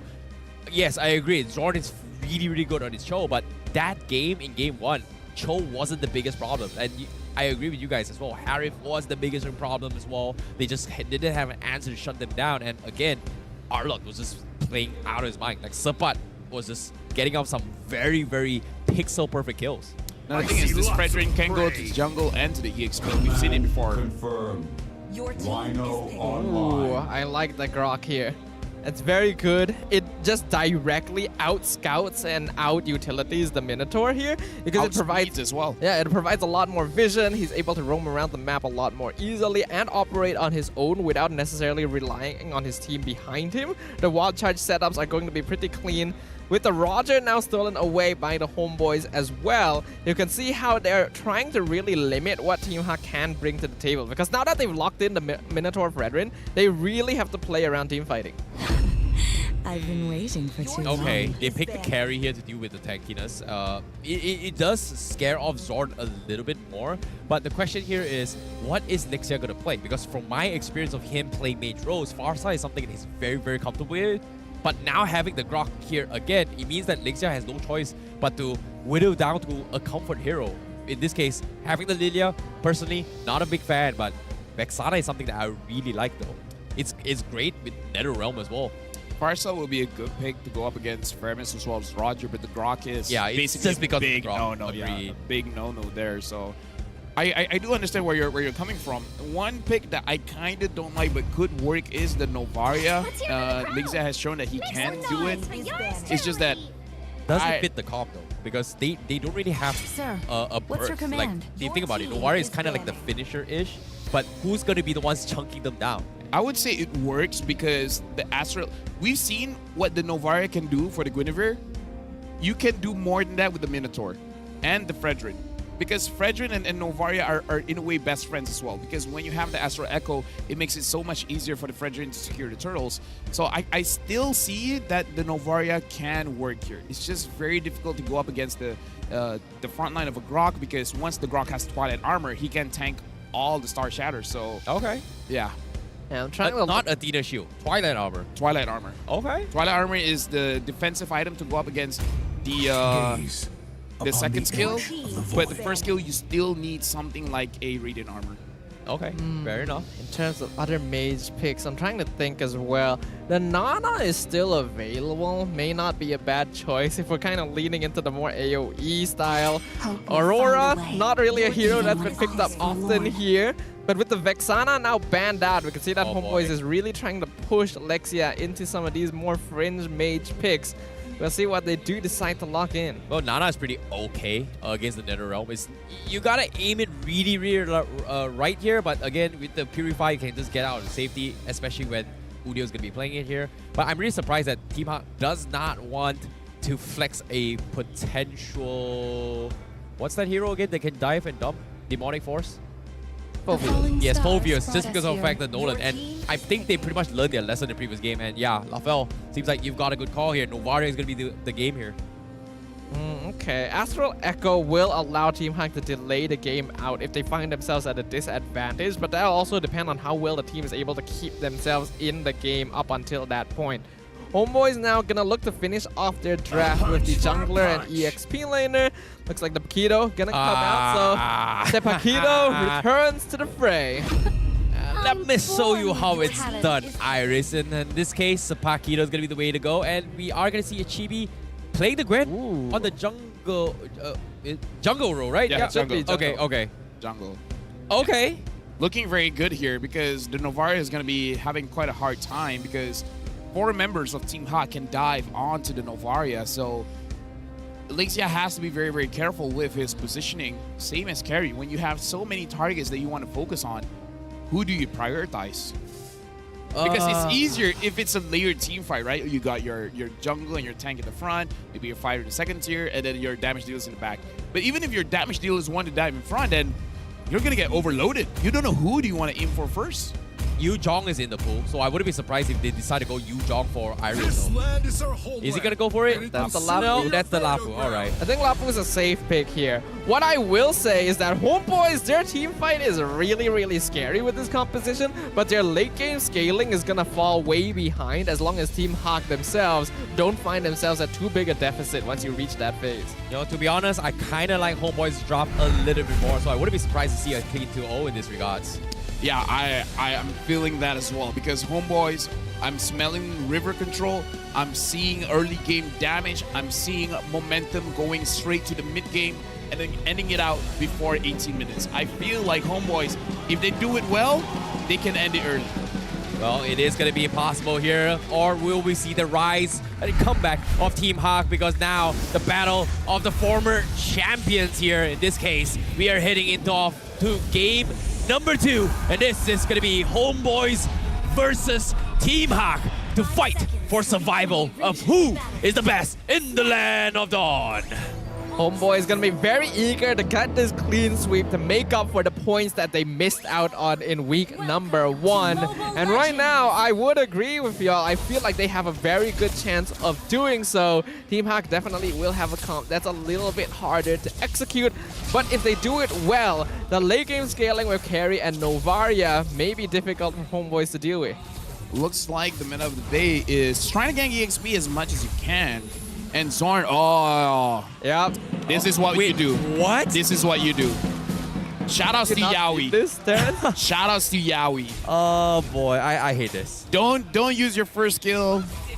Use your Nature's Barrier and then just keep resetting.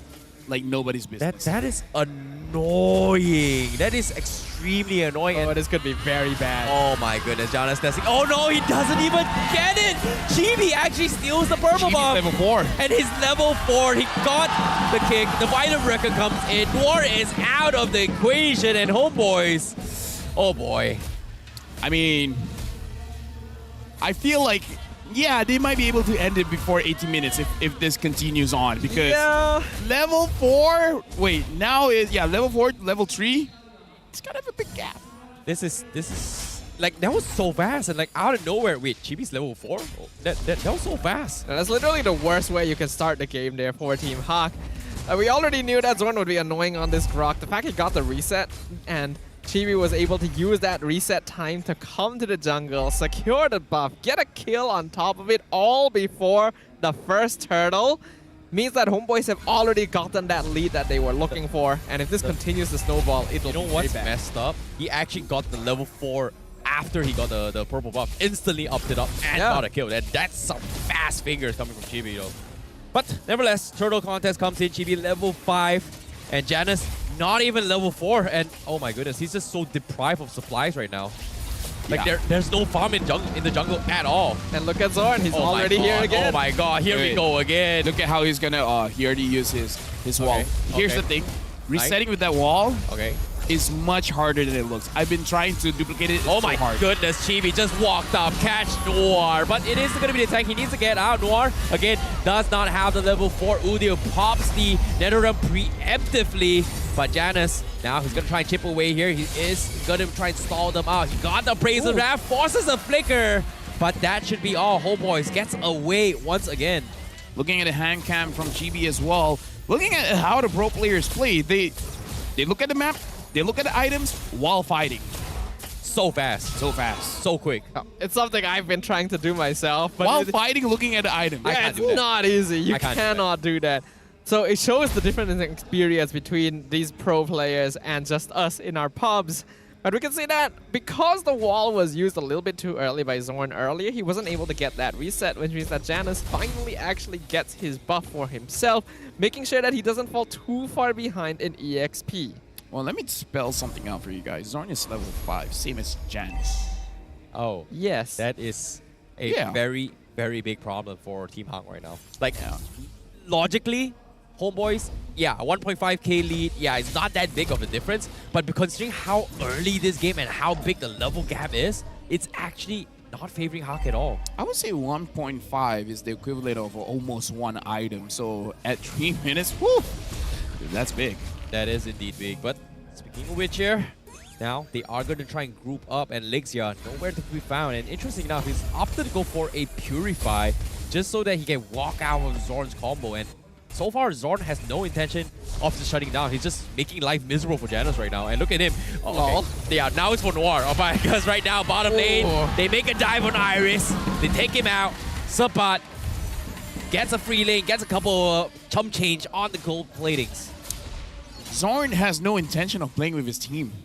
He doesn't need to. He's like, guys, you guys can 4v5. I'm just gonna stay in the jungle here. Okay, Sabat now half HP. Janus forced to come in. He is gonna be able to potentially go in for the retreat battle as well. Chibi's not looking for the play, but Janus, he secures the retreat. Now they're gonna go out. Netherrealm comes in, mid on range as well. A big storm coming in, but no one is dying. A Brazen Wrath connects on 4. They get only 1, and Homeboy says, I'm out of here.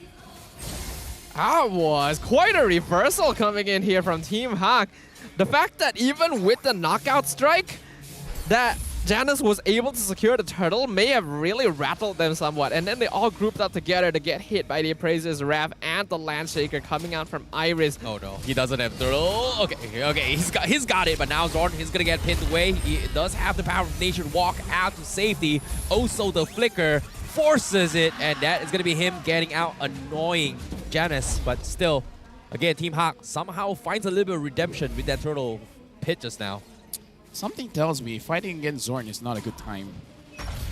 Something about the way he plays. I feel like I might get a little bit annoying. Well, speaking of smelly here, they're fighting under turret. Zorn drops down towards half HP, and he's gonna be able to get out. Team Hawk again, not over committing yet. It seems like they're just stalling for time. For now, looking at the goal lead here, looks like Nets and Saken not really much going on. They're just farming, and I feel like the scaling coming in from Saken using this carry is going to be quite good. In fact, Saken has more gold than Nets. That's actually a hit. And this is actually very good for Team Hawk. We have to note, Homeboys had a 1.5k net worth lead at 3 minutes. Now 6 minutes in, they only have a 1k net worth lead. This is technically real inflation happening in the land of Dawn, where even though the value is similar, it has a lot less impact overall. Because Team Hawk are just slowing things down and starting to scale. It's Homeboys who actually need to up the momentum. Because once you get to that late game phase, we've seen what a Novaria can do. I kind of want to see them put a little bit more pressure either in the mid or the gold lane, because I feel like the faster you let Nets go out of his lane, the better it will be for the team. Yeah, that's the thing about Nets right now, right? He needs to kind of snowball is the fact that I think he got the killing spree as an emblem as well. But as of yet, he hasn't been able to find any easy opportunities off Team Hawk, and this is the big problem for him over time, because the carry eventually will make life miserable for Chibi as well as Zorn, because as of yet, Turtle coming in, Janus trying to pull aggro in favor of Team Hawk. Support with the flank as well. Lexia and Iris, they're cut off. They're going to try to force a fight here. Turtle comes in, NetherRealm, but no, a big Menard's Rage stops the momentum. Janus steals the Turtle, and now they're going to commit to the fight, and Chibi cannot do anything at all. Right now, Team Hawk, they're winning the fight. They're being well coordinated, and here's the thing. They win when Iris is involved. This Lapu Lapu is a big factor in how they're winning the games, and Noir with the Minoan Fury as well. It's definitely giving up a little bit of map pressure to Sabat, who's now getting that bot tier 1. He got the kill on Nova. Oh my god, again? Wow. Again, Zorn? I mean, what? In ranked games, Zorn is a jungler. Yeah, but you're doing it as a roamer with the Guardian's Bearer, and that guy has a retribution. Hey, you know what? He's been playing since Season 1. Yep. If you want to talk about experience, hey, he's the all-timer. 13 seasons in the MPL. Unheard of, man. All-timer. All-timer of all MPL. A record that I don't think will be broken anytime soon. Maybe another 20 years when he retires. Who knows? Who knows? Damn. What we know for sure, though, is that right now, Homeboys is starting to lose their early game pressure. A 600 net worth lead at this stage is basically 0. And Saken has been uninterrupted the entire time. What was that damage, though? Like, okay, Lexia starting to hurt a little bit too much here. And now Noir gonna be, face checking Support a little bit. Again, seems like both sides just doesn't want to overcommit. They're playing a little bit more objective here. 35 seconds for the Lord, but guess what, Saken? They find Support. Can he get out? No, he cannot. He's dead. And that's the opportunity that Hawk needs. Fortunately for Homeboys, he's only down for 22 seconds, so he will be online before the next Lord fight. It's unfortunate that Homeboys has a pretty good early game drop, but they have not been using it quite a lot here. They used it a lot earlier, but then they lost a big fight clearly, and that affected them because they knew that they no longer had enough of a lead to just dive willy-nilly into Team Hawk, which means they had to slow down fights and try to look for better opportunities, but that gave time for Team Hawk to regroup themselves. And in these 5v5s, the Minotaur is still going to come out on top because of how good of an counter engaged the Minoan Fury is. Yeah, whenever like the NetherRealm walks in, right? Like Minoan's Rage, boom, everyone just can't do anything.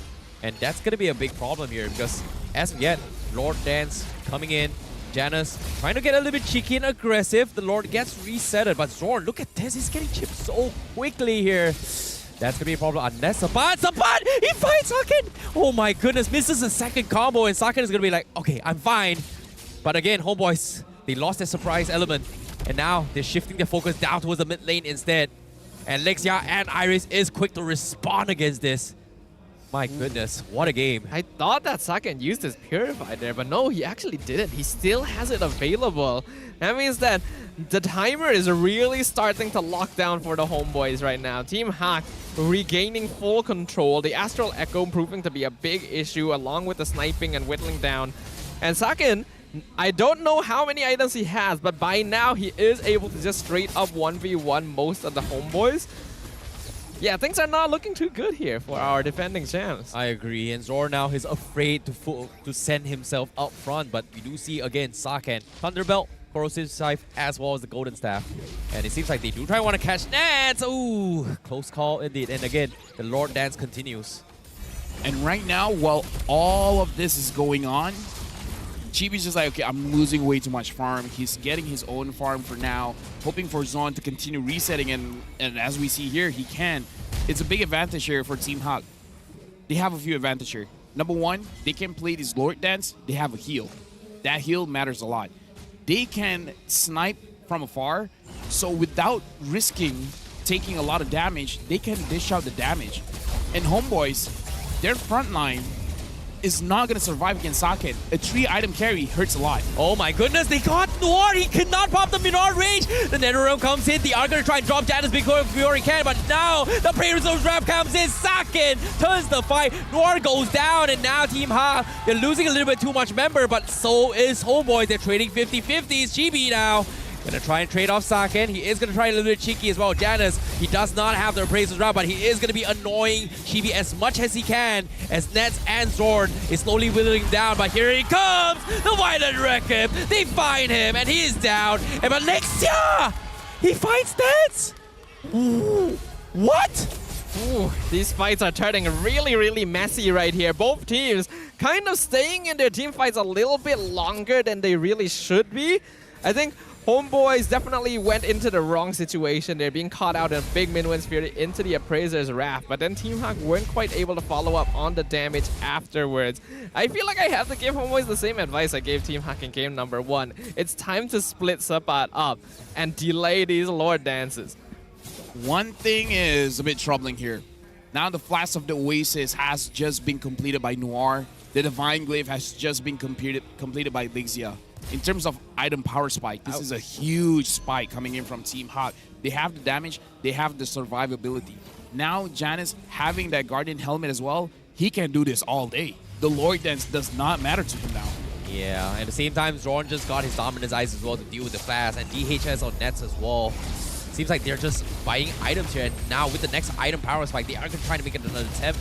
Hawk, half HP, Zorn keeping Chap here, but Chibi, he's taking a little bit too much damage. He's going to go for the Violent Reckoning on Iris, but he needs to get out. But guess what? Janus, he forsakes the control of the Lord here. Now, they are going to reset here. He's taking a little bit too much damage. And Homeboys, they're waiting for the jump here. Noir forces to go to Minor range, completely whiffs. Janus secures the Lord. He gets out. They force in the NetherRealm, and Sopan says, we got to take something out of it, but they get absolutely nothing. As Hawk, they only lose Noir. They take the Lord, and they back out, and now Chibi is a little bit angry, but there's nothing much they can really do. And Saket, oh boy, he's gonna get a little bit aggressive here. And Chibi, he might actually fall. Widerker comes in, they turn on Saket, they take him out, and now Nets gets the finisher. They lose Chibi for it. And Iris, he still wants to fight. Zorn taking the full damage, but guess what? He's gonna turn on Udil. He missed it! Udil! What a clutch! What a clutch! He pulls him into the turret, gets outplayed. No! The greed! The greed! That was supposed to be so good for Iris! It should have been. That should have been one of the biggest plays that he would have gotten. Now, let's look at the instant replay here. Iris, almost full HP. Udil here, pulling in. And then, I think even at that point... I think that was wild charge. Iris was stunned. Yeah, he was wall charged after being pulled into the tower. Goodness, Perfect coordination to make sure that he's locked down. And if a fight that Team Hawk started in the advantage, Homeboys instantly turns around. I have to shout out as well. Chibi played that immaculately. He used the jump knockup to force the Purify out from Sakin, and then delayed, got his stacks, waited until the Purify wore off to actually get the Violet Requiem. That was insane. That was like a lot of layer of thinking of fights coming from Homeboys, and I'm really liking what I'm watching right now. But at the same time, the biggest threat here is got to be Saken, and this time Iris, he just got his deadly blade, and that's going to be something that I think Homeboys needs to be a little bit more afraid in terms of sustainabilities right now.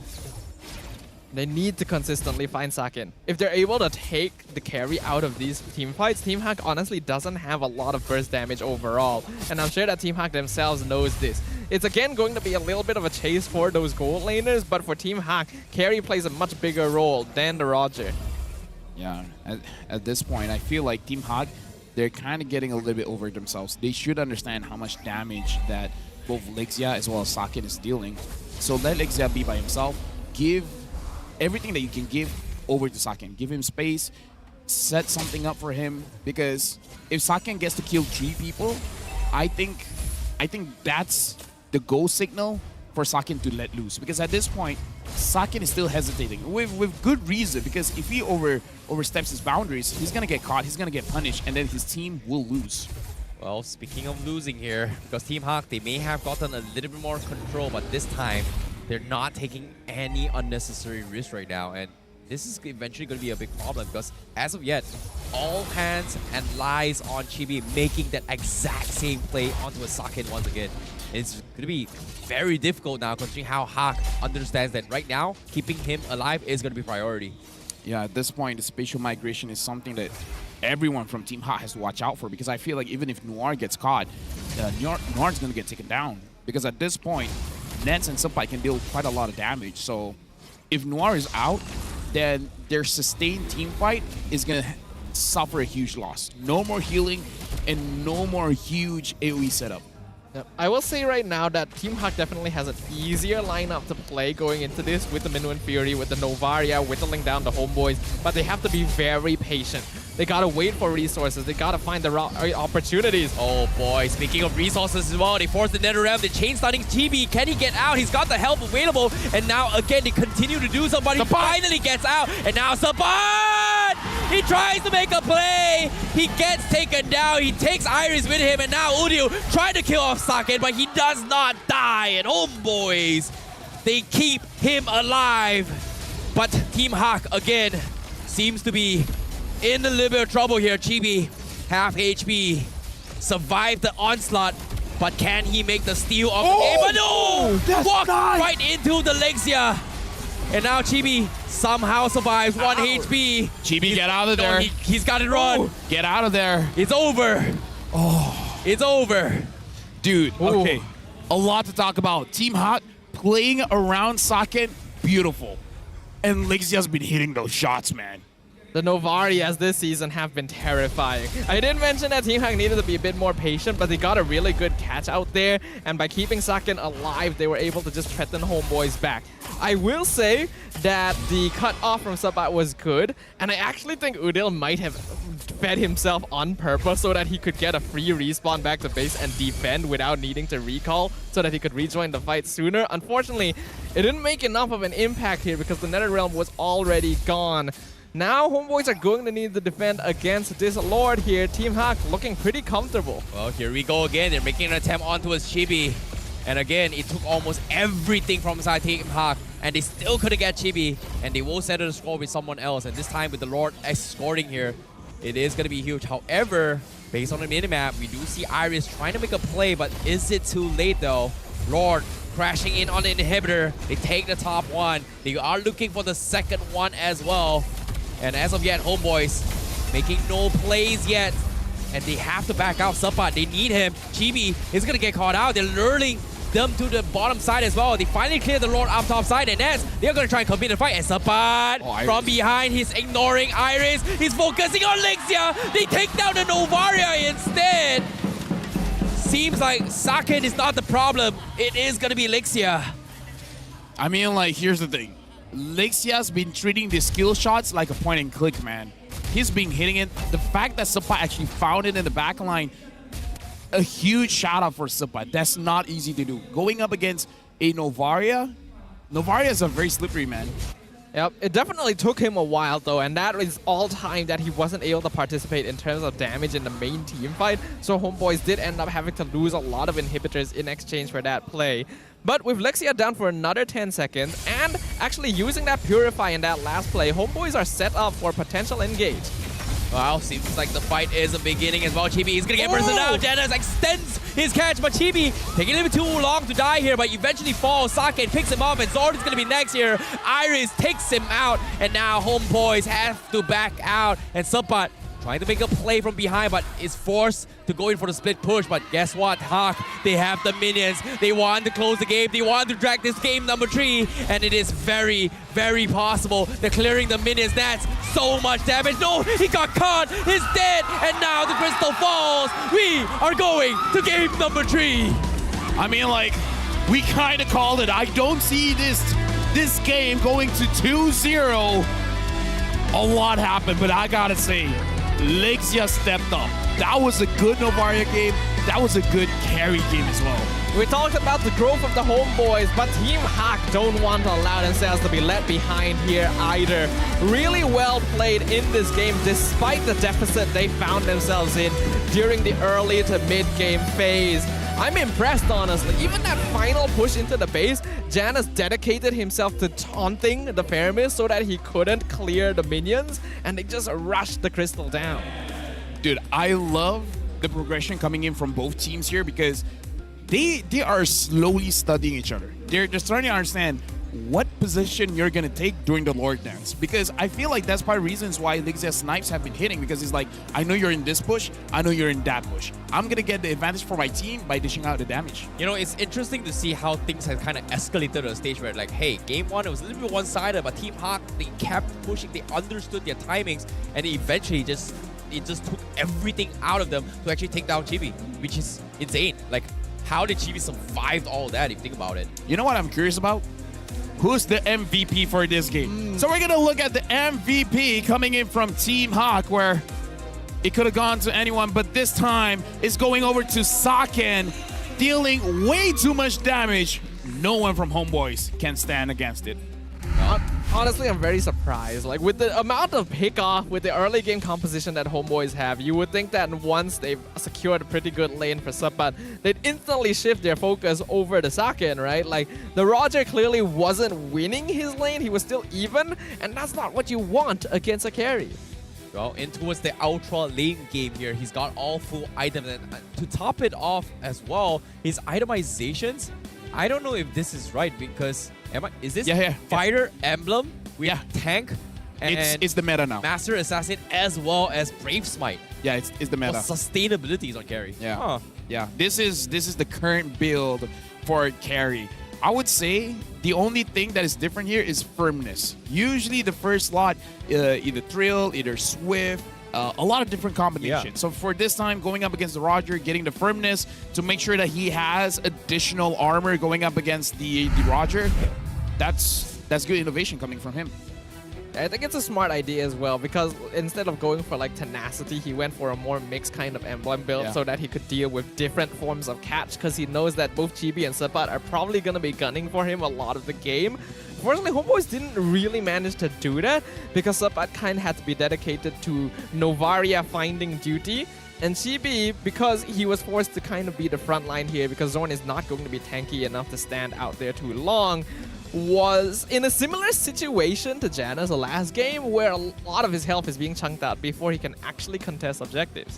But since Terrence brought it up, we got to talk about the evolution of the carry tank, because before the adjustments coming in from Moonton, full tank, carry, dishing out amazing damage. Yep. Now that you kind of need damage items to actually dish out the damage, this is the innovation. Getting more spell vamp onto your carry early game, making sure that you can survive any kind of ganks, and you yourself can actually chase after the opponent because you can keep recovering as long as you keep attacking. And now with the attack speed, with the Fighter Emblem as well as the Brave Smite, you can sustain quite a long time in the game. As long as you're not crowd controlled, you're not stunned, you're not knocked up, you're all good. Yeah, to top it off as well, we've got Noir's Hills as well to top him off non-stop. So it makes a lot of sense why Homeboys took almost everything to kill Saken. But again, it all comes down to a little bit outmaneuver, right? Like, I think Starfar brought out a very, very interesting point as well. He needed to wait out the Purify before going for the full chain stun, which takes forever to catch. And it came down to a situation where who gets the first jump first tends to win the entire fight, based on towards like the final stages of the game. 104,000 damage coming in from Saket, and 95,000 damage coming in from Lexia. 235 total damage dealt by Homeboys. 315 by Team Hawk. Yeah, Team Hawk was able to stay in these fights a lot longer, which is really saying something when you consider that Homeboys were playing around their familiar Nether Realm and still weren't able to come out on top. When you play an early game comp like this that has a lot of pickoff, you really need the snowball. And if you're like somewhat even, once the mid game comes, you're already in a losing situation. Ordinarily, Homeboys would have been able to get that lead, but I think Iris really cutting up the fight with that one like multi-stun into the Raging Slash really affected things and forced Homeboys to slow down, which is exactly what Team Hawk wanted. You know, I guess, you know, I was expecting maybe a Yu-Jong, but Lapu works just as well. And considering the immunity that he gives on his ult here, you time it really well, it's pretty strong. But at the same time, it feels like Homeboys, they tried their best, but their best wasn't enough because it seems like something went wrong. And like considering the amount of work that Zorn did in early game. And we gotta talk about the combination between Saken and Noir. 81.8% kill participation for both these players shows that wherever Saken is, Noir is there to back him up.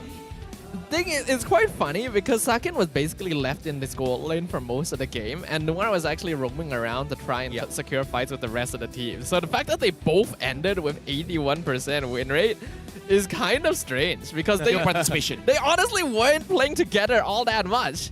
I agree. It's weird. Like I think ever since they lost the early engagement by Homeboys, when they kind of shut down Janus, right? A majority of the fights has been in a situation where Team Hawk was playing Ube most of the time, except for Iris. This game is so close that even the kill score is the same, 11-11. Wow. It could have gone either ways. But I really do feel that the damage coming in from Lexia as well as Saken is too much for Homeboys because Zorn looks so good in the early game. But come mid, come late game, when the carry has scaled up, he can't do what he did before. And I think that's the point here for Homeboys. There was no front line. If Chibi gets a hold of Saken, Homeboys wins. If Saken is able to dodge that spatial migration, Team Hawk wins. Yeah, it's very difficult to actually catch Saken in this situation as well. And Nets hasn't been able to find those kind of raw DPS, right? Like we're talking about Roger dealing damage here. Well, ranged Roger feels weird for me. Like I'm not a big fan of it. Yeah, but right now we got to look at the rich guy as well as the carry for Saken. 726 gold per minute, 104,000 damage dealt, 179,000 damage taken by Chibi and Noir with 9 total assists. Now we're in match point. Both Team High as well as Homeboys have seen quite a lot from each other here. They're adapting. Yeah, they're adapting. Yeah. I think what we're seeing from both these teams is that although they both like to play for that early game, it is best not to full commit to an early game team composition. Because the moment you make a single mistake, the moment your momentum gets halted, even if it's not by you, if it's by the enemy team making just one clean execution, you instantly are no longer able to continue snowballing, right? Like, even though Zorn did so good early on, he missed out on a few chances to reset some buffs, and then suddenly, Janus is all caught up again. Like, the way that you're able to earn gold and EXP under this meta is very efficient as long as you're able to find some space on the map. You know, I think you kind of, well, it comes down to this situation here. Of course, for these guys watching at home as well, a little bit curious here, what are we rambling a lot for so long? You got to take a look at these highlights, right? Like, every single fight was so very decisive, but I like, there are some fights a little bit messy here, but it all came down to an all-out brawl. Just full commitments after full commitments. I feel like the big changing point was between the first Lord and the third Turtle, because in both games, there's going to be a big fight between those two timings, and who wins that out wins the mid game, and then whoever wins the mid game has priority over their positioning on Lord. For game number 3 here, I kind of feel like for both teams, they got to figure out a way of how to transition very well into the mid game, because we've seen that Team Hawk is not shy away to fight against Homeboys. So Homeboys, they can't be too confident with their early game. Well, you're right, Mustafa. You know, that small play there, Zor did do like a melee range wall charge just to get the AoE stun on towards Iris to save Udio. So that was a very, very sick micro play coming from him. It's not something you notice. And then here, normally, small, right? Yeah. Like, it's not something you see because of how melee range it was. Yeah. And the fact that he basically did it while the chain was in the middle of pulling Iris in is pretty insane overall. So Team Hawk definitely have the potential here. It didn't look like it in game 1. It looked very one-sided, but now we get to see the clear potential of both these former champion organizations. Now it's going to be a best of 1. I've explained already, full early game lineup doesn't seem to be working. You need at least some scaling. It's just how well you balance the dynamics of your comp. I've got a question for Lafel now. Like, championship organization, is it the org or is it the players? Because as of yet, both these orgs right now are showing us a masterclass performance. I would say that's a very interesting question, but I feel like we have to throw to an interview because Rose is on Team Hawk's side, so we gotta see what Rose has for us. Terima kasih kepada caster-caster kita. Hello semua, nama saya Rose dan sekarang saya dengan Aiman Haq daripada, of course, Team Haq. So, dia adalah owner Team Haq. And sekarang kita ada a few questions untuk Aiman pasal lineup Team Haq untuk musim ini. So, before anything else, how are you doing? How are you feeling after winning that second game tadi? All good, Alhamdulillah. Tapi kita orang tak expect yang kita orang akan dapat second game, but insyaAllah we try our best for the last game, best of 3 dengan Homeboys. Okay, Aiman, ramai orang tahu that technically lineup untuk Team Haq musim ini tak ada seorang pun daripada the championship lineup in musim ke-10 kan. So, what went into the thought process masa you tengah, filter the new players and why this lineup? I think it's a new year and then we have to make a new move. And after our previous season that we see that we can't really make it well, so we try to change our lineup to see on the new season. And the process is quite good. We have our 2 imports. Kita orang ambil seorang daripada Philippine, seorang daripada Indonesia.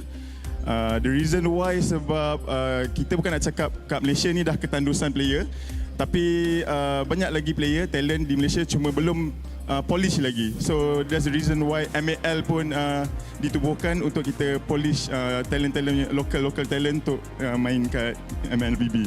Okay, so pasal 2 import player Team Haq kan, ada satu dari Philippine dengan satu dari Indonesia. Kenapa dengan decision ni? Usually bila diorang ambil import player, it's dua-dua dari negara sama untuk easier communication. So, adakah Team Haq ada face problem communication masa first ambil 2 player ni? I think awal-awal of course we have language barrier, tapi at the end dengan training kita dah scrim semua, I think lama-lama kelamaan diorang pun dah selesa walaupun different language but they still can understand each other at the end. Yeah. I see. Okay. Sebelum we continue game ketiga. Okay. How about Aiman lead sikit chant ataupun cheer bagi semangat dekat budak-budak ni. Diorang tengah tengok Aiman. Come on. Alright, boleh. InsyaAllah. Kita mana fan Team Haq ni semua Homeboys ada depan ni. Alright. Okay. Saya akan jerit Ibambe, semua jerit Team Haq, alright? 3 kali. Alright. Ibambe! Ibambe! Ibambe! Alright, thank you so much Aiman. You may now have a seat. Tapi sebelum tu, come on lah. Kita dapat cheer daripada Team Haq fans. Flame Boys! Belum start orang dah ada. Okay guys, when I say Flame Boys, I nak korang cheer, okay? Kita akan masuk game ketiga dah. Alright, Flame Boys! Alright guys, I rasa sekarang dah masa untuk start game ketiga dalam Best of 3 series ni. And with that, casters, take it away. I like that Team Haq was like, all right, let's get our boys. Where's our boys? These are all homeboys. He's being so honest. Like, put people there. I was like, Team Haq. Okay, back to my question as well. Just now I brought in a question, and I really like the segue as well because it just shows how org have so much thought into us forming a team, and maybe that's the reason why Team Haq and Homeboys is doing so much work on stage, regardless of not former champions. I would say what the org really gives the teams is a system. This is what you're supposed to do during the training. This is the kind of authority that you have to respect during training. This is how a coaching staff is supposed to work, because if you go all 10 teams, you will be surprised by all the different cultures coming in. Like, for example, for Homeboys, Daddy is very hands-on with his team. So he makes sure that if someone is out of line, he doesn't wait for the coach to say something. He, as the owner, will say something. So it's very different culture when you compare it to someone like RSG, Bounty even. So I would say when it comes to what the orgs really give for both these championship teams, it's just that for Team Haq, they remember what they did before and they're trying to replicate it. Homeboys, I feel like they've got the hidden strategy of how they keep on improving, because even looking at the history, they started off not great, 7 and 8, but now champions. And they've just been growing and evolving with every single season, and now that they've had the chance to taste the top of the mountain, they don't want to let go of that peak. So going into this series now, it's the final game, best of one between two former champs. Homeboys wants to prove that the players are what carry a team to victory, while Team Hawk wants to show that the process, the org, the support behind them, it doesn't matter whether it's a new face, it's a new lineup, you can still reach that peak. And right now, looking like the same bands, but Team Hawk is taking a bit of time to consider the last man. I feel like they really should just ban the Matilda. I don't know if they're... Okay, no. Homeboys. Okay, I was surprised. Yeah, I was surprised. Okay, so Homeboys turn to ban here. So now Team Hawk, it should be a quick Matilda ban. Yeah. I think they have to respect that, right? Like, considering how, the Faramis was great and all, but just because of 1 Minotaur, the entire NetherRealm gets completely nullified because of the fact that, hey, there's so much chance CC, we can save out the damage, and the moment the NetherRealm kind of expires, this is where we just dish out everything. I like the first pick Fredrin here, because I was going to talk about how Janus was playing quite well in game number 2. Maybe out of all the tank junglers, this is his comfort. So taking it away is a good move. It's probably the easiest overall tank jungler that's available, not to mention the one that most players will practice regardless of their background as a tank or assassin player, just because of how solid he was for how many seasons overall. This is very smart from the Homeboys as well, because it leaves Team Hawk in a situation where they may be forced to pick the Faramis if they want to deny it away, but the Valentina is still open. So I think Team Hawk going for that instead makes a lot more sense. Huh. Interesting enough, now with the Valentina, I guess they're anticipating that maybe Homeboys decides to go for the Faramis again, but this time they're keeping it on the downside, but they do pick in the Harif coming from Homeboys, the one that actually won the game 1. For me, I doubted them in game 1. They proved me wrong. This time, they're looking to secure the decider match for this with the Harif. So now really it's all about Udil's hero here. They're picking up the Cho first because, again, Zorn has been performing quite well on the Cho. I'm really worried about the mid lane pickup here, because we're talking about how Janus has off-meta picks. Udil is the same. He's been using the Farsa, the Faramis, and I would say to mixed success. Yeah, I would agree as well. As of current, there's been no really clear, oh, if you pick this hero, you win situations, other than, say, with King Empire overall, which I like. I think it means the draft is a lot more balanced. We do see Homeboys, they locked in that show, which does limit their catch potential a little bit now. It means that they no longer have, the big AoE catches that, Minotaur or Grok will have. Team Hawk gonna stick with what worked previously and make sure that Iris has a hero that allows him to make an impact during team fights. Huh. I'm surprised they actually double down Iris's Lapu Lapu here, considering that there's still the Paquito, there's still the Benedict that they gotta worry about, there's potentially Yuzhong as well to a certain degree. So I'm very surprised that they double down on this, but just because of the fact that, hey, maybe Homeboys might consider playing the Faramis, but at the same time, think about this. Because they've not shown the Faramis, is it a possibility that this Harif is actually in the mid lane? I think it's very No, I don't like it. Okay. Yeah. Now Team Hawk is aiming for Udil, banning out the Farsa. You know what's a shame that this hero is not meta? The Minsitar. Because the Minsitar is a big counter to what Homeboys has. Yep. But it's unfortunate that, even though on paper it can counter, but in practice, Minsitar... It's easily walkable. If you can use it, great, but not everyone can use it. I mean, the thing is, Iris has played it in the past. He's actually done pretty well. Iris. Was it Iris? No. I think I'm thinking of someone else. But even if it's not like Vincetar, Phoveus could have been an option if Team Hawk wanted to go for it, but they wanted to have a hero that can participate a little bit earlier without relying on the conditions of dashing. So I get what you mean, but I think Game 3, play it safe. Because I feel like you gotta shut down the Harif, and the thing is, Harif has a Purify. With the Minsitar, the Purify doesn't matter. You can't get out of it, right? So that's the only reason why I'm bringing it up. I know it's probably not gonna get picked up, but still, it's one of those. Unless we see the Vincitar roll. Oh, wow. They actually shut down the Kaja. So this is a very, very interesting read here. But at the same time, you talked about how to deal with the Harif, right? Divine Judgment just completely negates whatever the Purify is. Yep. That's why they decided to ban it out. And unfortunately, the counterpart here, Franco, is just no longer popular as a whole, which means that Team Hawk will have to rely on something else. The Ruby is still a solid pick into the Cho roam, but maybe a bit harder to catch with. We talked about the Vincitar roam potentially, but like I don't think it's gonna be the case. So yeah, I want to see Zord play it, but again, like you said, unlikely is gonna be the question here. But Ruby, safe pick here coming from Iris on the X. Wait a minute, this is a Ruby roam. Ruby roam. Yes. Ruby roam. Right. Okay. It most likely it's gonna be Ruby roam. Yeah, because I don't Nor see played it as the a game jungle, one. right? Yeah, Okay. Nor played the game 1. So now for Homeboys, it's all about getting their mid lane. The Fireman's is still up, but even Team High show like they kind of don't care about the Fireman's. Like you guys can get it. The Benedetta has been picked up. A good pick going up against the Lapu Lapu. I feel like even Odio's like stressing over this. There's a lot of good picks though. Nana, but it looks like they're picking out a Novaria.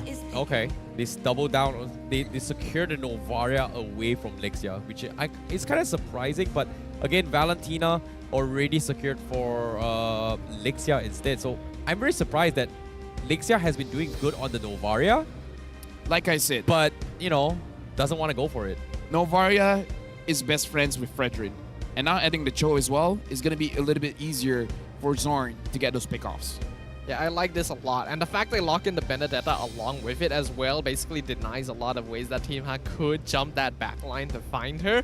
This now final pick here, the jungle for the side of Team Hack is going to need to be something that applies a good amount of pressure overall. Pick Deer off. Boxia is the safest, but Akai. Okay. Yeah, I guess Akai works quite well here as well. If the Cho tries to pick him off, Heavy spins away. In fact, he can help his teammates out, so I like the Akai pick. Yeah, it seems like the Akai pick is intended to deal with the Harif, right? Like the first game, they had issues dealing with the Harif, but this game, they are focusing in ways to just limit mobilities for the Harif. And I really like the adaptation in the draft from both sides. Yeah, it's not just the Harif as well. Before Barat was popular, Akai was like the premier counter to the Fredrin. Just pin him against a wall, he can't really do too much. And a counter to Cho. So it makes a lot of sense. Both sides have a good team fight pressure. Their scaling is in tune. The balance between these team dynamics has reached its peak. But which one will come out on top? Well, we gotta find out. The decider match of this series is gonna be none other than Homeboys going up against Team Hawk. Who's gonna take the crown for this match? Because as of yet, they have to duke it out as we head into the Land of Dawn. I really want to see how Lixia plays this Valentina because I feel like this Valentina pick is gonna make or break the team. Winning and losing is all on the Valentina shoulders because I feel like he can do a lot, but he can do a lot of misplays as well. Janice as well has to make sure that his heavy spin doesn't hurt his own team. Either lock anyone from the side of Homeboys or push them away. Don't push them towards your team when your team is low and etc. Yeah, you gotta make sure you coordinate well, especially when you have other forms of displacement like the Ruby here. If you don't combo together well, you could end up with Noir pulling people in and then the Heavy Spin pushing them away. Exactly. Okay, that's gonna be a little bit of a weird interaction, right? But I see where you guys are getting at as well. But Zorn now, you know, he's taking a little bit too much damage this game. Could this be a problem though? Well, he's recalling, yeah. He's recalling, so it should be fine. Looks like no aggression going into the jungle as well. So it looks like for this game, everyone is going to be able to farm relatively fair. No one is going to get any kind of cheeky rotations, but I say that, but Noir is ready. Oh boy, the minions gave Noir away. That's so unlucky though. I mean, it's part of the game. That is a genuine way of scouting out if anyone is hiding in these brushes here. Janna's gonna start invading to steal away some camps. We already saw Chibi do the exact same thing on the opposite side. Oh my god, Zord. Again. He's a jungler. He's a jungler. He's a roam jungler. Yep, you can never truly escape your roots. That is insane. Like Zorn has been stealing camps after camps 3 games in a row. Like Janus hasn't had a good time at all. And now bottom lane, Supa taking a little bit too much damage. He is going to be able to get out. Janus thinking of whether or not he should commit with the heavy spin. But as of yet, Turtle just spawned Noir. Almost hitting those 4. Needs that I am offended for now. But it seems like Chibi doesn't want to give it to him. Chibi is going to back off for now. It's like likewise said for Noir. Iris pops the out here, and Zorn taking a little bit too much. A big snap comes in. Zorn is gonna get out, and Homeboys will reset this. And Team Hawk, they get nothing for this as well. Well, they actually got a lot. They got a flicker coming out of Zorn, so if they want, they can contest with the Turtle, especially because the heavy spin is still on to Janus. So Team Hawk, will they use this advantage knowing that quite a few skills have been used, or they're just going to let it through? So for now, they are contesting the Turtle. I feel like they should be able to get this. The only thing that they have to be careful of is Supa. Interesting enough, Janus and Chibi looking for the level 5 retribution here. Now he's going to get pinned. Heavy Spin comes in. Oh, Chibi right at the edge. He got out, and now the Turtle 20%. Electro final blow comes in. They take Chibi out, and that's going to be Iris' first blood as well as the Turtle in favor of Hawk. I do feel like the resources there were used a little bit messily by both teams, but Team Hawk were able to force out a lot of resources from TV, and Chung came out very early on. Even if it meant that the heavy spin was a little bit wasted overall, they were able to get that first Turtle and secure a bit of a lead for themselves. Iris is doing so well on this Lapu Lapu, man. Like, he's holding Supa down, and he's making sure that he's very much useful in the team fight, especially on the Turtle there. From the previous game as well as this game, I kind of feel like for this, Iris might be the match MVP. He's doing so well. I wouldn't be surprised. This is a man that wants to achieve that victory. And while he is the type of player that wants to 1v1 an ego challenge, he knows his limits, he knows what the team needs him to do, and he's more than happy to fulfill whatever role is necessary depending on the situation. Yeah, I'm surprised that Iris is somehow able to kind of match up Serpat's wave clearing, right? Like, by now, I was expecting that maybe Serpat would have just cut the creep wave, just annoy, out-rotate, etc. But now, Heavy Spin comes in. The Astro Echo comes in as well. Saka needs to back out, but Noir getting caught out with the Wave of the Dragon. He somehow manages to buy so much time and outlast the Salmon Force. And nothing happened. They just forced a couple of flickers and that's it. Well, Nats didn't have his items just yet. Now that he has the Stardom Scythe, Zorn. Wait, you really want to commit to it? Okay. I mean, Nats just used the Salmon Force. I don't know why he tried to force something there. I think he expected that it would be 1 or 2 people at most. The third person really threw him off there, so he was forced to use Flicker to escape. But it's still okay overall. We have to note that Homeboy's scaling is good with the Novaria. Team Hack is good scaling with the carry, so neither team really desperately needs to look for that early lead. Look at the damage Iris onto Serpat. God. I feel bad for Serpat right now. Iris is just an absolute monster. It just completely takes into the sword, just completely chopping them down one by one. And now Chibi gets scouted out by Iris. It's like, you know what?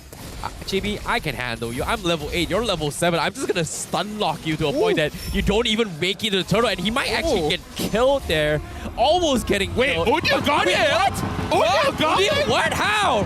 Replay. He sniped it. How? From where? From the mid lane. What? Clearly, we were not paying attention to Udyr, and neither was Team Hawk there. That is a huge waste. Serpat with the retry plays now. Lexia going for the Wave of the Dragon. Catches Serpat mid-animation. What a kill. And seems like there's going to be more now. Zorn, Shunpo gets locked up. And again, Heavy Spin trying to keep him away. But the Salmon Force just keeping the rest of Team Hawk at bay, not wanting to come into this fight. That's what we saw. I'm offended, pulling him in, and then Heavy Spin pulling him back out. Yeah, unfortunately, he would have actually gotten the pin if not for the fact that Zorn actually got a Shunpo to go to the other side of the Akai. He was actually getting pinned properly, but the Shunpo timing was just perfect enough to make it so that the Heavy Spin would push him away instead. So you can't even really blame Janus there. It's just that he didn't get the pin fast enough.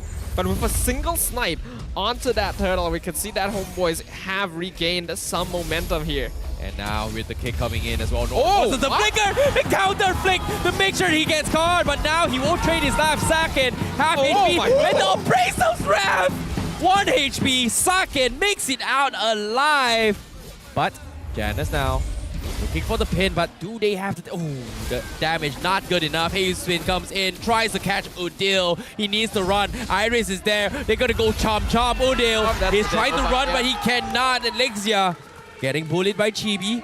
But Lexia says, I don't really care. There's nothing much this Frederick can do. But at the same time, Chibi, he's out of position. He needs to get out. Minion gives him a little bit of aggro. He can walk down here, but he's going to get pinned now. Gets pulled back. Tara comes in. Chibi is dead. Mistakes were made. Over-aggression punished. But Subpat will say, don't worry. I've got your back. Saken is dead, and I'm out of here.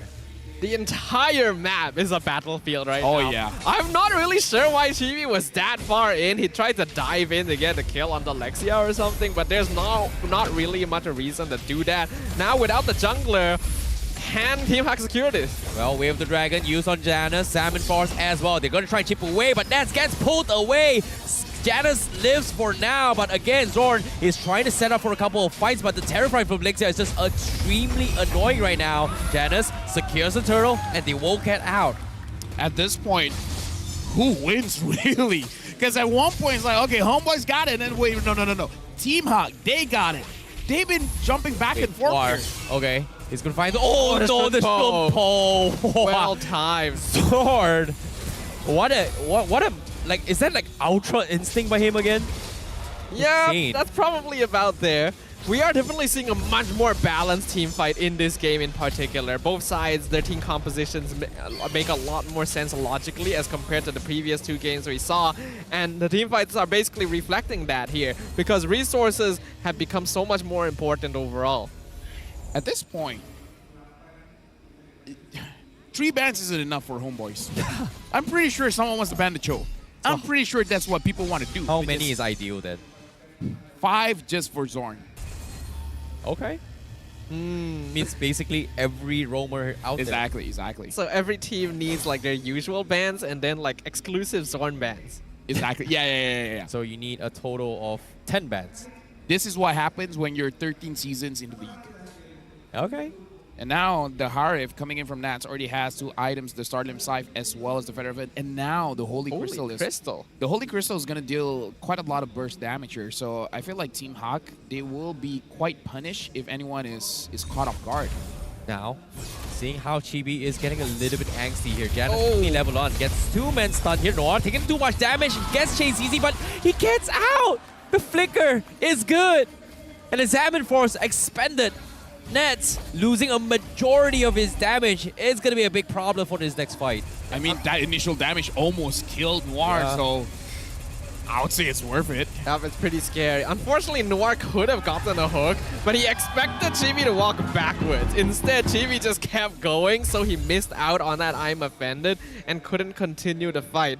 We can see now Zorn really feeling it as well. He was already spam recalling. The fans were cheering. The next Lord going to now be contested. And we can see that Saken is being forced to defend bot lane. Lexia, he was thinking about kicking the right angle, but Subpat gets a little bit off angle. Now counters Petrify. Electro final blow out of there. Now Noir is dead. Now Zorn catching on Janus, forcing the heavy spin. They have to get Lexia out. But the snipes from Udil is going to be good. They take down 2. Team Hawk out of the equation.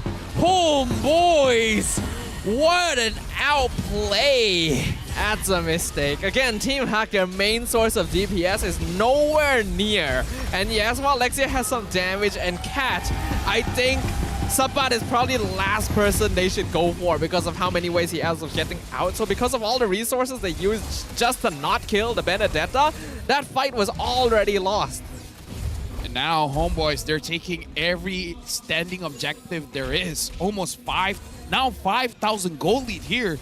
Team Hawk, this is the same problem they had before. They don't have a way to deal with the Harif. They got the Akai, but it looks like that's not enough. That's barely doing anything. Even a single trade by Subpat here, already dropping Janus down to half HP. I do kind of want to see his items. It's surprising how non-tanky he is overall. Just got that Radiant now. This tower is going to fall. The question is how many more will? Yeah, indeed. But seeing how things are escalating right now with the Lord coming in from the bottom side, Team Hawk Getting the full echo gain, but Chibi, no, right at the edge, he got the taunt on Saken though. Now heavy spin pins on both of them. They're in trouble, but the Lecto final blow from Tepat as well as Lexia is gonna be able to hold things on, and Team Hawk, what a counter engagement. What a pin from Janus as well. That was beautiful, but Nets almost outplayed that. The only reason he died is that he took a turret shot. If he didn't, then I think that he would have survived because he was still able to get out of the heavy spin. So, I don't know. I kind of feel like if Team Hawk can shut down Nets, that's your winning condition. Absolutely. Now that you're at this stage of the game, gold laners again are going to become the primary target. We can see Nets at the top of the damage ranking, but Iris right behind him, beyond the Novaria as well. So this Lapu has been making an impact. We can see why they decided to prioritize it over other EXP laners in this draft. Homeboys may have fed a little bit too much in that previous engagement, but they still have the lead and they still have the map control. Just look at how many towers they have. Yeah, I was about to mention that as well. Like, it felt like this game has gone out to about 20 minutes so far, but considering that, wait, all the tier 1s are still alive and it's only 12 minutes in the game. Yeah, it's only 30 minutes. Yeah, I didn't... Like, it felt like it was 30 longer, game, right? It felt longer, yeah. It felt so much longer. It was like, what is this game? Like, is this like an all-out brawl? Is this like a high-level thing I'm not knowing about as well? Because I know in the interviews, like Udio did mention as well, like when you're playing MPL MY, they just want to fight. Whereas PH and Indo, it's all about objectives, and objectives. But I'm liking this though. Like, there's a reason why we're the most entertaining region. Yeah, we gotta respect the jungle. May not be the best jungle, but you know what? It's entertaining. You gotta respect the law of the jungle. It's the law Don't of break our the laws. jungle. Law of our jungle. You come here to fight. Hey. But prove your worth. Show your worth. Now, Chibi looking straight into Janus's eyes. Janus is only 13. Okay. Okay. Wait, did he use unoffended? But yeah, Yes, first he did. blunder, and I can hear the crowd was like laughing at him, but at the same time, that was a little bit weird. I mean, like, here's the thing. Unoffended is not that long of a cooldown, but the conceal is. Oh yeah. Right?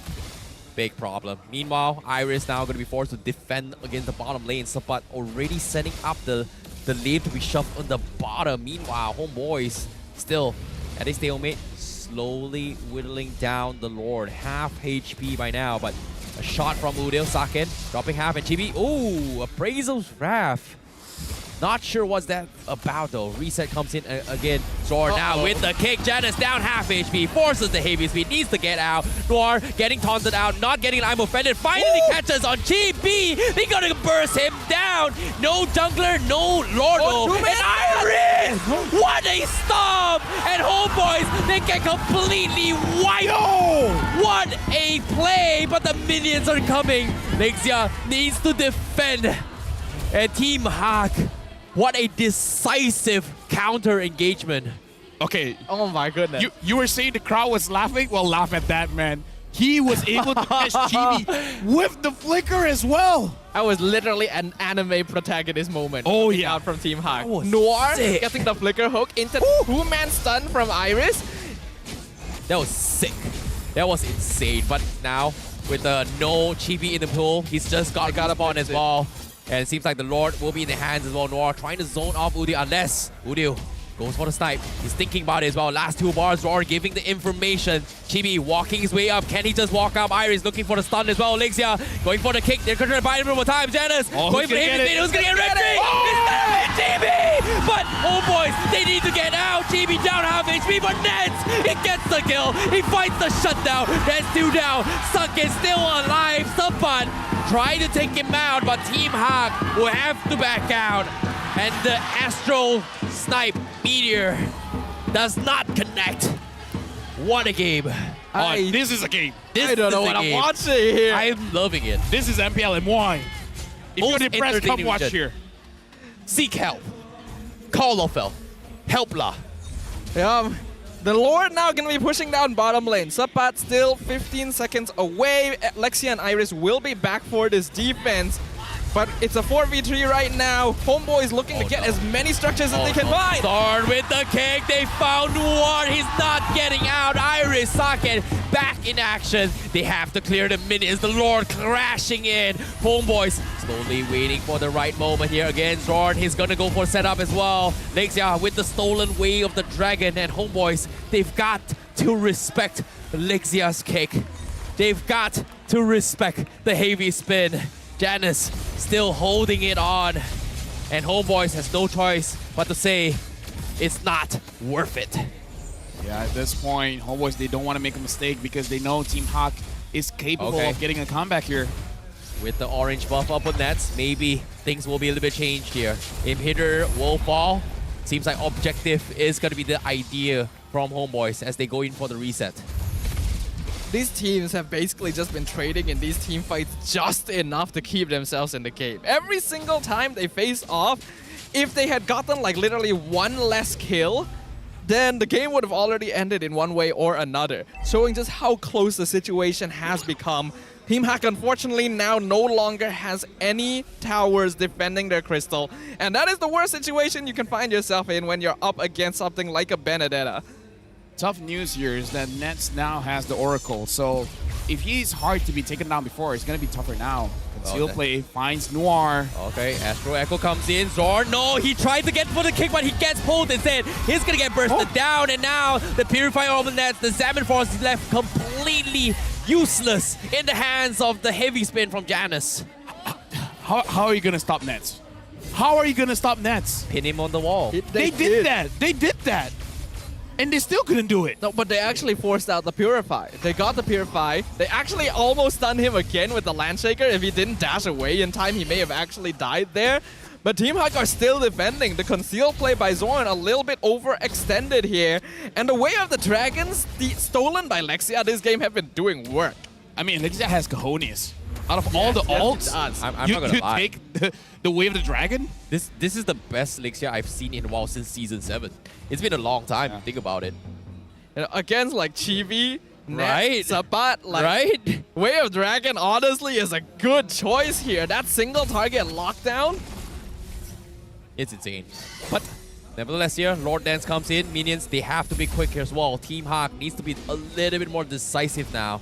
As Chibi does have immortality. The snipes comes in. Noir. Oof. Ooh, look at Sabat. He's trying to cut waves as well. He's just waiting for Iris to leave. If he can win the game, might as well just win the game, no? Right? Okay, smart. Good read, though. Very good read by Iris, actually. Not showing himself here. Not giving them any doubts as Team Hawk wants to play this slow. But Sabat showing himself up top means that Iris is going to be forced to defend against this up top, and that means it's go time for Homeboys. Now that they've seen Iris is up top, quite a big threat is far, far, far away. I wonder what is Iris' call here, because now Homeboys, they're going for this Lord. Okay, Astro Echo already used. Team Hawk, they've got to wait it out. 20% left, but oh my goodness, Chibi with the taunt right at the edge of the Astro Echo here. But now with the stolen one by Lexia as well.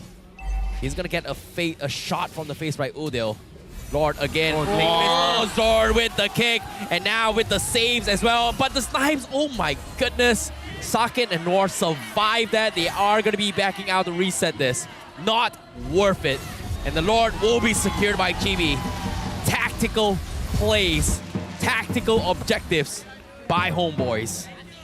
It's unfortunate that Team Hawk found themselves at such a big structural disadvantage early on in the game, because if they had even a couple towers standing here, they could have stayed to contest that. But the risk of Sabat coming in and backdooring was too high. They had to cut their losses. But can they defend a 20-minute Lord with 0 inhibitors? I don't know, man. This is going to be tough. Because looking at the cooldown timers... Oh, wait, what? Lexia? He popped up with the freaking... No! That might be a misclick. But at the same time now, Iris half HP. Chibi looking for the plays here, but here comes the kick by Zor. Janice forced to go in for the heavy spin to zone them out. Sabat gets bursted down, but he has the immortality. He swapped the Winter Trunket. He might fall, but he will. And there's going to be a lot of Winter Trunkets across the map. The Crystal getting chipped away. Lord, they're holding on, but Team Hawk, they're holding on. They're trying their best, but the Lord knocking the Crystal. Do they have the damage? They don't. They're whittling it down. Suppressions all the way through. It's done. Homeboys, they have done it. They take down the Crystal. They are the winners of Game 3. A very long, drawn-down one. What a game we've witnessed here. What a game here in MPSJ. We were hyping up the last match as the match to watch. Oh, yeah. And these two teams were like, how about no? How about no? Because I don't know what's going to happen in the last game, but I feel like it's not going to be this tight, man. This was so close. Legit, there were moments where I feel like, oh, Team Hawk can't do this. But then they showed glimpses that, like, they can. Noir played a big role in this game. So is Iris. But now we got to go back to the stage with Rose as well as Homeboys for the interview. Kemenangan kedua untuk pasukan Homeboys di minggu kedua MPL Malaysia musim ke-13. Okay, are you guys okay? Last game tu macam susah sikit kan? Sengit. Betul, sengit. Okay, so let's start with Chibi dulu ah. So, I dengar that Chibi kata Chibi nak fight dengan jungler import. Sekarang dah lawan jungler import. So, how is Chibi feeling lepas lawan jungler import? Tak mahu kontroversi lagi tau. Bukan I yang decide. You decide. You answer properly. Mungkin... Apa soalan tadi? Lupa. Tadi you dah lawan jungler import. So, sebab you katakan you nak lawan jungler import. So, sekarang how are you feeling lepas lawan dorang? Rasanya tak ada apa-apa pun sebab dia berkata jungler reject. Sebab tu dia hantar ke Malai. Okay, you tadi dah lawan Janice. So, jungler mana lagi yang you nak lawan dekat MPL? Sebabkan kita Malay Pride kan. RSG kot, but ada Venom God. RSG. Okay, Venogo. Yeah. Dari Philippine juga. Oh, dia nak... He wants to slay the Filipino junglers in Malaysia. Betul? Yeah. Macam tu. Okay, can we please pass the mic to Pubs? I nak tanya satu soalan. Nice. Okay, Coach. Sekarang MPL dah 2 minggu. Arlet di-pick 9 kali, 0% win rate. First time tadi, menang. Apa yang you rasa pasukan lain buat salah dan Homeboys dapat buat betul? Saya rasa sebab kita orang dah kalah dulu, so syarat nak menang kena kalah dulu. So you learn from your mistakes and from there you guys brushed up on Arlet. Tu yang dapat menang. Betul. Alright, thank you. Okay, can we... Siapa? Nets. I memang nak interview Nets. Apa? Oh. Okay, Nets. Okay, guys, sebelum apa-apa, I dengar cerita Nets dah pandai cakap bahasa Melayu. Okay, they said Nets can now speak Malay well. Nets, can you say something in Malay? Good words, please. Assalamualaikum. Alright guys, sebelum kita continue, korang rasa siapakah MVP perlawanan ini?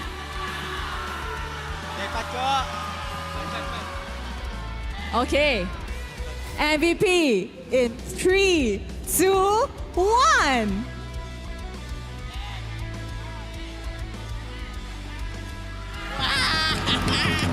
Wow! Okay, Nets, now that you're the MVP of this match, because last week, after your first defeat, you looked really sad in the media room. Do you feel like you're slowly redeeming yourself? Yeah.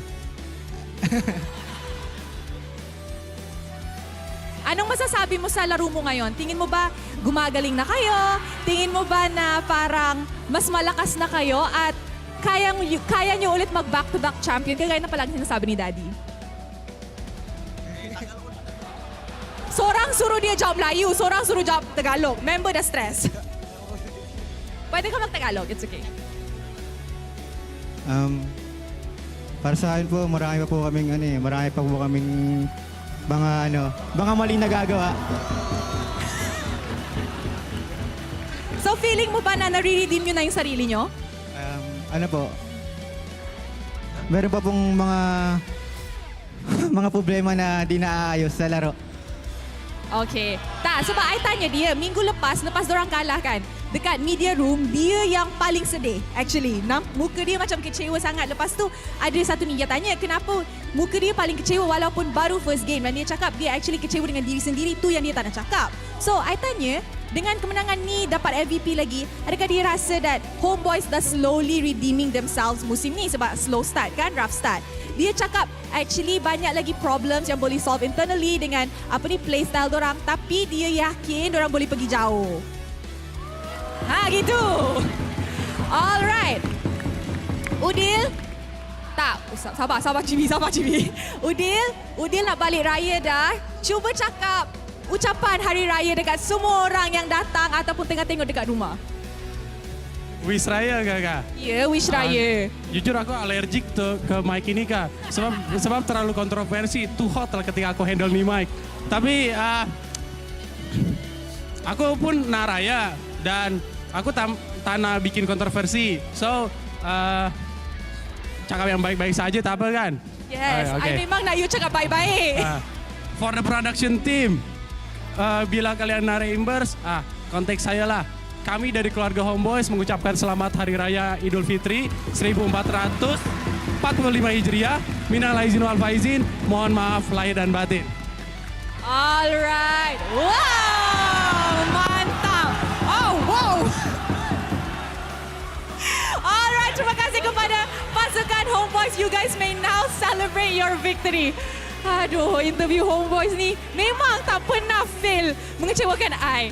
Alright guys, so with that, another 2-1 game seru Saturday. But the fun doesn't end here sebab sekejap lagi kita ada perlawanan yang akan jadi sangat panas juga, which is SRG Etora. Tapi sebelum perlawanan tu, mari let's throw it back to the casters untuk dapat tahu apa yang jadi dalam game ketiga ni. Casters, silakan. You know what? I have a new goal in life. Mic drop. Make enough money that I can say in production, just send the bill to me, all right? Give some kind of speech, mic drop. Damn. This is like, just give the bill to me. I got you. That's probably like the best way to leave the stage you could possibly do. I mean, like, the mic drop itself is impressive, but you're flexing like, I got the money, just give me the bill. Yeah. Oh, Homeboys must be paying him really, really well. Yeah. I want to be part of the Homeboys now. Oh, yeah, everyone wants to be part of Homeboys. We got to talk about Nets here. Total Kitty 8, 9, 2, and 6. And again, how can you stop this Harif? This cat has 9 lives. That is true. The fact that he was able to survive a lot of these engagements shows that he's very comfortable with the hero. And this is a hero that he would use to play back even when it wasn't as popular as it was now, showing that there's a degree of confidence in this pocket pick overall. And we can see that when he's playing in the Land of Dawn. It's a hero that naturally has a lot of pressure in the goal lane, but he's able to turn that into teamfight pressure, into more farm. And yeah, definitely a deserved MVP. That's the problem of Harif, right? If you are always popping those chrono dashes during Xamin Falls, you are going to stack up those shields. So what can you do to counter it here? Like, do you go for heroes like Esmeralda? Do you go for the Arcadia? And I felt like, despite all odds, I don't think Team Hawk had a bad draw for this game. They really, really tried out their best, but in terms of execution, it could have gone either ways. It came down to just like small, little mistakes. That's all. Yeah, I gotta agree, but I kind of feel like the mistakes have been forced out by Homeboys because we see Zorn forcing out a lot of abilities. Is like I'm not going for the squishies, I'm going for Noir, I'm going for Janus. I'm gonna force out all the alts. Now that the alts are gone, you guys can't really do anything to defend yourself. So I like that Zorn understands that he doesn't have to get the damage dealers. It's fine to get the front lines as long as he makes sure that they are a non-factor. Homeboys knows that their lineup excels at disrupting the enemy teamfight lineup. Like basically not allowing Team Hack to position themselves in very comfortable ways. Like you mentioned, Zorn looking for the frontliners. Whoever he can get, he's going to kick. The Astral Echo slowing people down so that Sabat can jump in with the Electro to cut the fight in half. Makes it so easy for Nets to just jump around because Team Hack are mainly concerned with catching someone, with making sure that they're not being dived on by Sabat and Zorn. It's a lot of things to think about. Despite all of that, they actually got some really clean team fights. They were able to keep themselves in the game for a very long time despite everything. So I still have to give a lot of praise to them. And honestly, looking at the game, looking at the damage dealt by everyone, it does seem like Saken was not doing that well. He does not have a good time moving forward to dish out the damage compared to Nets. Like, I feel like this is the biggest difference maker where both players, one has been allowed to do whatever he wants. Saken was handcuffed basically. You know, that's the difference between this game and last game, right? Like, you know, Homeboys last game, they had tankier heroes. And in this game, Carry can't exactly take advantage of those, you know, high HP heroes to do a lot of true damage, except for Chibi. And if Saken solely focus on Chibi, he is going to get caught out by Zorn. So that's going to be, like, you know, between a situation where what do you do? And every single time this happens as well, Team Hawk has been just trying to set up after setups by Iris, and it's a big problem eventually though. Yeah, now total turret damage, not even 1,000 for Team Hawk. Yeah, it feels bad. Considering their performance overall as well, you wouldn't expect this kind of thing. They were only able to get one turret at the very end of the game, and it was because minions finally pushed it down at the very end. So Homeboys were doing a great job of just basically shoving Team Hack back into their half of the map. Now looking at the total healing, I don't know. I feel like Team Hawk, they're so close. I feel like they're very close to finding their true identity in how to play this current meta. And once they crack it, they're going to start contending with all of these big teams. With that being said, Homeboys, even though this is a victory for them, as the defending champions, they need to get a bigger gap. Because right now, they're in range of all the other teams. The other teams can catch up. If they want to become back-to-back champions, they need to increase the gap. Yeah, I agree. And speaking of gaps as well, we're talking about experimentals throughout the entire week, right? Like, they are kind of experimenting with both Udio and Nets. Not gonna lie, not the most ideal chemistry as well. I think Zorn did mention it in his interview, saying that, oh, it's gonna take a little bit more time because back then, Warlord and Rizzo, they already bonded for one season. But this time for Nets and Udio, it is a new journey for them. And despite all that, they're doing pretty okay, to be honest. Even though, again, like you said as well, it takes a little bit more time, but it feels like they're getting there. They're getting there. Yeah, Rich Guy is Nets 775 gold per minute, which honestly isn't that much, but considering how long the game was, it's still relatively good. The carry Udil ramped up the damage come late game, 104,000 damage dealt. Sandbag Noir, 143,000 damage taken, and Janus, 9 total assists. Pretty spicy about them saying that he's a rejected jungler though. Yeah, that was a little. That's something. Like the thing is, they already said, okay, no more controversy. No more controversy. We don't want to go into the FYP. Please don't ask us dangerous questions. But then they do it themselves. Yeah, literally says, I don't want any controversy. Then says, oh, I was playing against a rejected jungler. Like, a match made in heaven, right? That's exactly what you'd expect him to say after the first sentence, right? It's this kind of players is why there's a translator. Oh, exactly. Speaking of translators here, that Udil snipe right there was so sexy, though. Right at the edge, though. Damn. Yeah, and right now, Homeboys, I feel like throughout the highlight, it's really about them being patient. And this is such a good play by Noir. This was such a big turnaround. The nice flicker hook. We see the two-man Landshaker. If not for Sabat diving the backline and taking out Saken here, Team Hack may have won off of this team fight alone. No, I don't think they would have won the whole game, but they would have been able to open up the map a little bit more for sure. I feel like Saken needs to step up, honestly. Because I feel like out of everyone from Team Hawk, he needs to show a little bit more. Maybe he has to use a different kind of hero because it doesn't seem like he's in range to dish out the damage. You know, we were kind of skeptical on Janus for the past few games as well. Like, oh, he doesn't have a lot of hero pool, blah, blah, blah. But think about it, right? Despite getting shut down by Zord multiple times from Game 2 and Game 3. He somehow finds his way into the league game and still make plays for the team. And this kind of puts it in a situation where, like, is it a Janus thing? Or is it a team not making sure that he's okay? But, of course, with that being said, that we are going to leave that story for another day as we take a look at the overall standings with Homeboys taking the game 2-1. They are going to take 5th spot for now, whereas Team Hawk will remain at the borderline on 6th place. The interesting thing here is Monster Vicious has 1 win, Homeboys has 2 wins. Monster Vicious has 2 losses, Homeboys has 1 loss. But Monster Vicious is 1 point ahead of Homeboys. Sometimes it really does come down to those clean sweeps. That is the value of getting the 2-0. Exactly. You really want to make sure that your series go clean. It's no longer the case like in the past where there's a little bit of freedom to experiment somewhat. You really got to lock things down. And this is why I feel like majority of the teams, they're very close to Homeboys. Homeboys is nowhere near untouchable as they were during their championship run. They got a lot to catch up on because I feel like Homeboys also needs to use this break to make sure that they get to a quality where no one can touch them. Yeah, this is going to be a long journey for them. And I feel like there is a lot to touch on based on the patch and how they approach their team fights.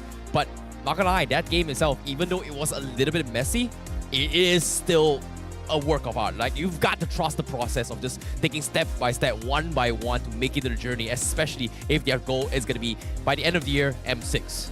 It was exciting, and you wouldn't expect the game to be as entertaining as it was when one team basically couldn't take a single tower throughout the whole game. Oh yeah. It speaks to how well Team Hawk were able to hold things together despite an early game disadvantage. And the fact is that Homeboys, while they do still have a lot of work to do, we're seeing them improve with every single series, along with the rest of the teams here in MPL MY. The gap is no longer as big, not purely because Homeboys has dropped off, but because everyone else is starting to catch up. We gotta look at the next match here because Selangor Giants will be going up against Toda, where it looks like when it comes to gaps, it does feel like Selangor Giant has a huge lead over everyone else because they were able to 2-0 Homeboys. Homeboys has been winning 2-1 against other teams. You know, this is going to be a question for me in particular, for Todak in particular, right? Like, hey, is it the org? Is it the players? In this case, Todak, completely new roster as well. Do you think that's going to be the case? Because Selangor Giants, when they came in, they brought it hard. They brought it strong. They gave in a bunch of new players that, hey, we've not seen these guys before, but they are just destroying one of the best teams Malaysia has to offer, and now they are a staple name here in MPL. I feel like 2-0. Selangor Giants. I wouldn't be surprised as well. Easy. Even with I don't think it's a debate. Like with Zion Sempoy, like I have to agree somewhat. Selangor Giants have been playing just on a different level than everyone we've seen here in MPL. And I think the players have things to prove here, considering the legacy that Todak has. Like, not to mention, we have Humes on the Red Giants. Okay. I think he's got something to prove. I feel like Staffa. I feel like Selangor Giant is the only team that is international level ready yet. Traitor. I thought you were a Zion Sempoy fanboy. How could you betray Todak? I think as a fan, I am the most critical. I want the people I support to do well, and I'm gonna criticize them if they don't do well. That's why we give them tough love. Yeah, hey, that's the term. Yes, I was looking for that. Thank you. What an interesting way of showing love. Never knew it. But oh no, I do that too. Were you spoiled as a child? Oh yeah. Were you? I was slapped as a child. I both. I did both. Like, I was spoiled and I was slapped as well. That's tough love. Okay. Now you know. Only in Asia. Only in Asia. Anyways, we're going for a short break. After this, it's going to be Selangor Giants going up against Toda. We're going for a break, so in the meantime, please enjoy the mic check. Aku rela menunggu semua, sungguh berat yang ku rasa karena kamu aku tetap bertahan. Bikin hero. Cibi. Mati. Expert no emo. Wait, cepat. Go. Hero. Dapat. Aku kill. Oh shit. Boleh. Free. Boleh. Roger number 5. Roger number 5 guys. Roger number 5. Roger first. Nice one. Kaki lah. Pantai Pan. Kasih tahu. Ulti ku ready Pan. Ni guys. Orang. Orang.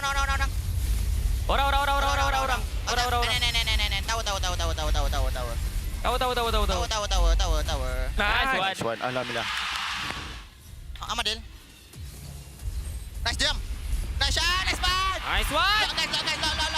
Lock. Hero. Okay. Boleh? Second guys. Can give you. Si. Boleh. Cibi. Go. Cibi. Mati. Son. Nice. Pakai itu. Cast Fedrin. Go. Nice one. Mampus. Nice. Chill. Objective guys. Alhamdulillah. Ada bus panjang. Hai, Ruby. Nice, Ruby. Ada bola. Nice. Rotating. Nice one. Nah, press.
Siapa ni? Nice. Dalam keadaan yang sangat mudah. Selamat datang ke MPL Malaysia musim ke-13, di mana yang terbaik akan berentap dalam pertempuran sengit dan penuh strategi. Seperti pada musim yang lepas, 10 pasukan profesional akan bersaing selama 6 minggu dalam arena yang penuh aksi di regular season. Namun, bermula pada musim ini, cuma 6 pasukan akan layak ke play-off dan pasukan di tempat ke-7 dan ke-8 hanya dapat stay untuk musim seterusnya. Tapi sayang sekali, tiada slot ke play-off buat mereka pada musim ini. Bagi pasukan di tempat ke-10, slot musim ke-14 mereka akan diganti oleh tempat pertama MAL Conference Group. Mereka akan di-reset dan harus merebut kembali peluang melalui MAL musim kedua. Dan apa itu MAL? Mobile Legends Bang Bang Academy League adalah liga amatur di mana terlahirnya bintang-bintang baharu. 15 pasukan akan bersaing untuk meraih kejuaraan dan 2 pasukan MPL Conference Group teratas akan berpeluang merebut slot ke MPL Malaysia musim seterusnya. Okey, kembali ke MPL. Pasukan MPL Malaysia tempat ke-9 akan berentap dengan pasukan tempat kedua dari MAL Conference Group dalam pusingan MPL Malaysia Challenger Stage bersama format Best of 5 semasa Grand Final MAL musim yang pertama, di mana pemenang akan menentukan slot terakhir MPL Malaysia musim ke-14. 6 pasukan yang layak ke play-off akan berentap untuk meneruskan jalan ke Grand Final MPL Malaysia musim ke-13 dan merebut peluang untuk ke MSC 2024. Jadi, bersiap sedia. Persiapkan strategi anda. Bersedia untuk aksi profesional di pentas MPL Malaysia musim ke-13.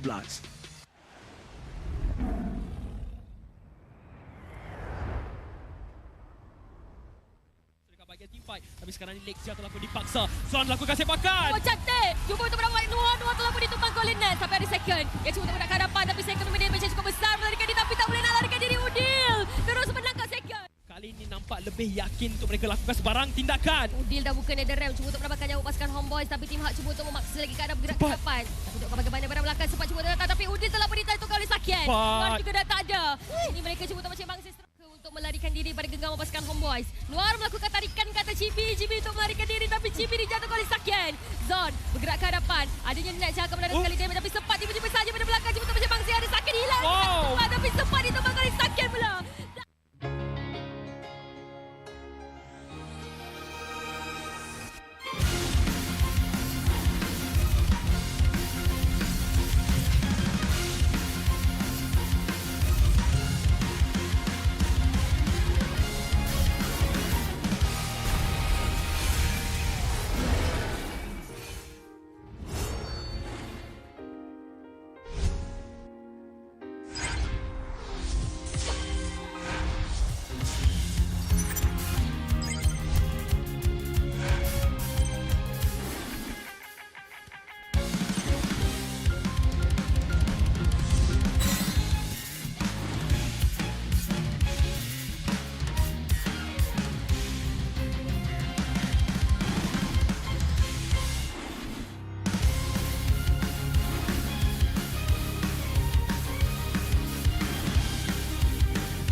Berminat untuk mengetahui info lanjut mengenai prestasi pemain dan jadi sebahagian daripada MPL Malaysia, layari laman rasmi Liga E-Sukan nombor 1 Malaysia untuk dapatkan maklumat terkini dan lengkap. Layari laman rasmi MPL Malaysia sekarang. Ayo kita bersama menaikkan mutu MLBB di Malaysia. Jangan terlepas kemas kini Liga Academy rasmi MLBB Malaysia, MAL Malaysia. Ikuti semua platform rasmi kami. Ayo sokong MAL Malaysia musim pertama. Ikuti semua platform rasmi. Semua peminat dan penyokong dijemput ke arena MPL Malaysia musim ke-13 di Serdang. Anda berpeluang berjumpa dengan pemain kegemaran anda, kumpul tanda tangan eksklusif dan sertai kempen Fan of the Season. Interested in knowing more about player performance and be a part of MPL Malaysia? Visit the website of MPL Malaysia's #1 esports league for the latest news and league updates. Don't miss out on updates from the official MLBB Malaysia Academy League, MAL Malaysia. Follow all our official platforms. All fans are invited to the MPL Malaysia Season 13 Arena in Serdang. You will get a chance to meet your favorite players, get exclusive autographs, and join the Fan of the Season campaign.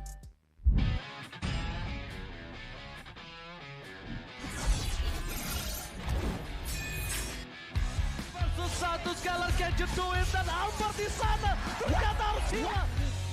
Avalanche fight as Long gets instantly shot down by the Blazing Duet as well as the Electro final blow. This is going to be easy cleanup for Todak as most of the Apat yun, pero nasipa din siya yung ninakaw na sipa. Buhay pa rin ang 41! Backline already, and they're running for the lives, gunning it. Derry trying to drag the members of RG right underneath the turret. It's not enough though. Gray coming all the way in, he cleans it all the way up. Just nowhere for him to run. Kita kata ada satu warrior weapon di Malaysia membuat pergerakan dari Mega ke lalu benar-benar slow. Rasanya sudah tumbang.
Pressure, harapan, skill, stay ready. Kala dihentak, dituntut semua untuk peminat. Spotlight melambangkan satu sosok tumpuan.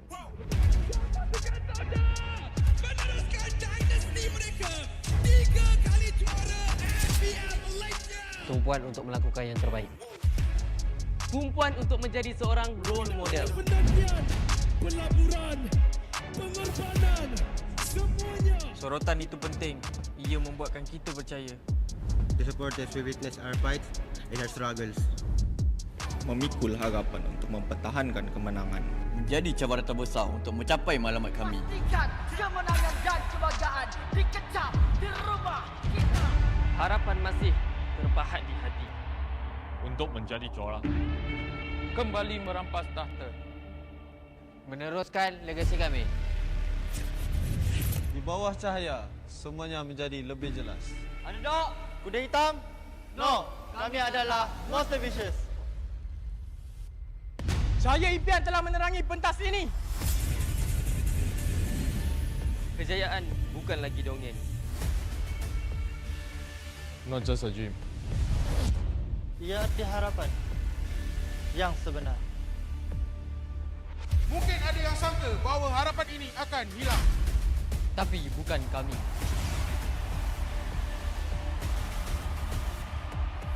Ini harapan kami. Ini semangat kami. Bersama kami mencapai satu tujuan. Menjadi sinar yang paling terang.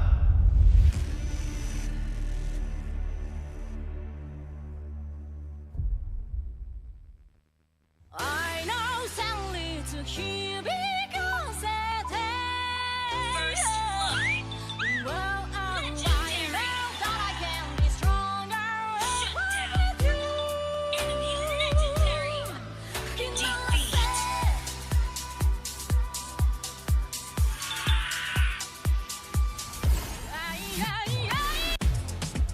Hotlink Prepaid 5G serba baharu. Nikmati jago 5G untukmu. Dengan kelajuan internet 5G tanpa batas. Layan gaming sepantas kilat. Dan stream video paling lancar. Nikmati juga lebih nilai dengan 20% cashback. Hanya RM32 sebulan. Dapatkan sekarang.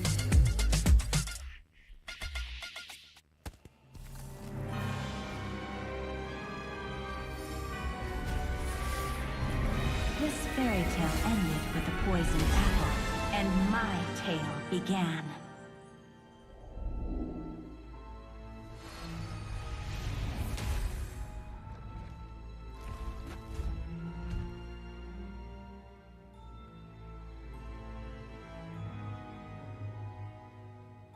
A princess in a tower is just a bird in a cage.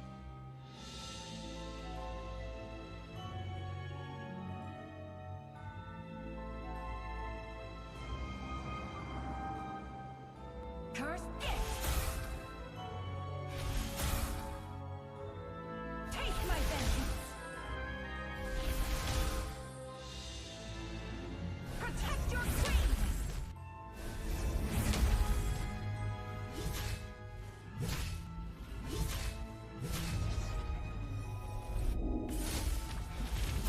Kneel before your queen.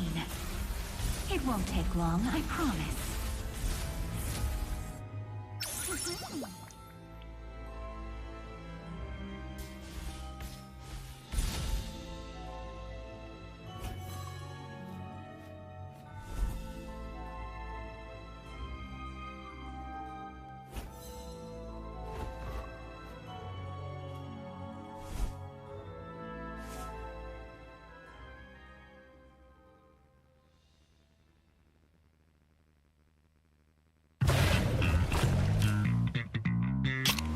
Confirm mantap, confirmlah Nescafe. Pelbagai kejayaan dapat dikecapi. Sejarah baharu telah tercipta. Namun, setakat itu sahajakah kemampuan kita? Setiap kali ke pentas dunia, pasti kecewa. Sampai bila kita nak kalah? Ditundukkan serendah-rendahnya. Sampai bila kita nak dihina? Tiap musim harapan peminat gugur. Sampai bila nak kalah? Sampai bila nak kecewa? Setiap rakyat pasti akan melaungkan semangat ingin mempertahankan rumah mereka. Jika patah sayap Raja Wali, bertongkat jua kita kemari. Tahun ini pastinya kemenangan semakin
I'm a rock star.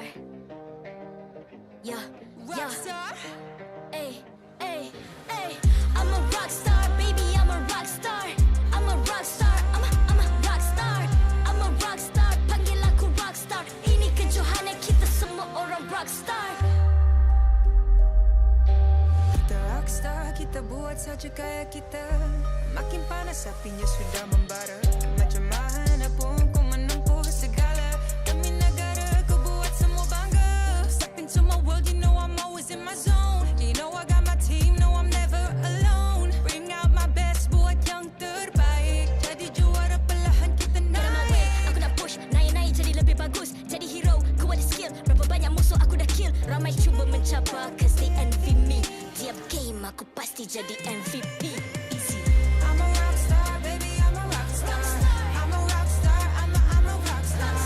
I'm a rock star, panggil aku rock star. Ini kejohanan kita semua orang rock star. I'm a rock star, baby, I'm a rock star. I'm a rock star, I'm a rock star. I'm a rock star, panggil aku rock star. Ini kejohanan kita semua orang rock star.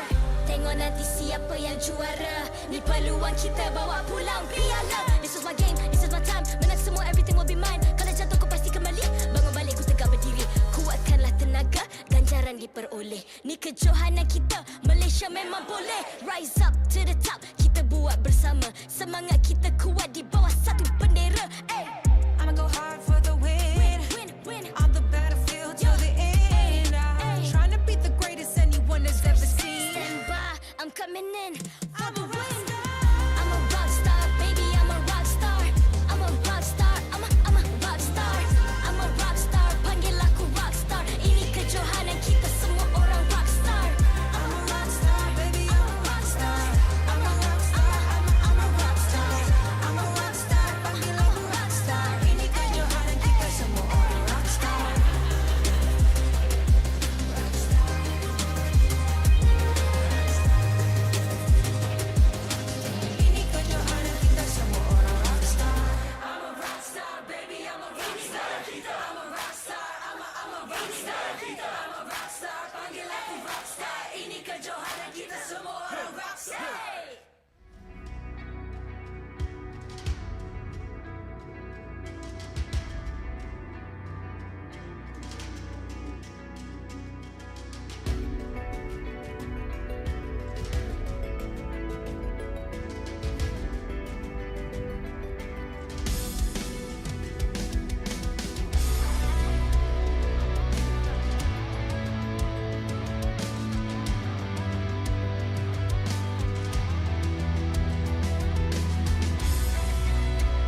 Ay, ay. I'm a rock star. Yeah, Rock star? Ay, ay, ay. I'm a rock star, baby. I'm a rock star. I'm a rock star. I'm a rock star. I'm a rock star. Panggil aku rock star. Ini kejohanan kita semua orang rock star. Kita rockstar, kita buat saja gaya kita. Makin panas apinya sudah membara. Macam mana pun ku menempuh segala. Demi negara ku buat semua bangga. Step into my world, you know I'm always in my zone. You know I got my team, no I'm never alone. Bring out my best, buat yang terbaik. Jadi juara perlahan kita naik. Get on my way, aku nak push. Naik-naik jadi lebih bagus. Jadi hero, ku ada skill. Berapa banyak musuh aku dah kill. Ramai cuba mencapai, cause they envy me. Tiap game aku pasti jadi MVP. Easy. I'm a rockstar, baby, I'm a rockstar. I'm a rockstar, I'm a rockstar. I'm a rockstar, panggil aku rockstar. Ini kejohanan kita semua orang rockstar. I'm a rockstar, baby, I'm a rockstar. I'm a rockstar, I'm a rockstar. I'm a rockstar, panggil aku rockstar. Ini kejohanan kita semua orang rockstar. Tengok nanti siapa yang juara. Ni peluang kita bawa pulang piala. This is my game, this is my time. Menang semua, everything will be mine. Kalau jatuh kau pasti kembali. Bangun balik ku tegak berdiri. Kuatkanlah tenaga, ganjaran diperoleh. Ni kejohanan kita, Malaysia memang boleh. Rise up to the top, kita buat bersama. Semangat kita kuat di bawah satu bendera. Ay. I'ma go hard for the win. Win. On the battlefield till the end. I'm trying to beat the greatest anyone has ever seen. Stand by, I'm coming in for the win. I'm a rockstar, baby, I'm a rockstar. I'm a rockstar, I'm a rockstar. I'm a rockstar, panggil aku rockstar. Ini kejohanan kita semua orang rockstar. I'm a rockstar, baby, I'm a rockstar. I'm a rockstar, I'm a rockstar. I'm a rockstar, panggil aku rockstar. Ini kejohanan kita semua orang rockstar.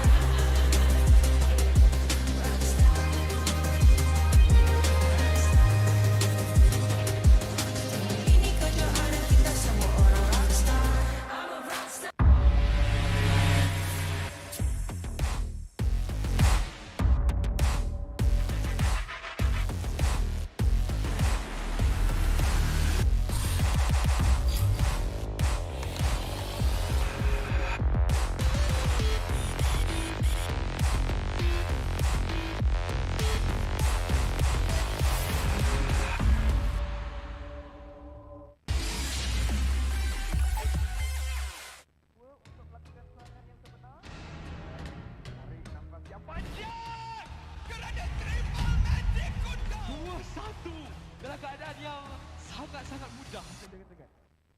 Selamat datang ke MPL Malaysia musim ke-13, di mana yang terbaik akan berentap dalam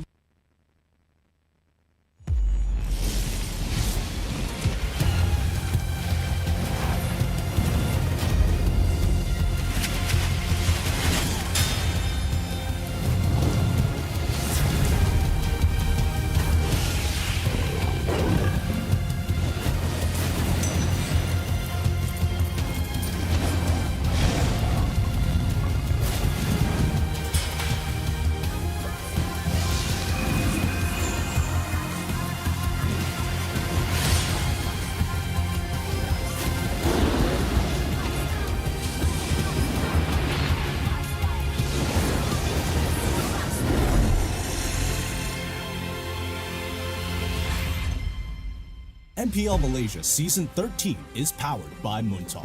Enjoy a superior 5G network and lightning-fast gaming experience only with our official mobile internet hotlink. A big shout out to ROG Phone 8, the official gaming phone, for keeping our players at the top of their game. Grind on with Nescafe to keep your gaming spirit going. Thank you to all of our sponsors and partners for your support in MPL Malaysia Season 13. You know, everyone always asks me, what inspires confidence for you as a caster to do your job? And my answer is, our producer. You know you're in good hands when you hear the cue. 5, 4, 3, 2, oh shish kebabs. that's where you know you're in the right hands. Welcome to MPL MY Season 13, where we are at the final game of the day. Selangor Giants going up against Toda, where, again, I'm feeling pretty good about it. My name's Afel. Alongside with me is ICBB12, as well as Tafa. How are you feeling about it? I'm feeling pretty good, you know. I'm also a big fan of a producer who's got shish kebabs ready right before the stream starts, right? Confidence. Like, you gotta have everything that's needed to energize you for a great game, and I think this last match is going to be awesome. I'm not gonna lie, I really like how we are breaking the fourth wall by bringing in our internal jokes and sharing it with you guys. But if you get it, you get it. But all in all, I've had fun casting the second series so far. That was a game that I did not expect. But now this upcoming match here, oh boy. You know what? Before we begin, I wish it was Book of Wasa time because Why? I need to recharge myself. Okay. Do you guys know how to recharge yourselves?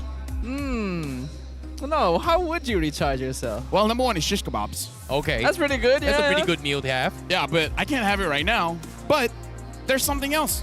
And you know when I'm going to tell you guys about it? When? When I receive the cue.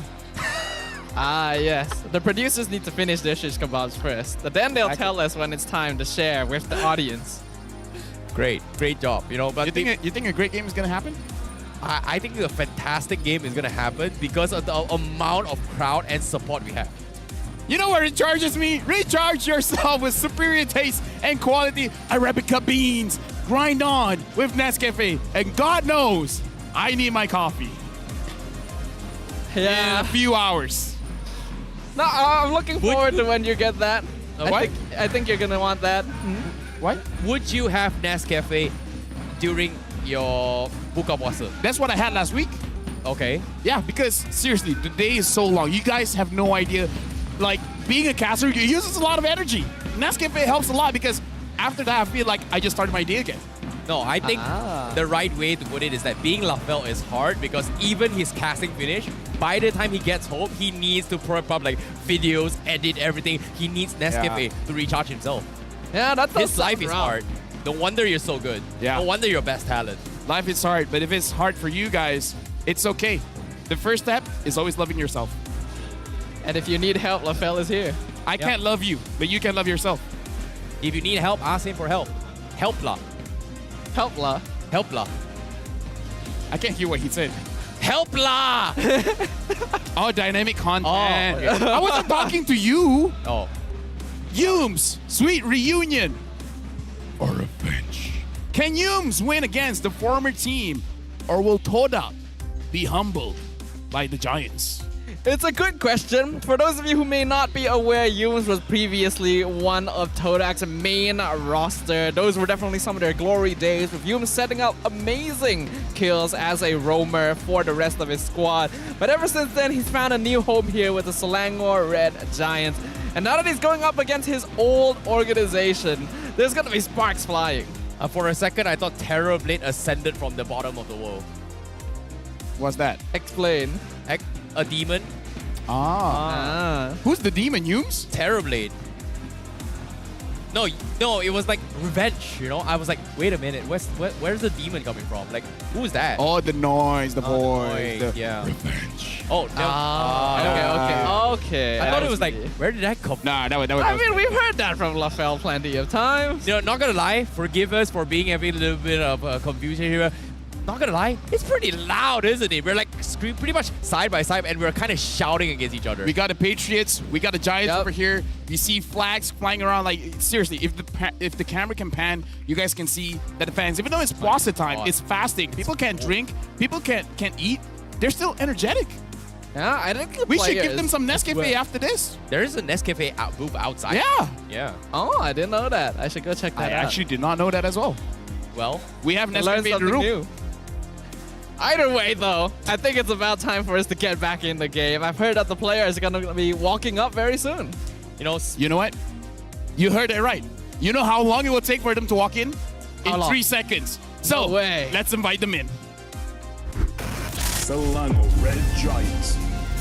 Started the season looking unbeatable with 2 convincing victories over Team Hawk and the defending champions, homeboys. The Giants in red are eager to continue their momentum. Make some noise for the almighty contender. It is Selangor Red Giants.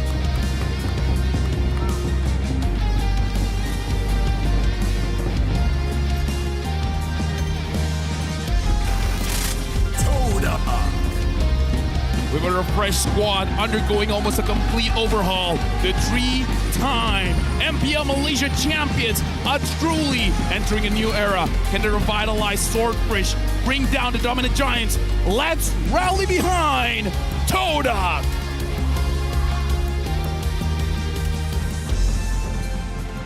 Introducing the coach and analyst for both teams, plus the head of League Ops, Gabby here, coming in from MPL ID, who will ensure fair play and professional integrity of the match. We got Coach Arcadia, assistant coach Ozara Vecchi. We got Coach Flysolo as well as Kuja being the assistant coach.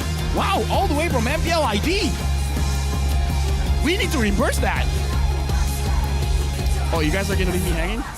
I don't know. I don't know if we're supposed to be talking over. You're not supposed. Why are you talking? Oh man. All right, I'll leave. Bye bye.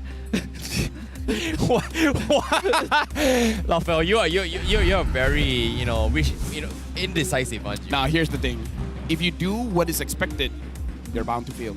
That's true. That's true. I mean, that's what happens in game as well, right? If you always play the same way, teams predict you. They outplay you. Okay, fair enough. But now, speaking of predictability and outplaying, right? We didn't really talk too much about the rivalries between both Selangor Red Giants and Todak. Because think about this, right?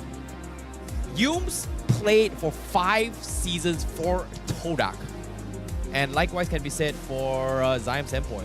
Each other as well when they played with Stormy when they were with SMG. Yeah.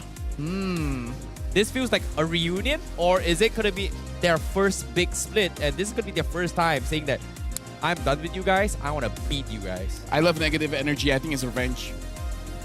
Okay. Friendship.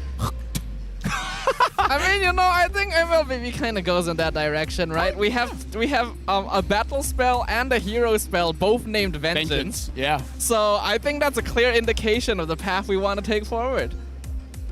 Wow. Always keep your enemies closer than your friends. How about a Batman skin for it? A what? A Batman. A Batman skin? I think that's a bit too much Vengeance. No. Vengeance. Is there a thing as too much vengeance? The Robert Patterson. No. It could be. Is there? Huh. Either way, from April 6th all the way to the April 30th, dive into the Infernal Worm. Here we dive go. Into the Infernal Worm Lord draw event and get a chance at winning the exclusive Moscow Infernal Worm Lord All-Star skin with the first ever skin ID tag from April 6th to April 12th. You can unlock exclusive gold ID tag from April 13 to April 30. You can unlock exclusive silver ID tag during the event. Enjoy a jaw-dropping 50% off your first 10 times draw. Infernal Worm Lord. Sorry, I don't think I quite caught that. What was the skin called? Infernal Worm Lord. Oh yeah, I thought so. Okay, yeah, very, very nicely done here, Safa. I liked it. I like the idea that you're going in. But I got a very here, thick tongue. It doesn't work for me. I one day I would really like to see a Batman skin. Infernal Worm Lord. Is it gonna be any better than what he just said? I think what he said is better. Much, much better. Yeah, I thought so as well. Yep. Let me voice one of the skins. Come on. Can you do it one more time? Infernal Worm Lord. Okay, Worm Lord. Okay. I feel like this is starting to sound like some kind of voice line. Well, if like the jungle could legit voice lines, that's the thing. That would be it. You know what? I can voice line the buff. I don't care. A buff? A buff? What would the buff say? Infernal Lord. Walking attack. Infernal Lord. But no, all things considered here, I really want to see how this game kind of looks like as well. We haven't seen a Moskov game ever. And it's funny enough, considering the patch came in and Moskov was like very popular in ranked games. So I was very surprised that maybe we could have seen a little bit more Moskov, considering that now, quote unquote, we are looking at a global presence gameplay a little bit more now. Yeah, but now let's talk about Selangor Red Giant, Stormy, Cram, Innocence, Kais, and Yums. And hey, Yums is the in-game leader for this one. Yeah, I think he's gonna definitely be shot calling here. Now that he's had that experience of playing with Todak for a long time, even if it's not the same roster he used to play with, you still have an idea of how the org plays around with things. So I think he'll be able to identify key opportunities for the rest of his teammates. In-game, he's Yums. But during the shot calls, he's like, hey, Jums. Yeah. In Malay, Jom mean basically follow me. I think that you guys had a little bit of a conversation in Mama Talk with Rose as well. You guys mentioned that You know, Yums, ever since he came into Selangor Giants, he has been a little bit more vocal. Likewise, can be for Stormy as well. When Stormy was playing with SMG, Yums is also playing for Todak. At the time, they were the ones that are very vocal in this team for Selangor Giants. What changed? I mean, like, you were talking about the orgs in the previous match. I feel like the culture for Selangor Giants, whatever the culture is, I've never seen it firsthand, has enhanced the players, making them better as persons so that they are more confident in themselves. Okay. That's a little bit interesting here. However, let's talk about their ex-team. In this case, in for Yums here. This is going to be Todak trying to live up to the brand here with the original roster. We have Zaim Sempo and Momo alongside with Shizo, Rafael, and Gary from Team Hawk previously. Zaim Sempo is going to be the in-game leader here. He's going to be calling the shots, and honestly, well-deserved because he's been getting a lot of MVPs during the Todak wins. He's really been able to find these chances for Todak to be able to make comeback in games that they had deficits. He knows exactly what the limits of his team are, and is a player that has a lot of experience on that stage, having been here for a very, very long time. His position also previously in Team SMG, as you mentioned, his starting position was taken over when Stormy became the main mage. So now that they're 1v1 in the mid lane, that's going to be fun. It's funny considering the fact that Zaim Sempo has a very tragic story in a way where when he was playing with SMG, they were looking good. But when they tried out Stormy, he was kind of benched. And every single time he was benched, and if he was given a chance to play again, he really pops off. But the problem is, he's not given enough game time. And now finally being in part of the main roster here, a lot of weight is going to be on his shoulder, because I feel like this is a proving ground that Zaim Senpai, he's got the experience. Despite how long he's been playing, he still have what it takes. Yeah, it's pretty upsetting having Stormy coming and then he's just like, he took my job. Going to Todak, Yums took my job. I'm guessing you don't watch South Park. No, I didn't. You don't watch South Park? Yeah. Is that a too old or too young situation? I think too American.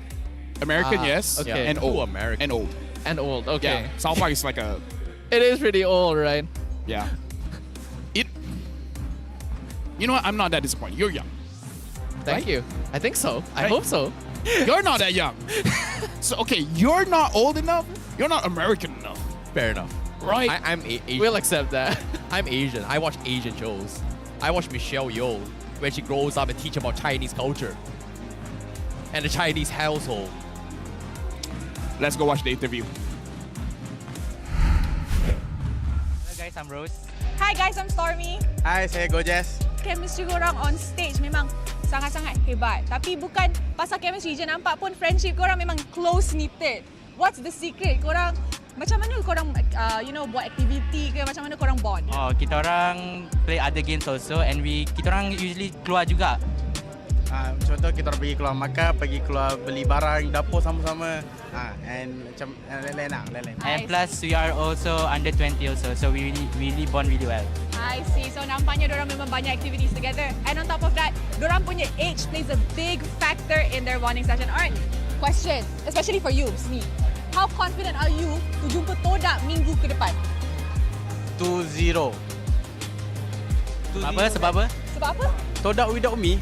What is Todak, bro? Oh my god. Alright. Get control. So for upcoming for Todak, you know Todak they like to cheese pick also, but we have our own cheese prepared, like Misita go lane, Mia go lane. Don't spill too much.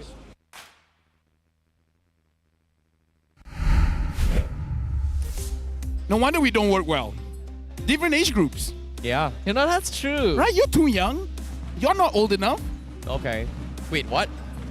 Not American enough. Not American enough. Okay, fair enough. But at the same time here, something smells different, because that's the first time I've seen you speak so much. First time I see that Stormy is the host. Oh yeah. I feel like Stormy has always had the potential. It's just that he hasn't really found his confidence on that stage yet. And I think this kind of ties into the question we were asking earlier about like why Yums and Stormy feel more vocal now with the Red Giants. When they're with players of similar age, all under 20, it's a lot easier for them to communicate with one another. Because I imagine when Yums joined Todak, he was very much the junior, right? No matter how much of a voice he'll have, there's always going to be that sense of inferiority. So here it's like a brand new, fresh slate. I like that now we're creating a lore where Veki talks too much.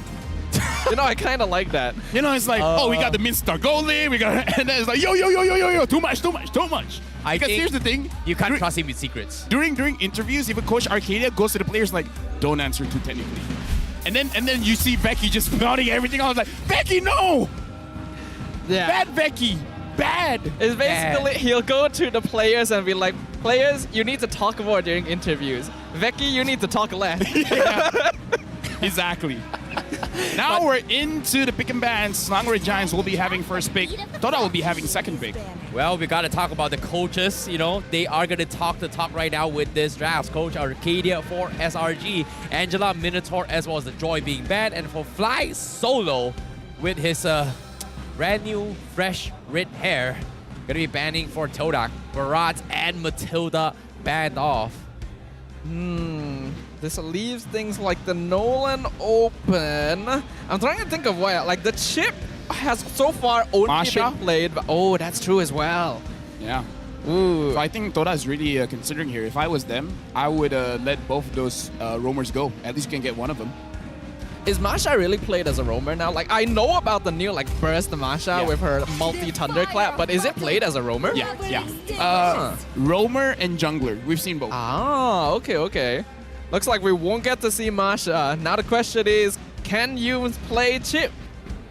Oh, I want to see that as well, because there has been a lot of talks between Yumes and Zord having very, very similar playstyles, and so far, I haven't seen it yet. So if Yumes decide to say like, hey, you know what, Zord, if you can play Cho, you can play Kufra, yeah, those are my heroes as well. I can play Grok too. But since you've shown the chips, maybe this time is going to be his way of saying that I'm the better chips. I really want to see that from SRG, to be honest. Ooh, okay. Sakai's on an Nolan. Sakai's is the OG SRG. Yes, the he SOG. is. SOG? He's the SOG. Yeah, I'm gonna pretend I know what that means. Exactly. I do not know what that is as well. It's a Is this like another South Park? Ah, okay. It's a Malay thing. Oh. It's a Malay thing. All right. Makes sense. Nolan being This is why we picked can't up. be friends, huh? Yeah. Ouch. This sucks. Different age, races. Whoa. Whoa. What? Are we the same race? Whoa. He's not wrong, but yet something you can't about put it that way. We're Malaysians, man. I'm just spitting facts. Okay. Rock and Valentina. There's a reason why there's signs in places saying no sitting. Is it racist by stating that we're... I feel like people know that we're not the same race. Yes, that is correct, but it's not necessarily something that has to come up in conversation. Oh. Oh, you gotta dance around the issue. Like you dance around the Lord Pit. Ah, I see. Okay, fair enough. But now... you guys know I'm Malay, right? Oh, I didn't actually. Oh, well, now you know. I learn something new every day. I'm actually part Malay, part Puerto Rican. Ah, okay. Yeah, now you know. I thought you were Singaporean. No. I'm not Singaporean. Oh boy. You know, anyway, speaking of the drafts here, you know, we've seen SRG open things up with the Skies Nolan as well. We saw some really, really flashy plays on week number 1, especially against Team Hawk when they brought in the Phobias, right? There was some really, really sick plays, and Sky is obviously going to be very comfortable with this. However, again, still in the clear. Roamer not picked from SRG. Chip still available. And again, Toda, they say we are going to take the Grok and we are going to take the Fredrin as well. So Chip completely out in open. Now, are they going to risk banning it? And what I've seen here is that Red Giants is going about this very differently from a lot of other teams who like to play a little safer in the early phases of the draft. They've already shown Nolan, Roger, Nana, which are like all the damage dealers. All their DPS. Yeah, basically the remaining really needs to be pretty tanky front lines overall, which gives Todak an easy way to figure out like what heroes they want to ban. Like, is this a good idea? Huh. I really like that, you know, just because they were former teammates, Toda has a rough idea of what Yume's hero pool is here. Like, he's very good with his Cho, his Ruby is pretty good, his Kufra is pretty okay as well. But the funny thing is that we haven't seen Kufra for quite some time, especially in this year from the previous match, even before MPL. To answer your question, yes, it's a good idea because your front lines, your roamer as well as your EXP laner, they can make or break the game. So having them being the last pick, you can have that counterplay where you can have your core draft first and then counter later. Because even in ranked games, right, we may pick a certain hero and then we immediately get what do you call it again? Countered. Say you pick up a Barats, which is a pretty strong hero, and then get countered by the Dairoth. It's not going to be a good game for you guys as a whole. So I feel like it's a good idea to delay a bit. And the fact that they're betting out the Mincetar here, where it was a previous conversation where we were talking about it, in this game, it's good that they're betting out the Mincetar. I like the respect here. Yeah, not only did Ozora Becky mention it during the video earlier, Momo is the only player who has brought it this season, and that one game they did actually win. So Red Giants is respecting this straight away, considering that they have the Nolan on their side, and to a certain degree it affects Roger as well. So I like this so far. The final ban from Todak going to be that Teresla, so really getting rid of the frontline options that Red Giants have. You know, to be honest, I actually like it as well. I can see that why they're respecting it, but think about this, right? If the Mincetar drops his out all the way on the floor, what can Roger and Nolan do? Because once they get in, it's nearly impossible for them to get out. So that's going to be a problem for SRG. So I think just taking it out of the equation is going to be the question. But again, Todak ignoring the chip. You know, they're asking for it. And to be honest, I'm begging you, Yums, pick the chip. I want to see the chip. They banned the Yu Zhong instead. Seems like they are going to open things up for Cram a little bit more. Paquito in the pool, Benedetta in the pool. But I think Cram has been doing really well in Xbox though. If I'm not mistaken, he does play a lot of Xbox. Yeah. The Xborg has been pretty solid so far. What I worry about is that if he goes Xborg, Red Giants doesn't have enough reliable crowd control, and that could be quite detrimental against Todak, especially when there's already Grok with the anti-CC. Yeah. We've seen how strong Innocent can be with the Roger, 14-1 in his first game of the season, but he needs that setup. Okay. Fair enough. I mean, crowd control, I'm guessing Ruby, but Ruby where? As in EXP or Rome? I don't actually even like Ruby all that Honestly, much in the Rome. one hero that's pretty good going up against the Fredrin is the Glue. I don't know whether they want to pick it up, but... Or maybe the Guinevere might be good here. We've seen how good it is against Grok. Yeah. Oh, yeah. I think Gren is not bad. Like, Storm played a really, really good game, but unfortunately, can Yums live up to that? Because Storm has pretty much set a tempo, or say a trend here in MPL MY, where previously when he was playing, you know, he wasn't doing really, really well. But today, like this season in particular, everyone has kind of stepped up in terms of overall mechanical skills. Maybe team, maybe personal skills, maybe just the hunger to prove themselves as the stronger team. In this case, it feels like Selangor Red Giants, especially for Stormy and Yums here, they're here like, hey, we're new bloods, we're rookies, we played this long enough, it's about time we kick out the OGs. We show them who's boss, who's going to be the next generation of Mobile Legends pro players. Well, we're talking about the Ruby, it looks like they're picking it up. It looks like this Ruby is going to the Rome position and CC as the EXP position, which I feel like is still fine because I feel for Selangor Red Giants, at least in the mid stages of the game when you still have your second tier turrets, the Nolan will be more than happy to help the CC clear the lanes. Yeah, what I'm seeing here is a total skirmish comp. This lineup has basically no team fight formation at all. It's all about like the individual positionings of each of their players to catch out the members of Todak off guard. Depending on the situation, it's a difficult sort of composition to pull off, but Red Giants have already demonstrated a degree of mastery with it. Todak, they're gonna respond with the Paquito Comfort pick in the hands of Momo, and now both lineups have been completed. I'm not gonna lie, I really like this idea from SRG's have. I'm offended into the CC out pretty much guarantees that this 2% cannot get out at all. I feel like the EXP matchup is going to be very difficult for Momo. If he wins that one, then that's very impressive because the Paquito, you have to aim your skills and you got to make sure that you hit the CC, while the CC just has to walk. So this is going to be a tough matchup for Momo, but if he makes it work, he's an amazing player. Momo has been an amazing player for a very, very long time, and both of these teams are full of amazing individuals, but only one side will be able to come out on top here. Red Giants, they've got a lot of damage, but do they have enough bulkiness to dish that out? Well, is this going to be a reunion or is this going to be revenge? Because why? We are heading into the final game for today, the final series here. It is going to be Selangor Red Giants versus Todak in the Land of Dawn. And we are going to be jumping into this game here, and I'm excited to see what we have installed. The best of the best. Crowd is enjoying itself. Vibes are pretty good. And LaFell, what do you think? Well, looks like both junglers, they're going to have a mirror here. They're starting on the same side of the jungle. The only question is, Sakai's on this Nolan. We've seen two ways that the Nolan plays. Hyper farm or just get level 4 and try to get someone. Try to pick someone off. I feel like Sakai's in this kind of matchup is perfectly fine if he wants to scale for a little bit because both side lanes are pretty tanky. It's going to be a little bit difficult for him to get a kill.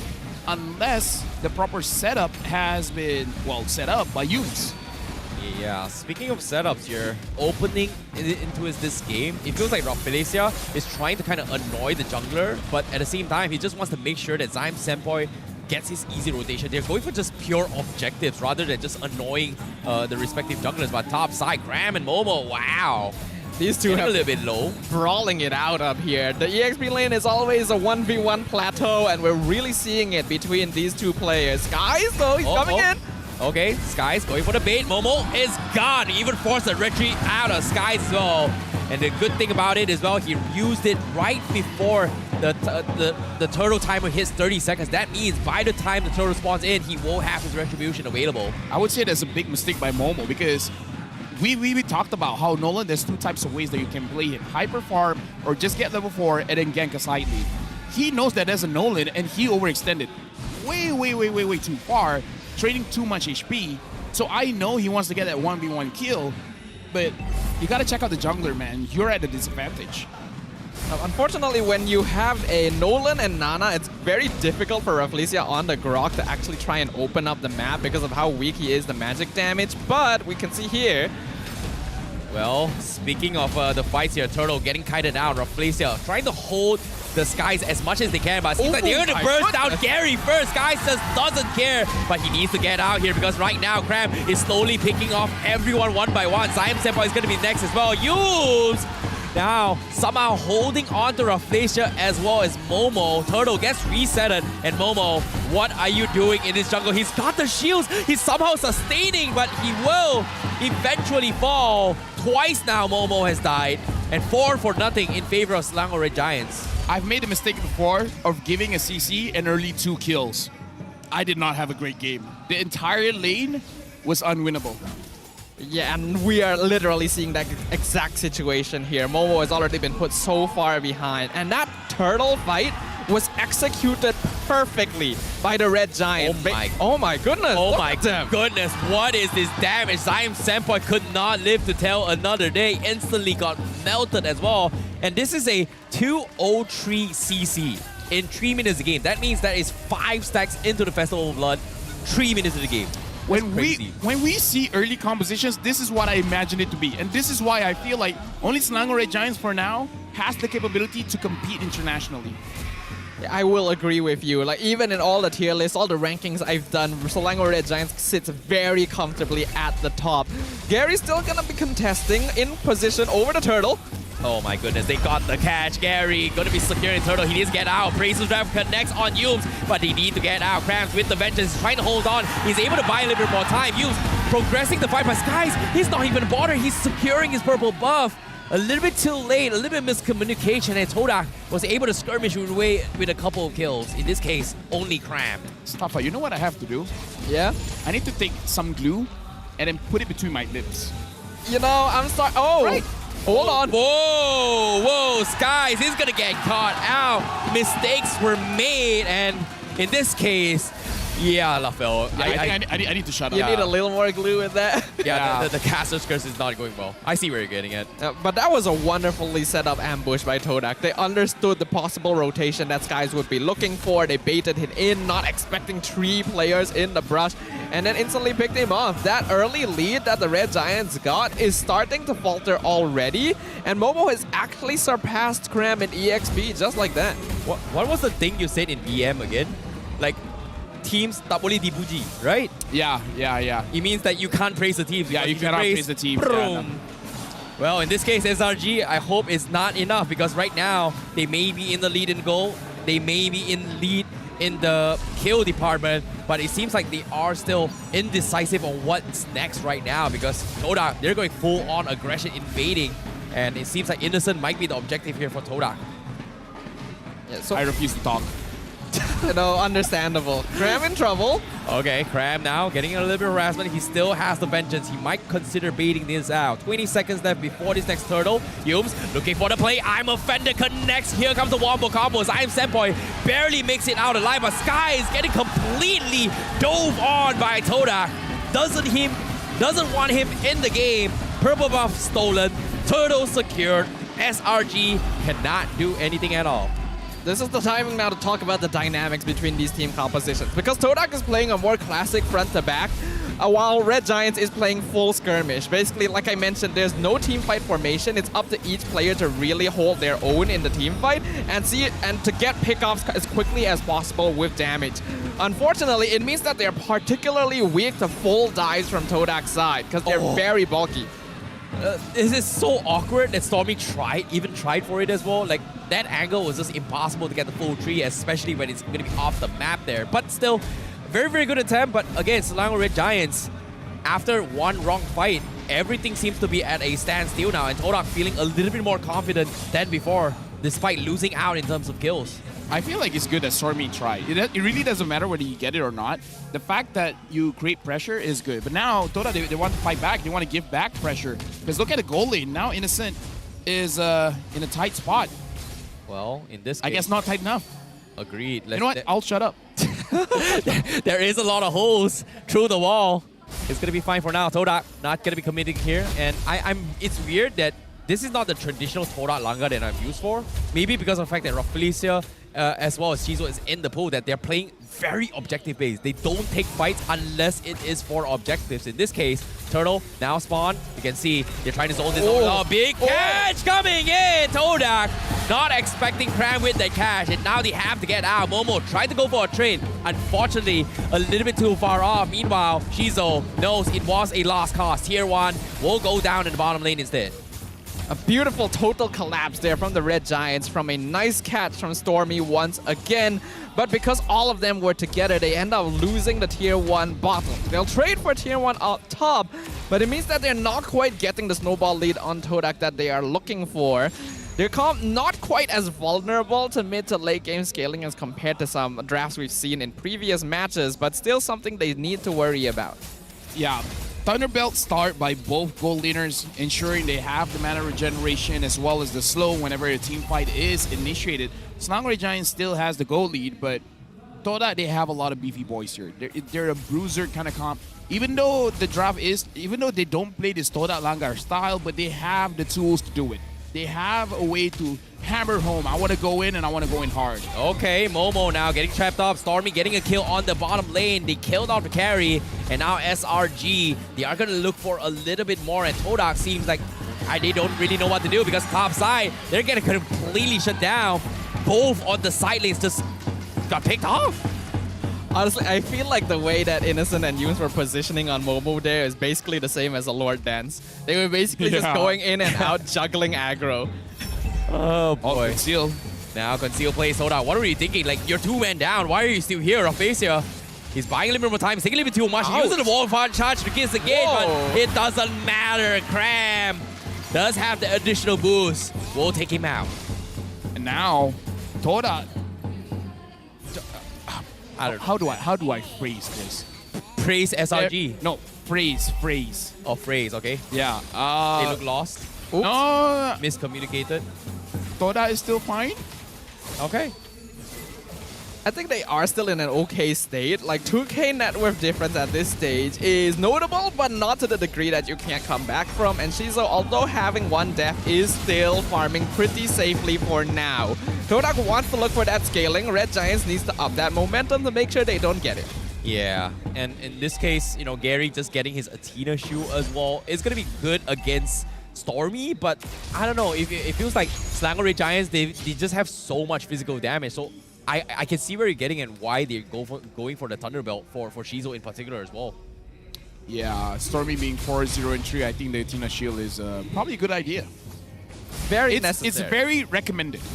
Especially when Skies is on the other team as well here. Oh, Red Giant piling on the pressure. Okay, they're pulling on Gary, trying to go for setup. He is going to be able to disengage Innocent in the wolf form right now. Tier 1 standing for now, but it will fall. And Todak not making any sort of major movements yet. They want to play this safe. I guess, hoping that Shizo gets his necessary farm to actually kill everyone from side SRG. And I think like it's not a bad plan, but they're losing so much structures across the map. And look at this, tier 1 middle gone, middle turret gone in just what, 10 minutes of game. And now Todak, Rafflesia is in a little bit of trouble. Cram, ugh, this is annoying. This macro play from Red Giants is immaculate.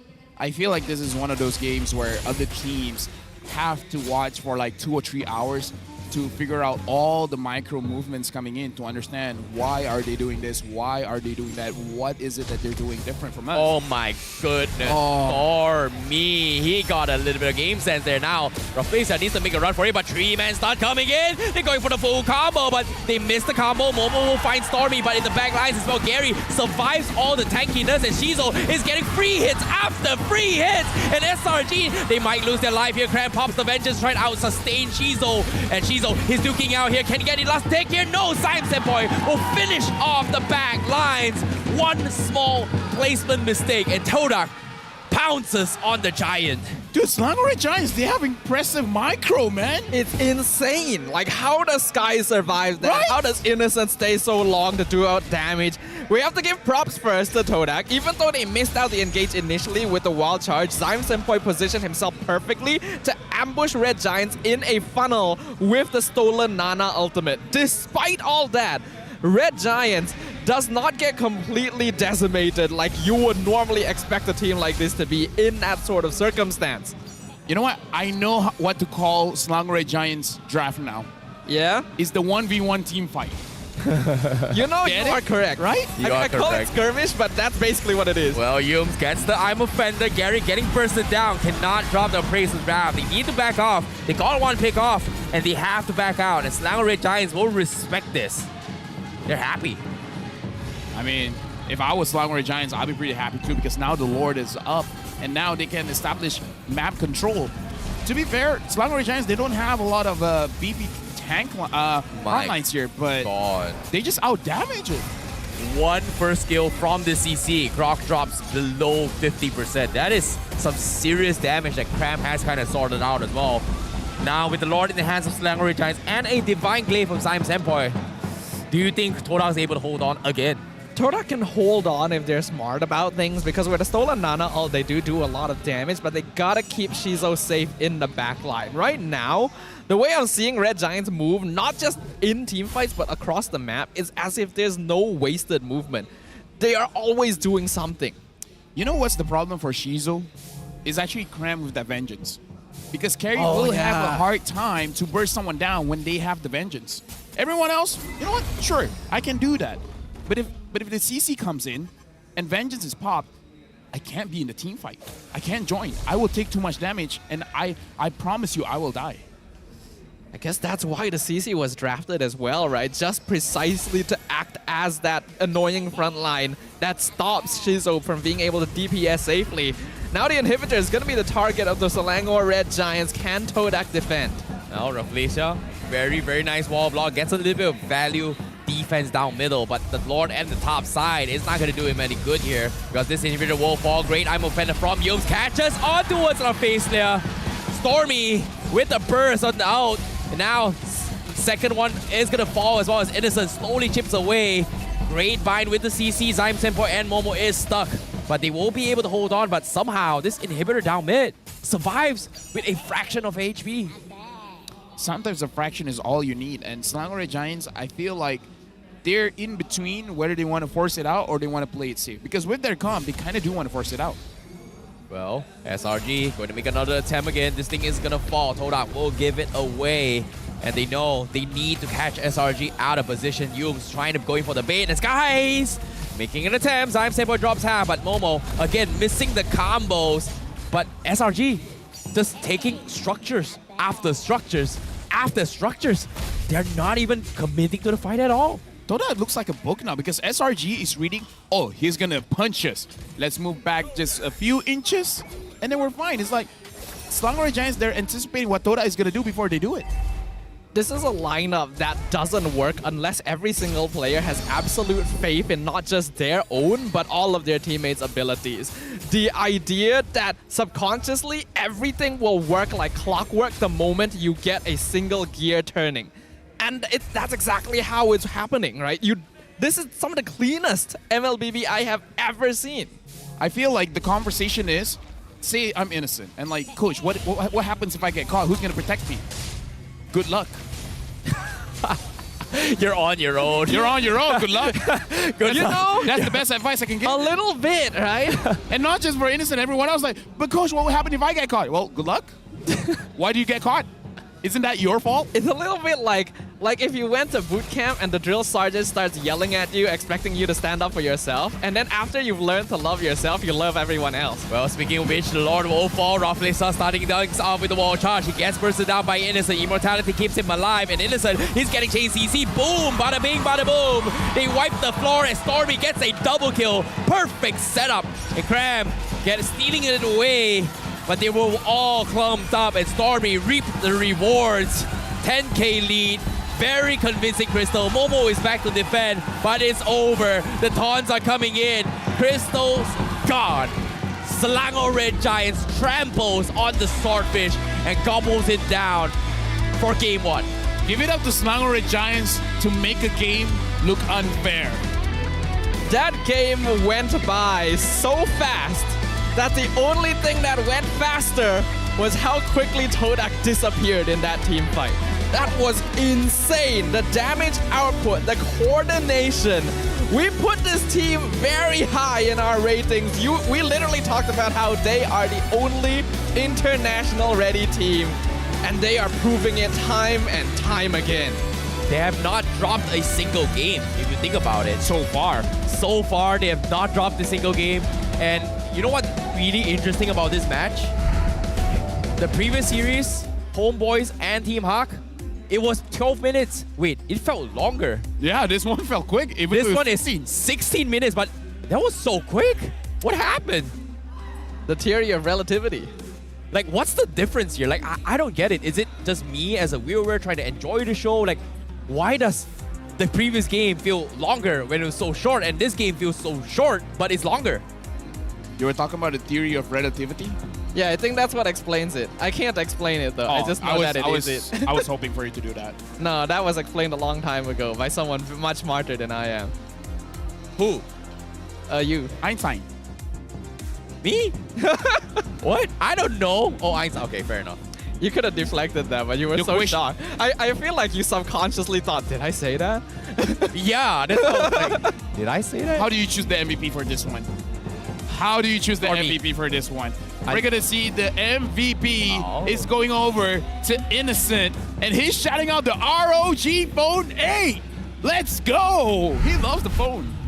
I mean, the phone is what they won this game on, and it's what is allowing them to achieve such incredible performance overall. Like you said, LaFell, how do you even choose an MVP this game? Innocent obviously was the most consistent, no deaths overall. The amount of damage he output in that last fight was crazy. But everyone on the Red Giants is firing on all cylinders. Let me remind you guys about a question or a statement that Yums gave. What? What is Toda without Yums? Oh. What is Toda without Yums? Wow, that is a big statement to make. That's a loaded question. But that's the thing. The words that he say, some people, they talk the talk. Right now, he's walking the talk. Yes. He actually is. And he's one game away to actually just saying it and shoving into Todak and say, again, what is Todak without Yums? I mean, at this point, if he picks up chips, it's like, why walk? I just talk and I still win. I just sit back, relax, and fly behind you. Eat chips. Eat chips, have fun. And I'm pretty sure Selangor Giants had fun that game. They had literally. That did not look stressful. When we saw their face cams at the end of the game, they were all smiles. They were having the time of their lives. It was as if they were playing ranked in pubs. Dude, that, again, like I said, the title of this match is, that looked unfair. Yeah. It looked like Selangor Giants were smurfing. And again, respects to Toda, but you guys have to see what Selangor Giants has been doing. It's like, I don't care if you guys were previous champions or whatever. 3-time champions, yeah, you know what, against this, it doesn't mean anything. It's funny, right? Considering that when you talk about the micro details that Selangor Red Giants is doing, it's like, Momo is gonna walk up, give you a couple of punch, I'm just gonna back off. It's just that it's not like Todak is bad. It's more like Selangor Red Giants' attention to details is just a little bit more precise compared to Todak, and it's weird and scary. Yeah, like I it's get just what you mean. unfair. In Malay, we call it menakutkan. Yeah, it is terrifying here. The thing is, right, SRG is playing a lineup that is very risky to play nowadays. We see most teams go for at least 2 tankier heroes so that they have a solid front line to hide behind. But the way Red Giants is doing it is that they're basically juggling damage between themselves and being the first ones to aggro. The coordination between Yums and Stormy was off the charts. Every single time a hook came in, the Nana combo comes out, someone is dead. And then you see, like, Zion Senpoi, he did his best. He did a lot of damage. He cut them off sometimes. Momo tried to dive in, get kills, but he's literally being juggled around like a neutral camp. Cram did the most amount of damage. Rarely do we see this coming in from an EXP. Yeah, he was extremely annoying. And again, you know, Cram got a very, very early lead. I think, 3 minutes of the game, he got 5 assists. For him to get so much stacks and defensive blocks just allowed him so much sustainability, right? Like, he gotten so huge to a point that if Raflesia walks up to him, gets one full combo, first skill, boom, HP less than 20%. I was like, wait, where did all this damage come from? It's crazy. It's like, seeing the stats is like, oh, it's just a yo-yo. But who would have thought that if a yo-yo swings at full speed in your face, hurts? I've seen a yo-yo break brick walls before. How heavy was this yo-yo? I mean, like, to be fair, I've seen people saving the world by playing children's cards game. Oh. You are correct. I've seen Beyblades destroy buildings. Ah. There's actually a character who uses yo-yos in a shonen anime. Not who I was thinking of, but yeah. Okay. Shoyo. Shoyo? Who's Shoyo? I don't know. Forget about it. Let him mind. Like, okay, maybe I was he's thinking too Hunter old. Hunter. Maybe he's, Killua. Yeah, Killua. That's the first one I think of. Yeah, same. Actually, same. I wish we have a Killua skin. That'd be cool, man. That'd be so cool. Well, we had an Attack of Titan one though. Yeah. It's getting there. It's getting there. Like, imagine. You know that. what? Let's not get ahead of ourselves. Let Hunter Hunter finish first. Please. Whenever it does. Whenever it does. Just before I die. We have to remember that in Hunter x Hunter, the yo-yos weigh 50 kgs each. You know what? So I think that's pretty accurate to what happened this game. Nah, that was 100 kgs. Oh, man. Well, speaking of which here, speaking of turret damage, Shizo once again from Toda, they had a pretty different approach into this game, right? Like, we saw Shizo getting a lot of gold value in terms of turret damage. He was the guy that Todak says, like, hey, Todak, 4 of us is gonna try and make some noise here. Shizo, just get your farm. But we saw a couple of brilliance where the moment Shizo was given the space to do damage, they were able to win that fight against SRG. But again, that was how they started the fight, right? Like, logically thinking, seeing Todak, like, when you have Zion Senpoi opening the fight with a Nana out first instead of the wall charge, pose a very, very big question, if you think about it. I mean, honestly, if you were to ask me how do I fight against this kind of draft, I don't even know how this draft functions. How do I know how like, what?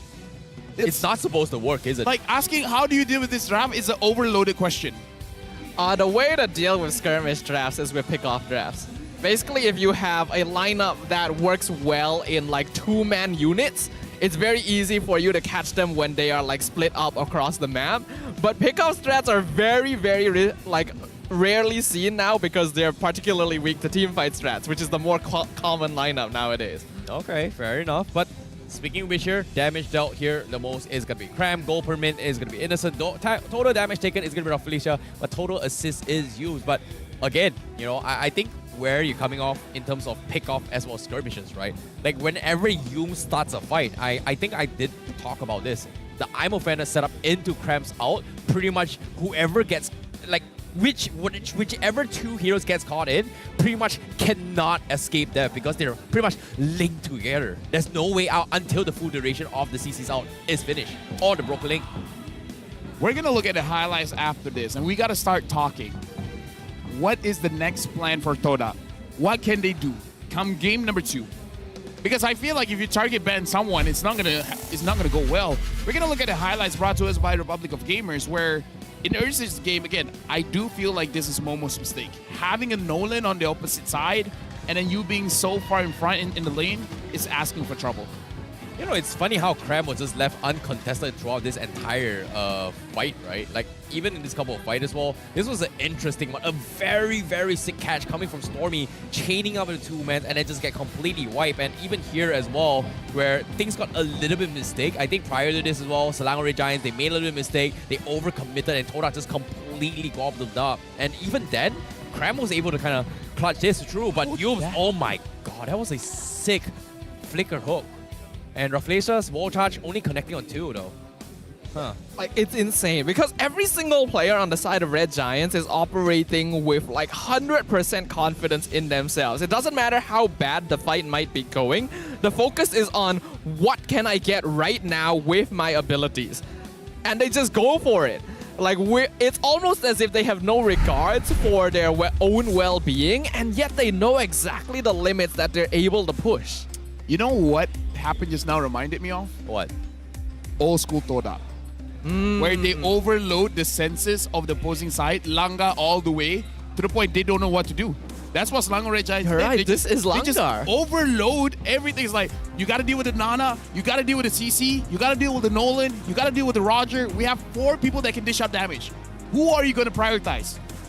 And Yums is there.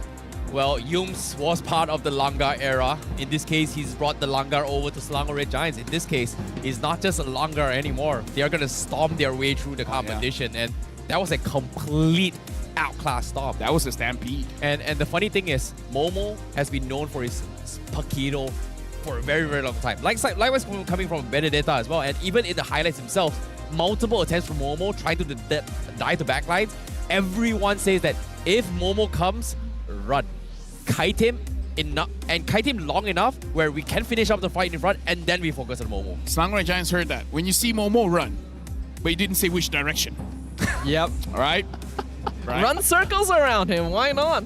If he can never actually catch Momo you. dance. The Momo The dance. Momo dance. Not the Lord dance, the Momo dance. Yeah, and in this case as well, I think CC and Paquito's matchup was a very, very big difference as well. Like, CC against Paquito is like, oh, it's gonna 50-50. But if you give CC that much of a lead ahead, he is gonna snowball pretty hard. And a lot of times as well, where CC, all he needs to do is just one button. I'm gonna hit whoever is around me. Paquito, pop, pop. If I miss, that's it, I'm out.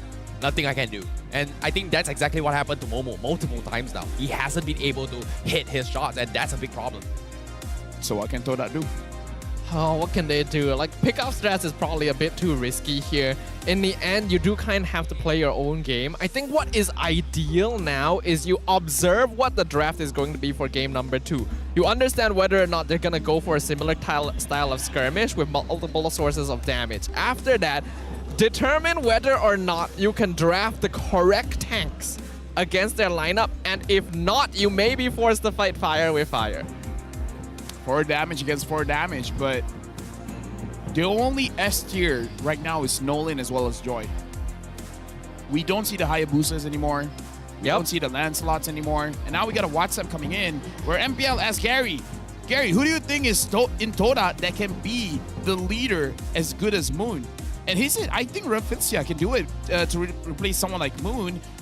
Oh, wait, no. He said Rafflezia can be a good leader, but he cannot replace Moon. But when it comes to the experience, yes, he can, because he has won MPL Philippines twice now. So when it comes to the experience, he has buckets loads of it. But like he said, he can't really replace Moon. Because if we remember, Rafflezia is in the Hall of Legends for MPLPH, right? Yet in game 1, it felt like he had no presence at all. Like, the Grok just couldn't do anything. And he was the one that should be doing something. If he can set something I don't even blame him for it, because Grok is very weak against the draft that Red Giants had. Yeah. So they really need to buckle that up here. Grok makes sense a lot of the time, but is good against team fight compositions, not so good against lots of magic damage. And in this case, Red Giants was both of those. It was very difficult to actually pull that off, considering that every single time he tries to make a wall charge, you got this ultra instinct reaction Stormy just flickering out there. Conceal play, boom, I'm out of there. And what can I do? But now, here is going to be a little bit of history for you guys who new to MPL MY. This is going to be Yoom's history. He was second place for MPL MY Season 8 as well as Season 10, and M3 World Championship 5th and 6th place participant, MPL MY Season 9 and 11 champion, 2-time champion, and also MPL Invitational 2022 3rd and 4th place. So even though Rafflesia has been a champion of MPL PH twice, Yums has won MPL MY twice as well. That's true. I think a lot of people... The thing is, because Yoon's performance in the past couple seasons wasn't the best, a lot of people already started like counting him out as one of the top players in the league. But this is a very decorated player. And remember, he is very young as well. So his potential is still like unlimited there. Well, speaking of the opponent here, Rafflesia, you talked about this as well. Season 4 and Season 5 MPL PH champion, MPL PH Season 7 3rd place, M1 World Championship 5th and 6th place. And for MPL PH, he is in the Hall of Legends inductee.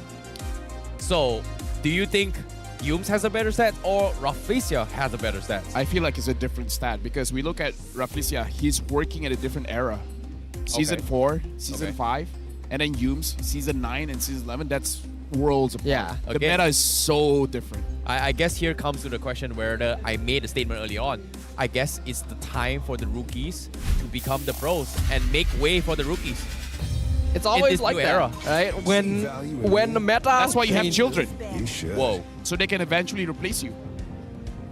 You're not wrong, but I feel like the way that's being said is not correct. I mean, like, isn't that like the way of life? You want someone to replace you, so you make a kid or get a kid? Yes, that is definitely the reason that people have children. I mean, that's why I would do it. I see. That's So good to know. You're expecting? No. Oh, okay. I don't want to be replaced yet. Later. Later, yeah. Yeah. Later. Okay. I feel like we have to clip this and show this to your future children. Oh, in this case, to your You were wife. born. Why? What is my purpose? To replace LaFell. The name is going to be Beyond LaFell. Beyond Get LaFell.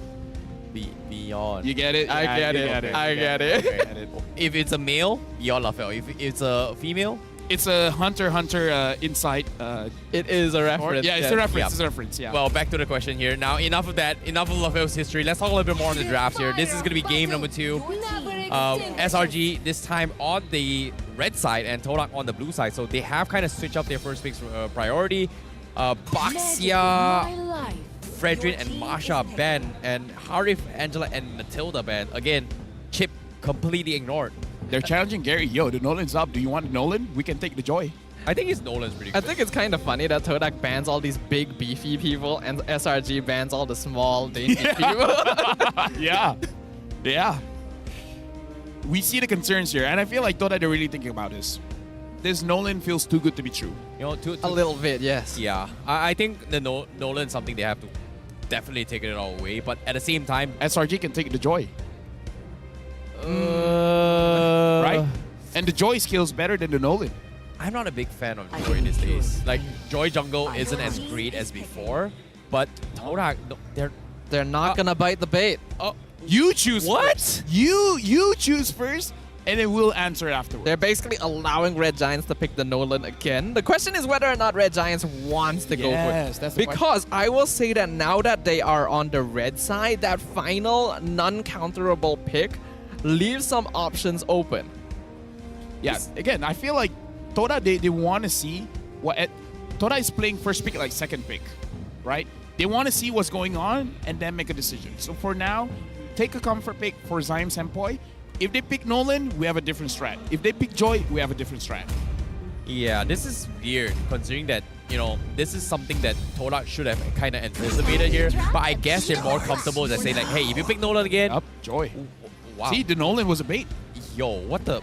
Like, what's wrong with you, NFL? Like, dude, I play ranked games. I know. I know you play ranked games. Like, how do you read them like a book? That's crazy. Like, I've been with professional teams for quite a while, man. He was a coach at one point. Yeah, I was a coach. Like an international coach. I kind of can read the meta because it is like there is like some similar trends, but this season is out. Like, it feels like every single team has their unique identity as priority now, and which is different. Trust me, when you go face to face against a coach in a draft, it's a different thing. It really screws with your head. You overthink everything. It's like, okay, something seems too good to be true here. And There's I a think trap. Especially like Coach Arcadia has come into this season with a very different approach to the drafting compared to a lot of other coaches. I think Flysolo definitely has great ideas because he was able to bring Daewoo very far during the international stage. But we are definitely seeing different points of brilliance here. We do finally get to see the Nolan being locked in along with the Minotaur. So Todak has some solid team fight here. And I think Minotaur is a lot better than Grok into like these skirmish comps because the Minnow and Fury is just such a large area. Interesting. You know, SRG, they actually banned off the Joy in the previous game, but this time it was left open. So it came down to a situation where Todak, do you want Nolan or do you want Joy? In this case, they prioritized the Joy. They showed their hands. Now, again, Nana in the hands of Stormy. But now, fun fact, Arcadia coached Rafflesia before in Aurea PH and Echo for about 3 seasons. Briefly coached Flysolo. So, TLDR, Arcadia knows everything that they are thinking about. Wow, okay. This is That's a big flex. Yeah, this is very much like one of those anime moments. It's like, you are 5 years too early to meet me, boy. Probably 1,000 years, man. Like, it feels like that. Yeah. As we say that, Toda beats Let's keep this in mind. Because if that happens, it'll be funny. It'll be hilarious. But for now, they are 1-0. And coming to the bands here, Arlot 0% win rate. Finally broken today. Yeah, okay. I wasn't finished. Chill. Finally broken today by Homeboys, but seems like they don't want to take the risk against this composition. Again, Wombo combo is what Selangor Red Giants want. Stormy has been setting up some very nice Molinas in those team fights. And against a Minotaur, I would say it isn't too bad because the Molina itself, it can kind of stop the interaction that what Minotaur wants to do when he starts to fight. Looks like Yumsik's excited for the Ruby man. It's like, oh, jeez, you're betting on my Ruby. Oh, little old me. Only old me. Oh, shucks. But it is definitely always a compliment when like your hero gets banned out in the next game. It's like a compliment for 2-3 games. More than that, it starts to get annoying. Yeah. It's like, okay, that's enough praise, guys. I want to play the game now. Well, I'm curious to see what Yums is going to be bringing to the table. Like, he's got so much hero in the pool as well. Like, I think Cho was banned in the previous game. So this is something that they may consider allowing Yums to pick it this time and force Yums to play something else. But the CC was too good to be handled.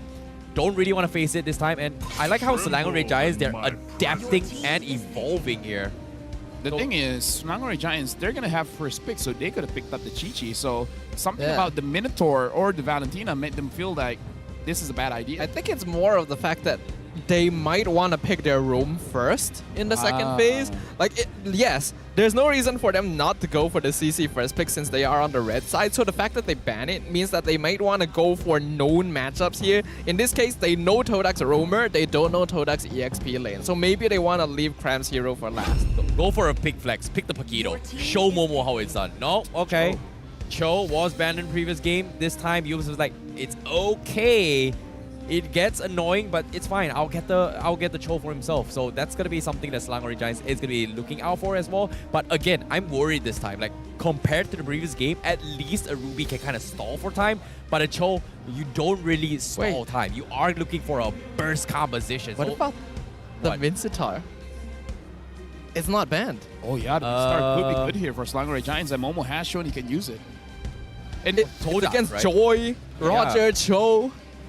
Yeah, now that you mention it here, like, if Todak decides to go for it, it's a pretty good way to shut down. But is it a trap? Is it though? No, not okay. Okay, Teresa was banned just now in the previous game. This time, Momo is going to be playing that hero, and they are bringing the Natan. So they have definitely did their whole work, and Selangor Giants, they are going to try to go for a little bit of a switch up, but still not too far away from their previous game's composition. Not two tanks in the front, but just completely skirmish, squishy, annoying skirmishing heroes. Yeah, it's interesting that the draft pattern coming in from Selangor Giants, the first 3 picks is the jungler, gold laner, as well as the mid laner. They really want the final 2 picks to be the roamer, and the absolute final pick is the EXP laner. Quite interesting draft pattern coming in from Coach Arcadia. And it is working so far. They're gonna finish off their composition with the Tamas as well to go up against the Rizla. The Riz. Okay, Tamas against the Rizla, I'm liking it. The matchup's pretty good. You can have the sustains, and it does have similar tankiness with a CC with Vengeance. So I kind of want to see how this goes, though.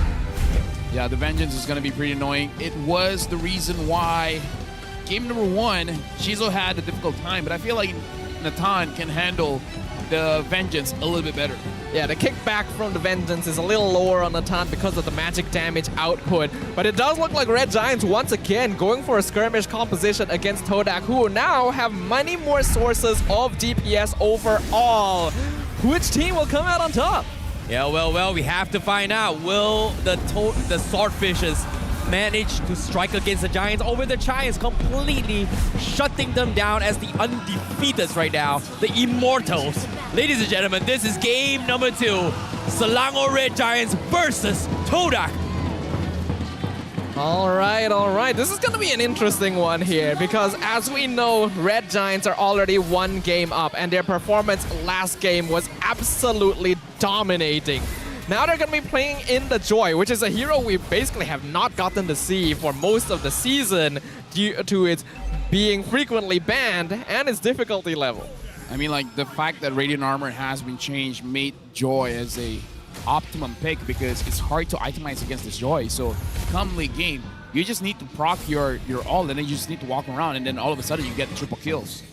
Yeah, and as of yet here, it all comes down to the timing of the electrifying beats, right? Like, can you get the biggest value out of it when Skies goes in? And in this case, is it enough to challenge against Gary though? Because his mobility is going to be off the charts. After 3 items, it's not a competition anymore. The Nolan loses out to the Joy. Yep, and the immunity, the crowd control that Joy has during her ultimate just makes her a lot more useful during team fights as compared to the Nolan, who really needs to just jump in and out and hope to get a kill with it.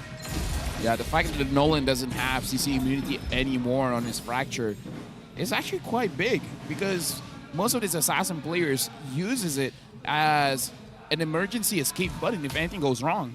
But now, Gary, the side lane, innocent, not making the same mistake as Momo, not going to overextend. As I say that, he overextends. Okay.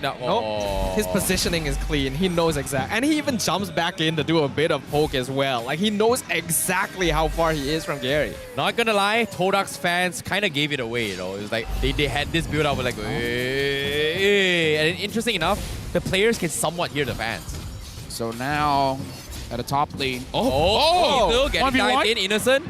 Taking a little bit too much, forces out the flicker. He just got his 4 as well. Does he want to commit? Nope, he's not. He's going to shove the lane, get himself a couple gold pieces. But oh no, Yubes, where did you come from? He gets the kill, uses the wave of the dragon to kick Gary away, gets out to safety.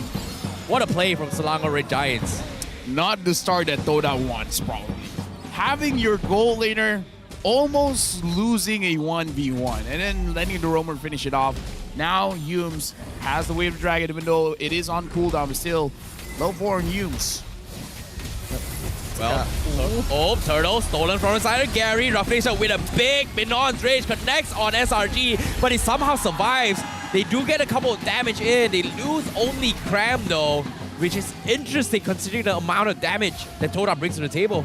Yeah, I think Skies might have waited just a little bit too long to enter there and arrive like literally a millisecond too late to get that retry timing in. So the turtle goes to Todak, and because they have this Terizla and Minotaur, they obviously have much stronger teamfight presence, so Cram is forced to be sacrificed here. The net worth still going to be pretty even on both sides, so Todak will be able to recoup some of their losses.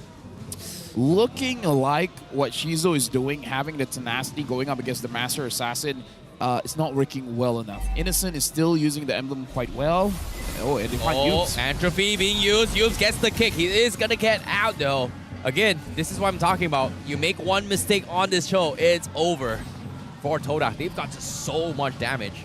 And somehow he's able to just completely outmaneuver everyone. Like, it's crazy. Like, the Terrify was there, the Storm from the Minotaur. Nothing actually connected on Yumes, which is insane. There's a reason why Zorn is so comfortable on the Cho. Like, you see just how many ways he has of getting out. And it seems like Yumes definitely has not let his Cho muscles rot here after not playing him for a while. Still very comfortable with it. And by scouting that out, he basically kept Innocent safe from a 4-man gang too.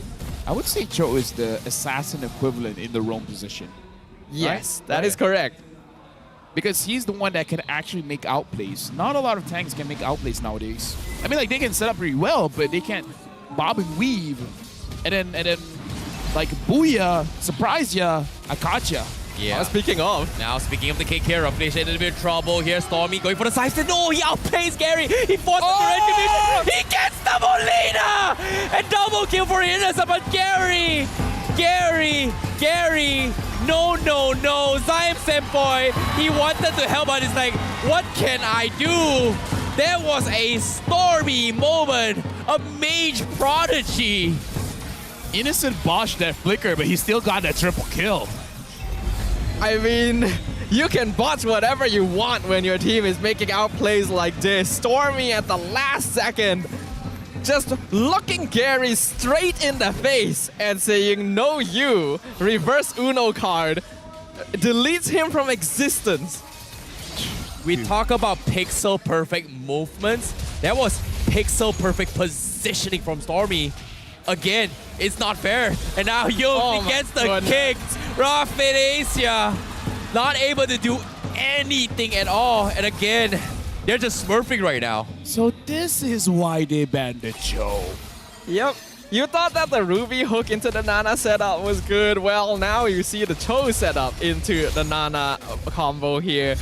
Yumes is just delivering beef to Red Giants right now. No mercy. This is beautiful and ugly at the same time. Ah, boy. Beautiful for one, ugly for the other. Well, in this case, hopefully the Swordfish is going to hang on because the tier 1 down mid is getting hold of. He's just standing there menacingly. Looking him in the eyes. What you gonna do, boy? What can you do? Innocent 4K lead. started week 1 with 14 kills. Now he's just ranking up his average KDA, man. That's insane. Purple buff stolen by Gary as a, salvaging a little bit of points here, but they gotta need to do more than this. It's not enough. So what does Toda have to do with it? I feel like 2 items onto Shizo, forget the laning phase, move as a team, try to catch someone. Free on at least one person, doesn't matter, just catch someone. Yeah, ideally, yes, because again, with the Terizla and the Minotaur, they have way better teamfight presence than the Red Giants. But by... Gary, okay, conceal play, Stormy again. The biggest threat from Messiah Todak. Gary not happy that he got outplayed right there. Wants a little bit of revenge, but says like, it's not worth it.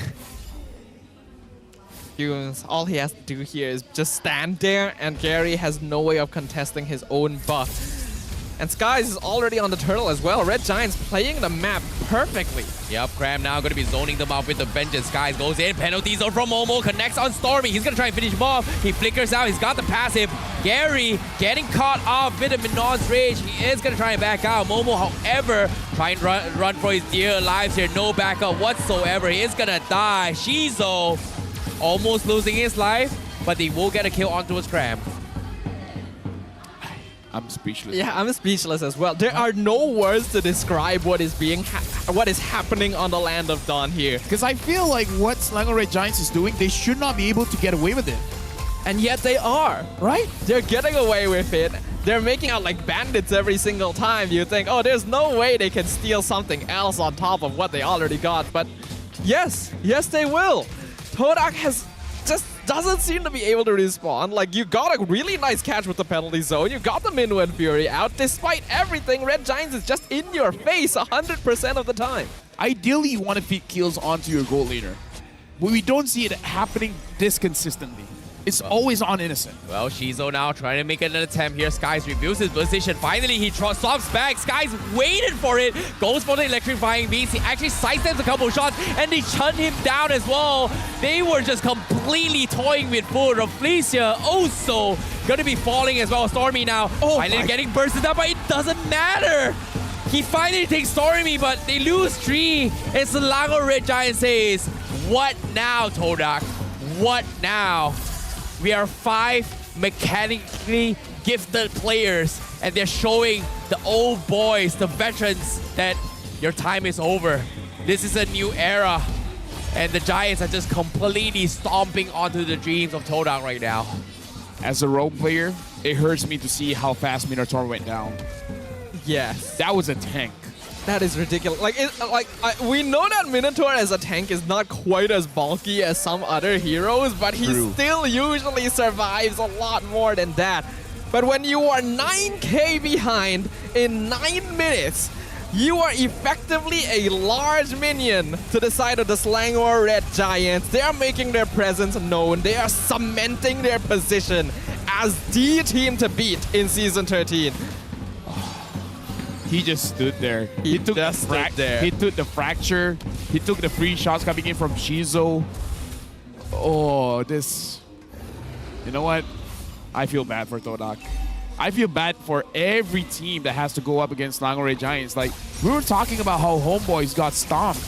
But now Selangor Red Giants is like, that wasn't a fluke. That wasn't us being lucky. We're going to do it over and over again. Damn, that's insane coming from Selangor Red Giants. The amount of hit and mechanical prowess they bring to the table, it feels like Todak looks unprepared. But to be honest, are they really unprepared? I feel like they're trying their best. It's not that... Unprepared is not wrong, but also not completely accurate, because how do you prepare yourself for this? Like, you go into it with the expectations that you're going to be facing off in a certain way, but this is just a complete and utter dismantling. Yeah, it's insane. Like, every single player from SRG is just like got mobility to just kind of sustain and kite, right? The only one just soaking all this damage is Crab. But Skies is like, I don't even need to be there. I only come in when you need me. And every single time that happens, Todak is like, how do we kill anyone? Because if we try to throw damage on the Yumes, he's gonna kite me around. If we kill Innocent, he's gonna kite me around. If I kill Stormy, he's gonna kite me around as well. And it's annoying to deal with, because as of now, look at this, Skies. He's walking into the base of Todak and nothing was left unchecked. He used Electrifying Aid, but now here it comes. The Cakes comes in. Now the counterplay from Rafael to try and stall this way, but where's the damage output? Because the rest of SRG is mowing them down bit by bit, whereas the rest of Todak is so completed and isolated. The crystal will fall, and that is going to be a shutdown, a throwdown, a smackdown, as Selangor Red Giant says no to you, Todak. No Yumes. What is Todak? That's the statement that Yumes has put off with. I think we gotta put an R rating on our stream, because that was a massacre. That was not safe. They're already for young eyes. Look at Yumes. He's already brushing off his logo on his chest. He's making it like, guys, this is easy. I mean, I'm sorry to cut you off, but Yumes, I don't know, man. This guy is feeling confident. I'm okay. I feel like the ones that have to feel terrible about that are Todak. Oh my goodness, Momo, you're still showing love. They're a little bit friendly, however. And of course, Selangor Red Giants, the fans, look at this. My God, the crowd is going crazy about this win. Abang Brown, I think was his name. I can't remember, but I think it's around there. But with that being said, we can already see the vibes. Let's go on to the stage, along with Rose, as well as Selangor Red Giants. Sekali lagi, Selangor Red Giants menekalkan dorang punya 2 berbalas kosong, 3 mata penuh win streak. Sebelum apa, guys, give Selangor Red Giants a round of applause. Alright, okay, so tadi game pertama, dorang ada keluarkan video Yumes tadi. Ingat tak last week kita ada interview? Ingat. So, dalam video tu, Yumes kata, siapalah Todak tanpa Yumes? Sekarang, Yumes dah kalahkan Todak. Yumes punya X-Team. Apa yang Yumes tengah rasa dan apa Yumes nak cakap kepada Todak? Saya rasa gembira sebab dapat bantai tim formal saya. Apa yang nak cakap dekat dorang? Apa yang nak cakap dekat dorang? Selamat Hari Raya. Alright, Innocent. Wow. Okay, so Innocent. Last week, you guys made a statement saying that you guys actually created the Roger Gold Lane meta, right? And it's because you requested to the coach that you wanted to play Roger Gold. But a lot of the other regions don't agree with this statement. What do you have to say? No need, just watch my game. Just watch my Roger. I mean, that's kind of true. Dia buktikan tadi, dua-dua game, Roger dia bantai. Okay, aside from Roger, is there any other hero that's out of the meta you want to play in the gold lane? Have, but I cannot say. Okay, have but cannot say. So, maksud tu, Selangor Red Giants ada lagi simpanan strategi yang akan confirm jadi menarik selepas raya. Betul? Alright. So, can we please have... Siapa Gorgeous. Tadi Gorgeous nak cakap something. Ya, tadi bila you naik stage, you cakap, I nak cakap. Nak cakap apa tu, Gorgeous? Tak. Saya budak baik. Terima kasih kepada penonton-penonton yang datang support Selangor Red Giant dan Todak. Sebab tanpa korang tak meriah lah macam ni. And selamat Hari Raya lah kepada semua. And Rose, tahu tak apa beza Todak dengan Selangor Red Giant? Apa beza dia? Selangor Red Giant raya happy-happy, Todak raya dalam gua. Ya ampun budak ni. Okay guys. You teman I lah kan? Okay, kita sejukkan hati orang, okay? Okay, kita count down together. Kita tuju MVP dekat screen. Okay. Alright. In 3, 2, 1. Woi! Kita punya captain jadi MVP of the match. Okay, so Yubs. Tadi Gorgeous ada kata-kata pedas kan? Dia cakap korang raya happy. Betul ke korang raya happy, dorang tak raya happy? Dingin, sejuk. Aku tak dengar.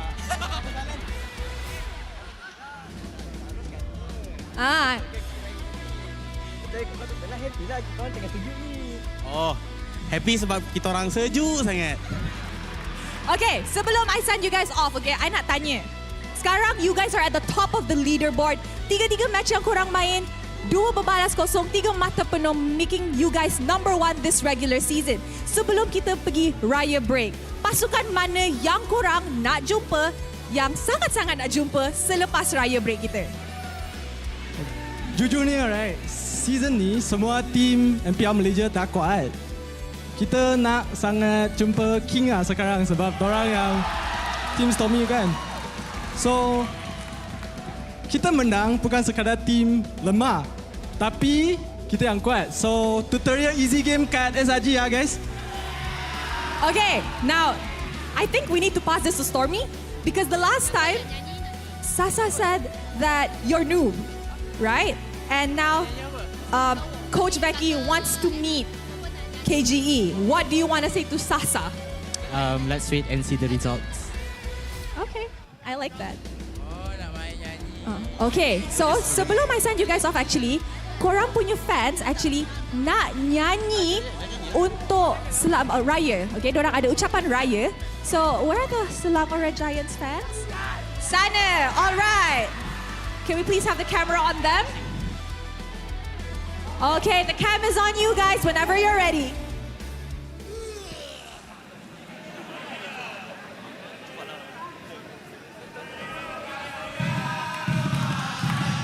Berbulan berpuasa, tiba kawan kita rayakan dengan rasa gembira.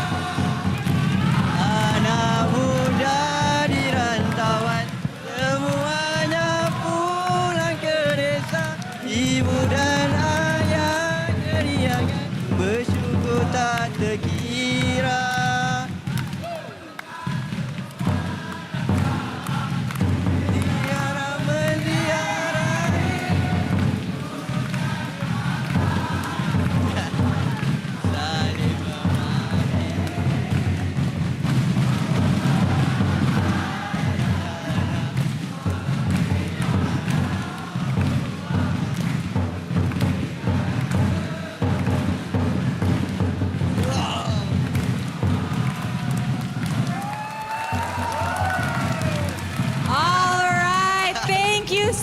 congratulations on your win. You guys may now go enjoy your well-deserved victory walk. Wow, seru Saturday yang sangat-sangat seru untuk MPL Malaysia musim ini. Guys, sekali lagi Selangor Red Giants mengekalkan win streak dorang 2 berbalas kosong 3 mata penuh. Tapi sebelum kita end our day, mari let's throw it back to the casters untuk mendapat tahu macam mana Selangor Red Giants habiskan game ni dalam macam tu. Casters, silakan. I know the MVP is used, but let's put on our thinking cap. What are the other heroes that Innocent wants to play? Man. Granger Golding? I would like. I mean, he brought in the Roger, so... I kind of want to see the Granger goal lane. Right? Or maybe with the Kimi goal lane as well. I think Kimi... A little bit I think, more. okay, so Kimi, we've seen it before. Granger and Roger, we haven't seen. Okay. Right? Seems like it'll be a... Yi Sun trendsetter Shin? here. Maybe. I think that's a little bit difficult. But, you know, Never seen it before, but it's possible. nowadays. I mean, if someone told me that Roger Golding, I would have spit in their face.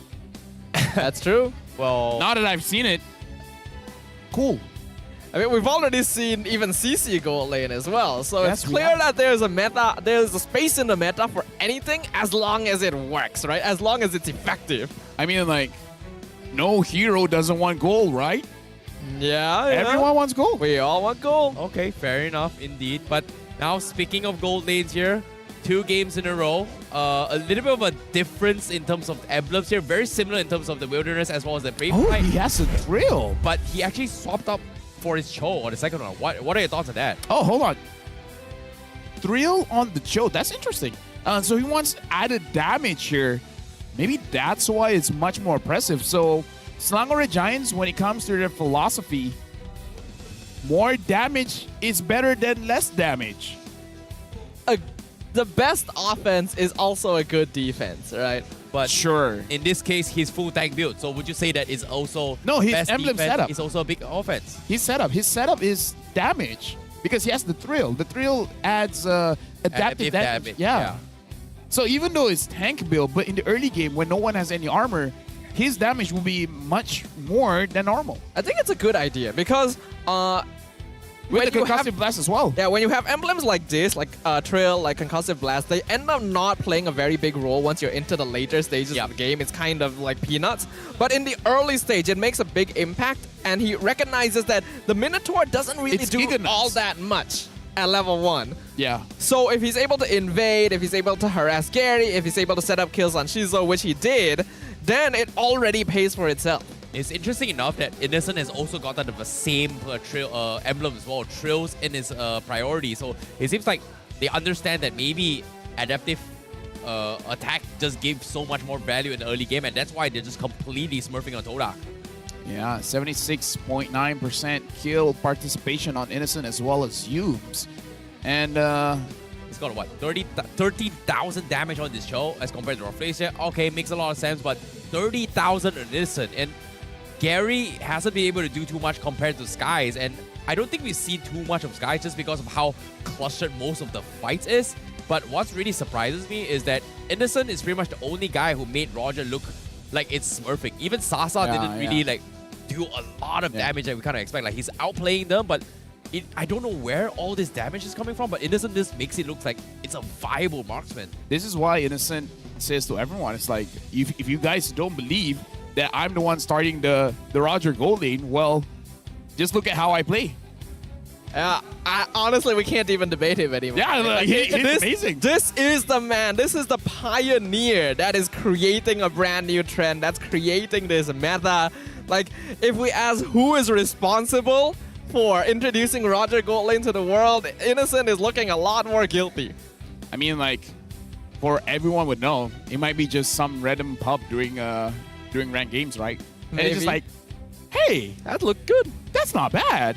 I want to try that in scrims. You know what's funny? Plagiarism. Just earlier today, we met a Roger in a ranked game and we just got completely dumpstered with it. Oh, yeah. Well, Roger technically he is played it on a jungle though, but it was still annoying. We are definitely starting to see the gaps between teams grow wider though as the weeks go on. We could see a lot of one-sided games today, like only 600 damage total done to towers by Todak in this game. Healing is one thing. Look at how much, like, we know that Cram would get a lot of healing for himself, but Skies, man, on this Joy, he's just in and out. 34,000 on, like, what? How long was this game? It's like, it's not even that long. Like, how much did he heal up? What happened to him? No, I think he healed up when he went back to base. Okay. You know, when you're healing in a fountain. So it's probably just like him dishing out the damage, recall. Dishing out the damage, recall. Now if they think about it here, in terms of sustainabilities, right, Cram and Skies does have the sustainabilities, whereas Todak is not exactly the type of heroes where in the front, you are going to be soaking damage, right? Teresa is tanky, but he's not going to be able to prolong fights like compared to like CC or Yu Zhong. We've got so much AoE life steals or spell vamp, and it's weird that SRG is just getting away with all this. Rich guy to carry, innocent. I kind of feel like... Is this the highest GPM? I feel like out of everyone, he has the highest chance to get 1,000 gold per minute.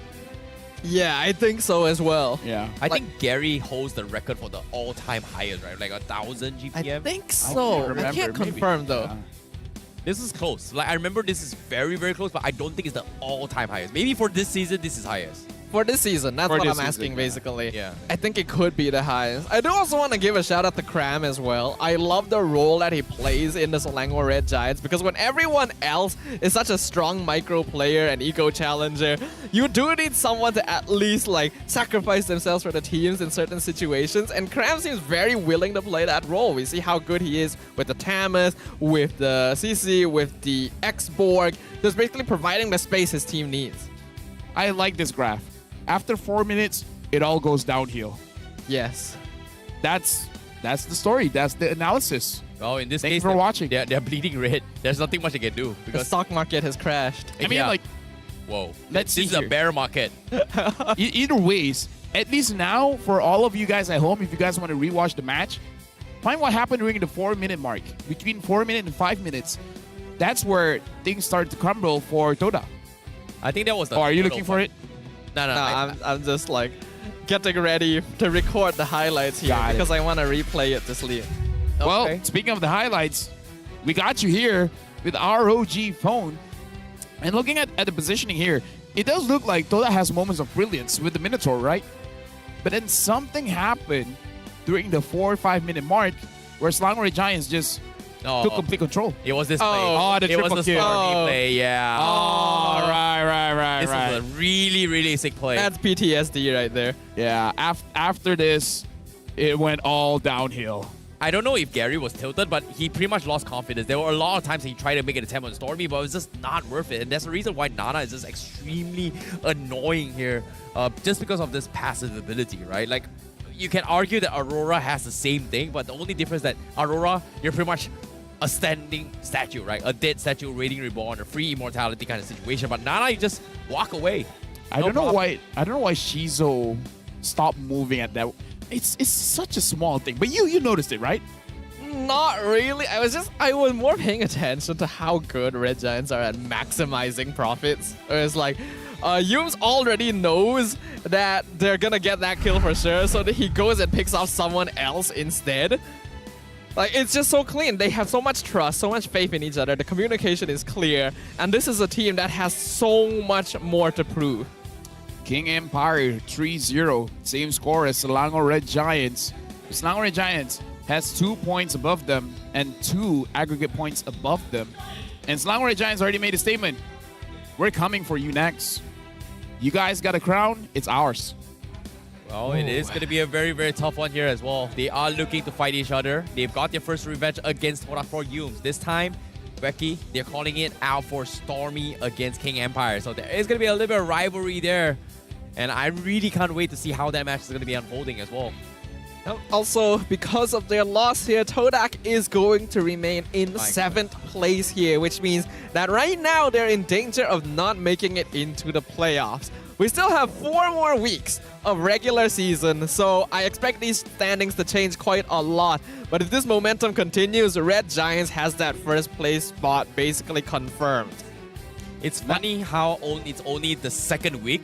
We're already making predictions. It just shows you how brutal this current format is, because by week 4 you have preparations to make, but now it's like, wait, it's that we might be too late here. But in this case, it's not too late for 6 of these teams who's going to be playing tomorrow. To start things off here, we have Bounty Esports going up against Niners. And for the second match, we have Barracuda going up against King Empire. And to finish off the week, we have Monster Vicious going up against Team Hawk. What do you think about the 6 teams? I feel like the most competitive one is going to be MV going up against Team Hawk, because Bounty Esports was Barracuda. We saw that they are number 9 and 10 in the placement of the standings. For Barracuda, yeah. Okay. And KG is number 2. Okay. Niners is like hovering 6, 7. MV is both MV and Toda. They push Homeboys to quite their limit. So this is where we're going to see which team is actually stronger. Basically, that they are like the gatekeepers for playoffs, right? We're looking for the 6th team to kind of qualify there. 7 and 8, yeah, you kind of still in for MPL for next season, but you don't really want to go out without even playing the playoffs. So again, 6th place is what you want to be for the playoffs, and it's only been what, 2 weeks, and I feel like this is too quick. Like previous season, oh, you've got 4 weeks to prepare. Bam, week 5, make changes. Let's put this into perspective. All right. Next week is the halfway point. When you put it that way, then you know how short it is. That's the thing, right? Selangor Red Giants is already 9 points. I'm like, what? That's fast. That's so far ahead. Well, now you guys can search in the TikTok campaign to find ML Bagi Belanja to join the campaign during April 1st until the April of 10th. Complete the missions to win emote exclusively for Malaysian players. Lafel, bagi belanja beli? ML Bagi Belanja. Kau lah bagi belanja. Oh, baca tu ML Bagi Belanja. Alah, I thought it's my Lafel. Oh, my Lafel. Bagilah belanja. Itu Gorgeous punya girlfriend. Ah, how do you know everyone's girlfriend? Lafel knows everyone. She's one of our players. Oh. Yeah. Oh. Wait, you do have an esports team, right? Yeah. You have announced it, so she's part of your... No, not really, but I've worked with her. I've worked with her. Okay. Interesting, interesting. When will we hear more? I don't know. Oh, okay. Not today. I'm gonna keeping an eye out here. I actually didn't know about the Bagi Balancer thing. I'm gonna check that out now because that sounds like a fun emote to have. Okay, fair enough. He is gonna be searching in here, but all things to consider here, we are gonna be closing things out for the 2nd week of Mobile Legends and MPL, and I like how Lafel is instantly searching it right now here. What is ML Bagi Belanja? Oh, here it is. Okay, tell me more. What is this? Oh, no, this is someone else doing it. Oh, okay. I think we're just basically supposed to share content, right? About MLBB. Yeah. I think that's a very good tagline we can actually kind of share as well. But all things considered, we got to wrap things out here. Lafel is going to be focusing on his ML Bagi Belanja, and we are going to see you guys tomorrow for day number 3. Bye-bye. Okay. Hey, I'm here, Cok. Let's start, Cok. Ready, Dash? Ini. Aku second. Nice one. Watch me. Ready the best. I kiting. I know. No flicker, Grok. Also, yeah. Nice. Down. 3 man. No flicker. I'm going from behind. Roger. No. Back on me. I'm dead. Shizu. Catch first. Yeah. I think Shizu can. She's okay. I can flicker out. Targeting, yeah. Roger. Nice. Have no line, yeah. Stay on. They can go on your area. Flicker. Ton. Holding. Stand. Depan. Ruby flicker, guys. Ruby. Cannot. Easy. Block no hold boleh. Watch me. Aku ada ding aku. Okay, aman. Pakai tu ni. Flicker. Tengok. Aman. Come here, guys. Okay. Depan ya. Nice. Holding. Five. Okay, tamus. Depan. Nice. Okay, very low. Nice guys. Lito first. Nice. Betul. Aman. Turtle. Nitan guys, Nitan. No ulti tadi lah.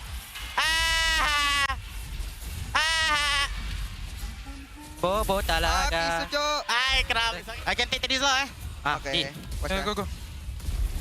Bina no flicker ulti Aman. Watch me. Minum guys, minum. Minum. Have lot guys, still have lot. We have still have minum guys. Wait. Aman.